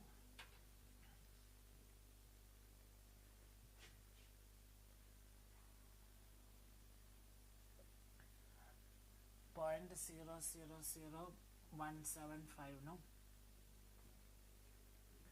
and it is you compare it with the 0.05. So what is the relation? It is less than 0.05, no. So in this case our p-value is less than 0.05. It is 0.00017. So if you go back and look at that graph, no, this graph, see we got our T statistics in this region or in the blue region. It's less than T alpha by 2 or greater than T alpha by 2. That only we want to find out whether 3.7 is here or 3.7 is in this region. But this T alpha by 2 is not known to us, but p-value is known to us. So you look at the p-value, and p-value you compare with the 0.05. Our p-value is 0.00017. That means it is in this blue region. 3.7 is somewhere here only. Exactly we don't know, but it is beyond this cutoff. So what that means, it cannot be taken as equal to 0. It is more than 0. So the equal to p-value is greater than less than 0.05 means our standardized difference is not equal to 0, or mean is not equal to the specified value. The equal to part will be rejected. Whenever you get a p-value smaller than 0.05, the equal to part will be rejected, and equal to will always come with h naught, no. So h naught will be rejected in this case. So this will be accepted as true and h naught is rejected, which means the claim is rejected. Even though they say that on an average it takes 40 hours or less, but data doesn't support that, shows that it takes more than 40 hours. More than 40 will be accepted and less than or equal to 40 will be rejected. Equal to part will be rejected. So this is how the test hypothesis procedure will work. So there is not too much statistics and all involved. Only the p-value calculation is done through statistics. All others are just arithmetic only, mean minus specified value by standard deviation by root n. But this graph you keep in mind. We want to know that T0 or T statistics is coming close to 0. It is a difference, mean minus specified value and standardized by dividing by standard deviation, whether it is coming close to 0. It lies between this value in this region, it falls or not. If it is positive, whether it is here, negative means whether it is in this region. Both of the cases you get p-value more than 0.05. Whenever your standardized difference is close to 0, it will be p-value will be 0.05. As a thumb rule, if you are working with a larger data set, if that difference is within minus 1.96 to plus 1.96 or minus 2 to plus 2, p-value will generally come more than 0.05. But no need to go by the thumb rule. You get the actual p-value, compare it with 0.05 and conclude, and see whether which claim is true or not true, like that.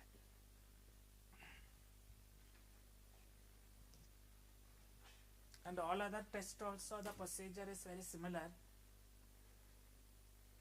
So in this case, this is the conclusion. Now we got 3.7 and p-value is less than 0.05. So we cannot conclude that this is close to 0. It is more than 0. If it is less than 1.984, we could have taken. But this cutoff value we will not know. Package will not give. You have to refer some tables. So instead of referring the tables, you look at the p-value and conclude.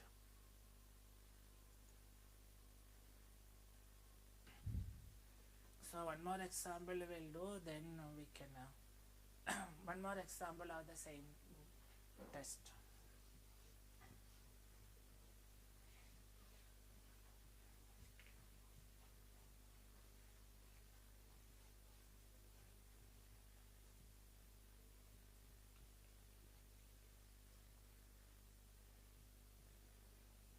Here what is the claim?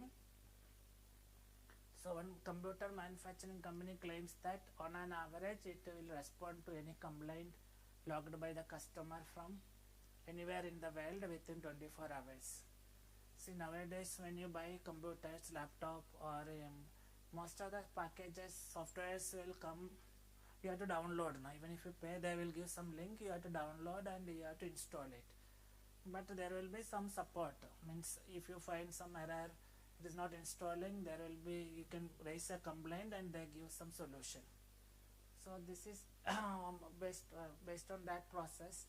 So from anywhere, if you log a complaint within 24 hours, they will respond. Means they may not solve your problem, but at least you get a response on an average, not every complaint. So this is the data. Some are taken more than 24, some others are taken less than 24. So based on that, we have to validate whether this claim is true or not. So what is the claim? On an average,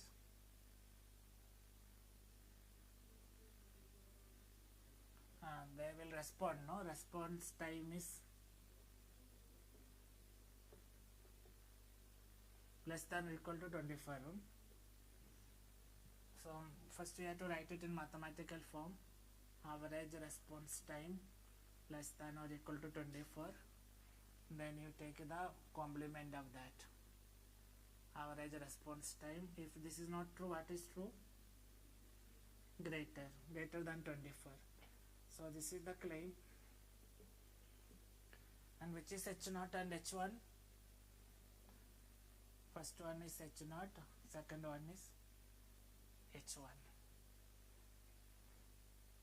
The data is given as combined response time. It's clear now up to this much how you write H0, H1 and all. So take the combined response time, same t-test will do. Look at the p-value and conclude. Mean can be taken as 24 or less or greater than 24.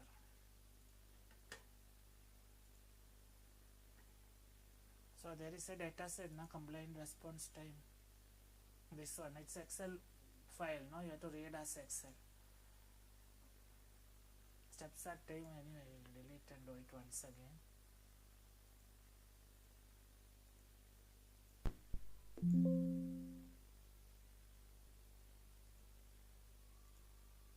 So you read it as from Excel.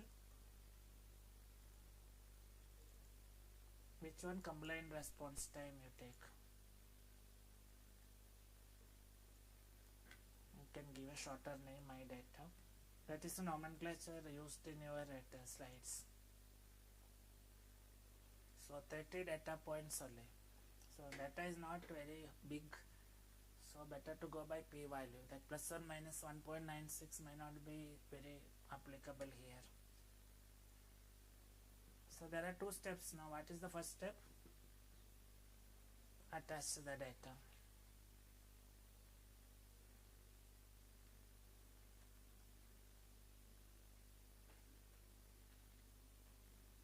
Attach my data.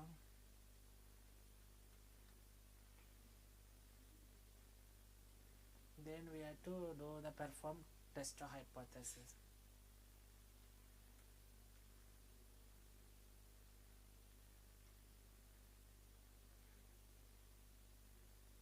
What is the command? t.test.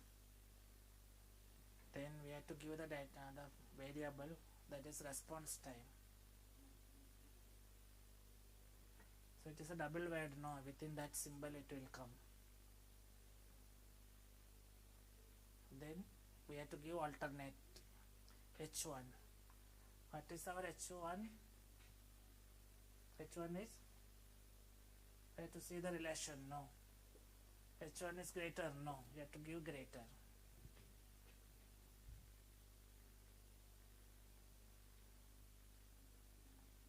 And that target value, mu is how much?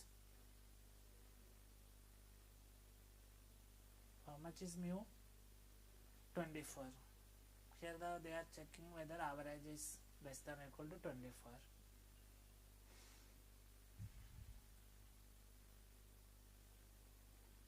So this is the result. Your T statistics is 6.96, even much higher than 3.7. So now the question is, this 6.9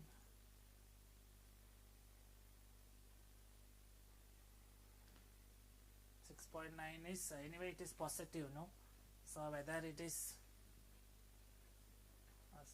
here or in the blue region, that you have to determine. For that we have to look at the p-value.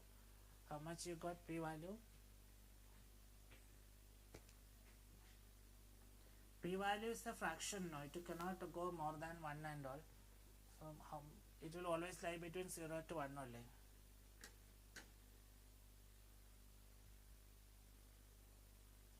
How much is p-value? 6.675 e raised to minus 0.8 means it is 6.75 multiplied with a 10 raised to minus 8. 7 zeros will come, no?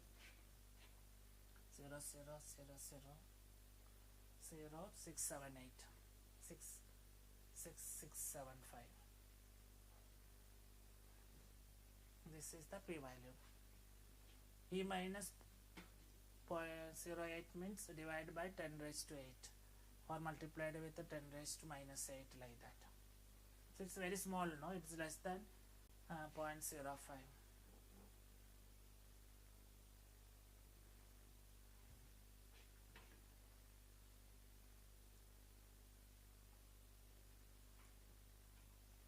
So p-value has come as less than 0.05. So 6.6 will be somewhere here only, not close to 0. So here also we'll reject that H0 part. Which one will accept? P-value is less, no? H1 will be accepted. That means H0 rejected. So claim is also rejected. Even though they say that it takes on an average only 24 hours, but data shows that on an average takes more than 24. So we'll reject the claim.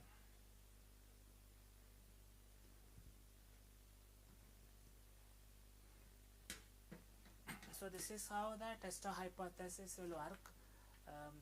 We need not do by hand and all. We have to only use R or any package, but conclusion has to be made using the p-value. P-value and test statistics will be related. Whenever test statistics is coming closer to 0, within plus or minus 2 and all, your p-value will be high, more than 5%, otherwise it will be less than 5%. The exact p-value you will get it from packages. Then even Excel, Minitab, R, Python, SAS, everything will give the p-value. No need to refer to the tables and all.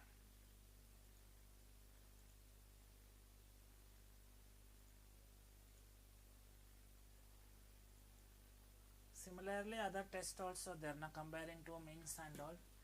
But what is the time? What time we have to stop? 5.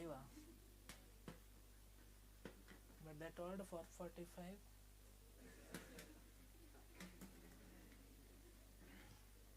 Okay, this test also then I'll tell you.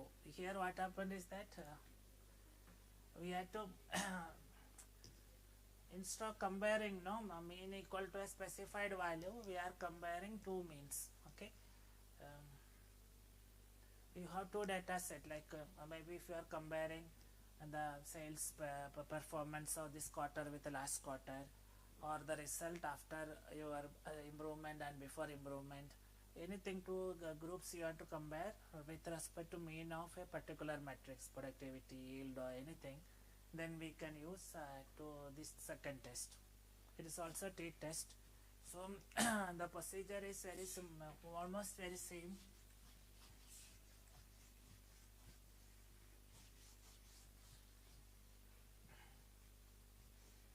So we have two groups or two data set 1 and data set 2. Previous case you have only one sample, now here it will be 2 will be there. So the first one we will compute the mean, we call it as mean 1. Second one also we will compute the mean, we call it as mean 2. So here our purpose is to know mean 1 is equal to mean 2.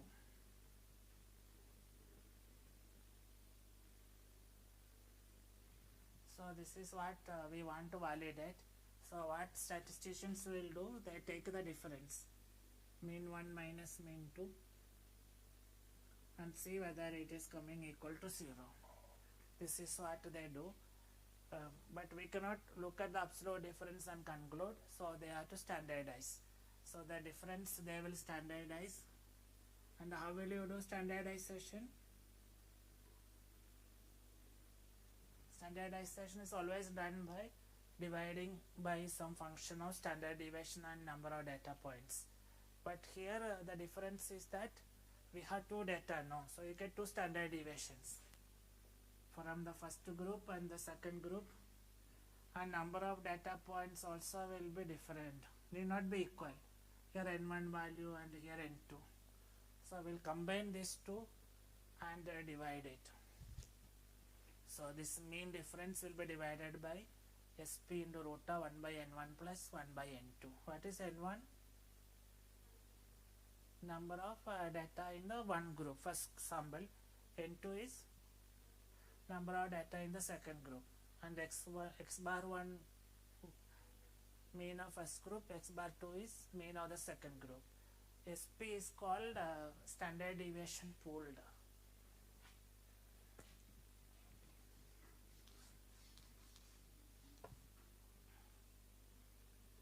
Standard deviation pooled, and the formula is square root of n1 minus 1 into s1 square plus n2 minus 1 into s2 square divided by n1 plus n2 minus 2.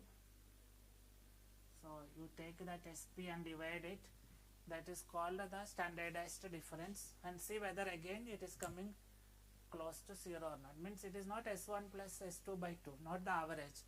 You have to square it and average and take square root like that. That is the difference. And again you will get this difference, standardized difference is called t-statistic. We will go back to that graph. And if t-statistics is something in this range by region, we say that it's equal to 0. If it is equal to 0 means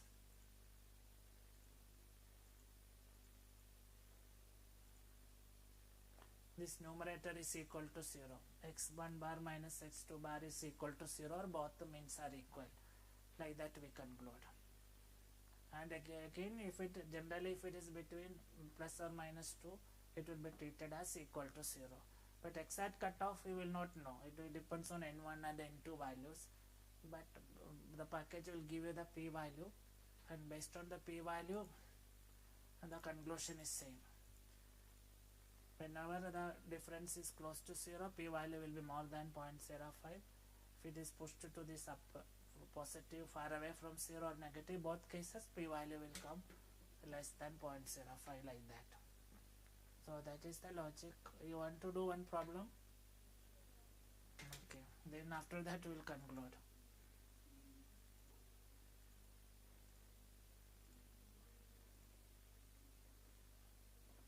So both of the cases, first case we are checking mean equal to specified value. So the logic is collect the data, then take the difference from the mean, standardize and see whether it is coming close to 0. P value will tell you it is close to 0. Second case we are comparing two means. So two data sets will be there. Compute the mean from the first group, mean from the second group, take the difference, standardize and see whether it is coming close to 0. So this problem will do. So go through that and see what we have to validate.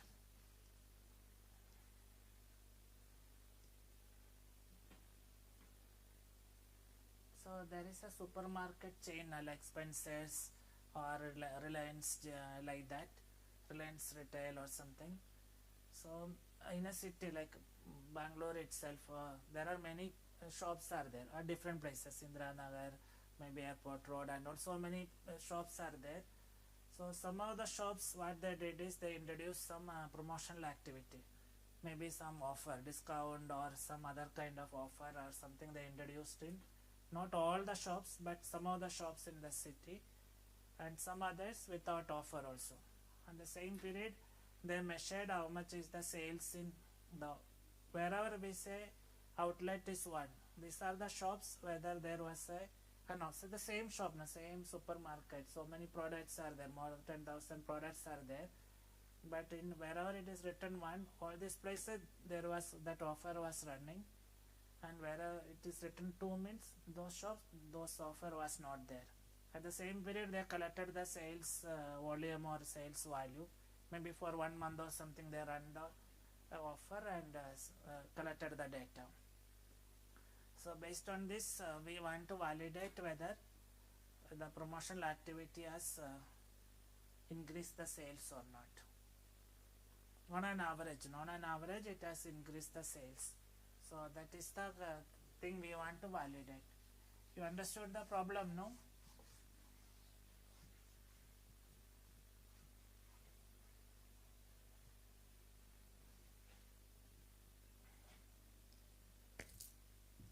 So what we want to validate is on an average promotional activity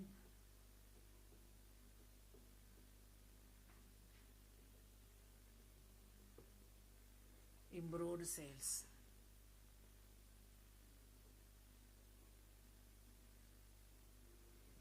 So this statement I will validate. What we have is data of sales from the shops where there was promotional activity. Those are the data from where outlet is denoted as 1, and also we have data of sales from the shops where there is no promotional activity. So the thing is that we can compare both the averages. So average sales of outlet 1 we can compare with the average sales of outlet 2.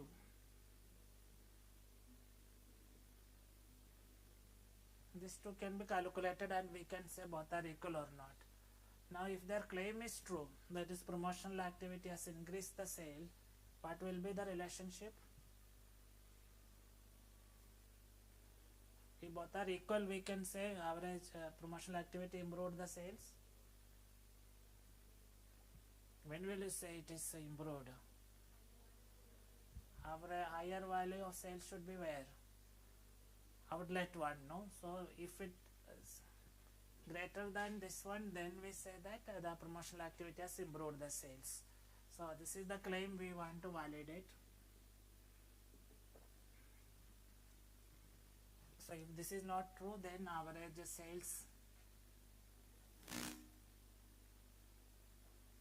outlet 1, what should be the complement of this?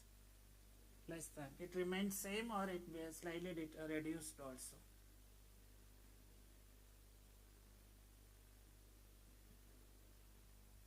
So which one is H0? Second one is H0. So if you reject H0 and accept H1, then the only the promotional activity has improved the sales.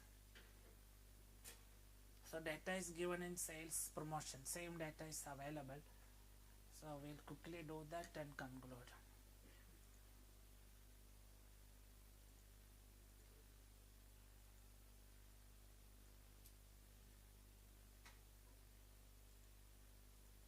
So import the data, sales, what is the file in sales promotion, no? Sales underscore promotion you take.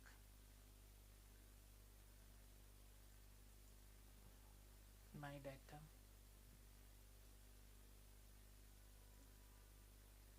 So two data is given in two columns. One column will give the outlet identification, 1 or 2. Other one is the sales. It's not given in sales outlet 1 separately, sales outlet 2 separately, but in this is the better way. No, you can add more fields. Generally for good data sets it will come like this only. Other way also you can enter the data, R will accept it. Then again 2 steps, no? This is CSV file. Excel it will you have to open a CSV. So done, no? Now again the only 2 steps, no? First you have to attach the data, attach my data, then we have to perform t-test. So the syntax is same, t.test, but this time data how we have to enter is like that aggregate function or box plot we have done, no? Same way you have to enter. You have to compute the average of sales. So first you write sales and sales of outlet 1 and 2 separately you have to calculate and compare, no? So you have to write sales tilde outlet.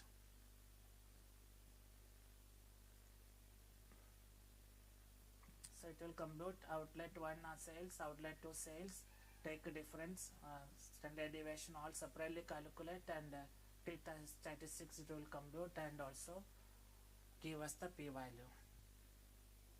So this is the difference, now comparing two means. We have to write the 2 column data we have to give. Then we have to specify the alternative. What is alternative?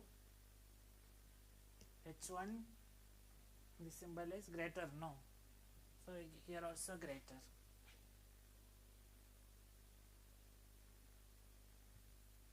What else is required? I think mu is not required. Now we are comparing two means, not mean with mu. So this is enough.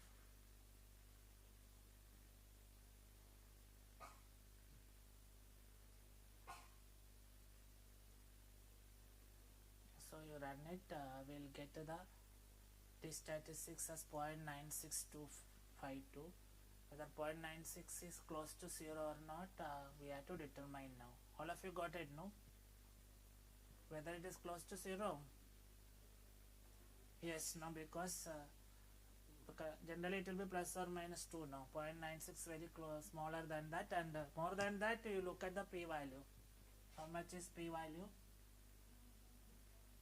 0.17 or something, huh?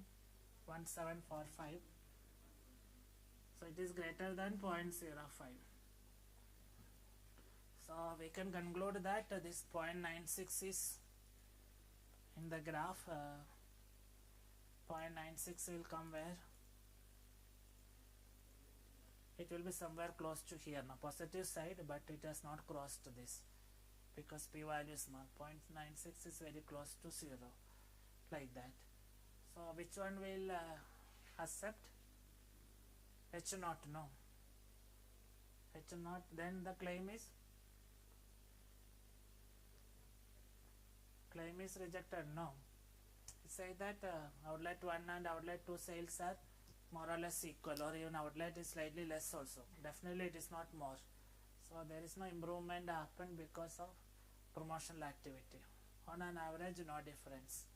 That is the conclusion we will make.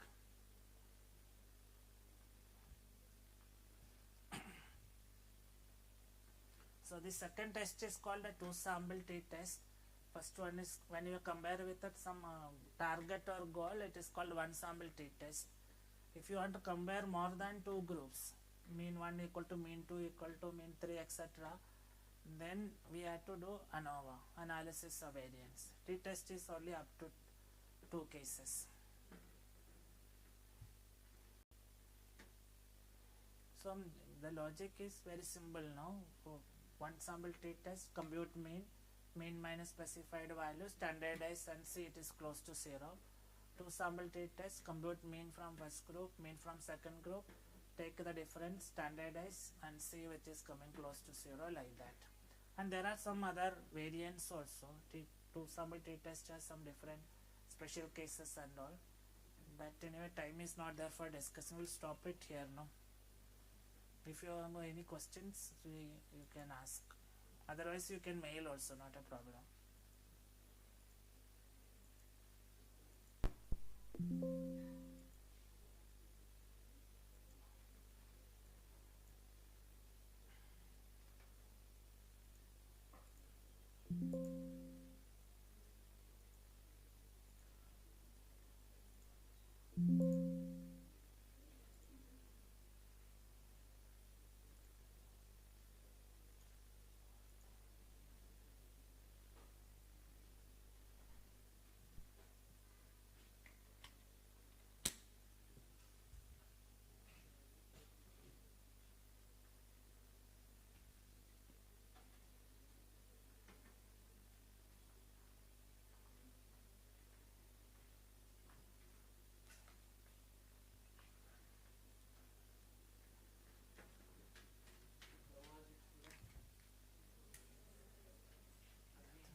ggplot, you can send a mail, I'll show you. Or which, if any particular plot.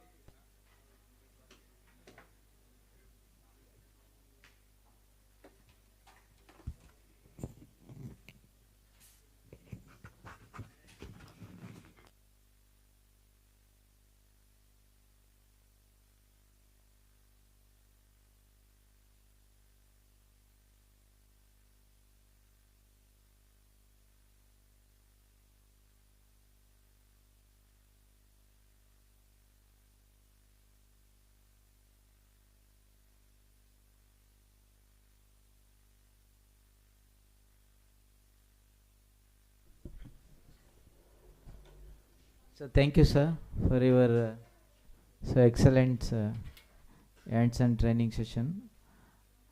And one more announcement.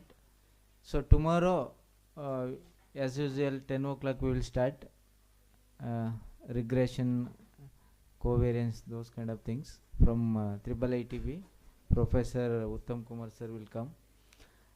And tomorrow, those who have not yet signed your department and everything need, you should write properly your department. Okay, and just in the reception there is one sheet, you please write it down, your name, exact name and correct spelling also, and also department name. That is enough. And those who are not coming today, yesterday there was 72, today only 63, but if they come tomorrow we won't give certificate, that is for sure. And also you should give 2 to 3 pages report, what you learnt these 3 days. You should submit 2 or 3 pages report from day 1 to day 3, what you learnt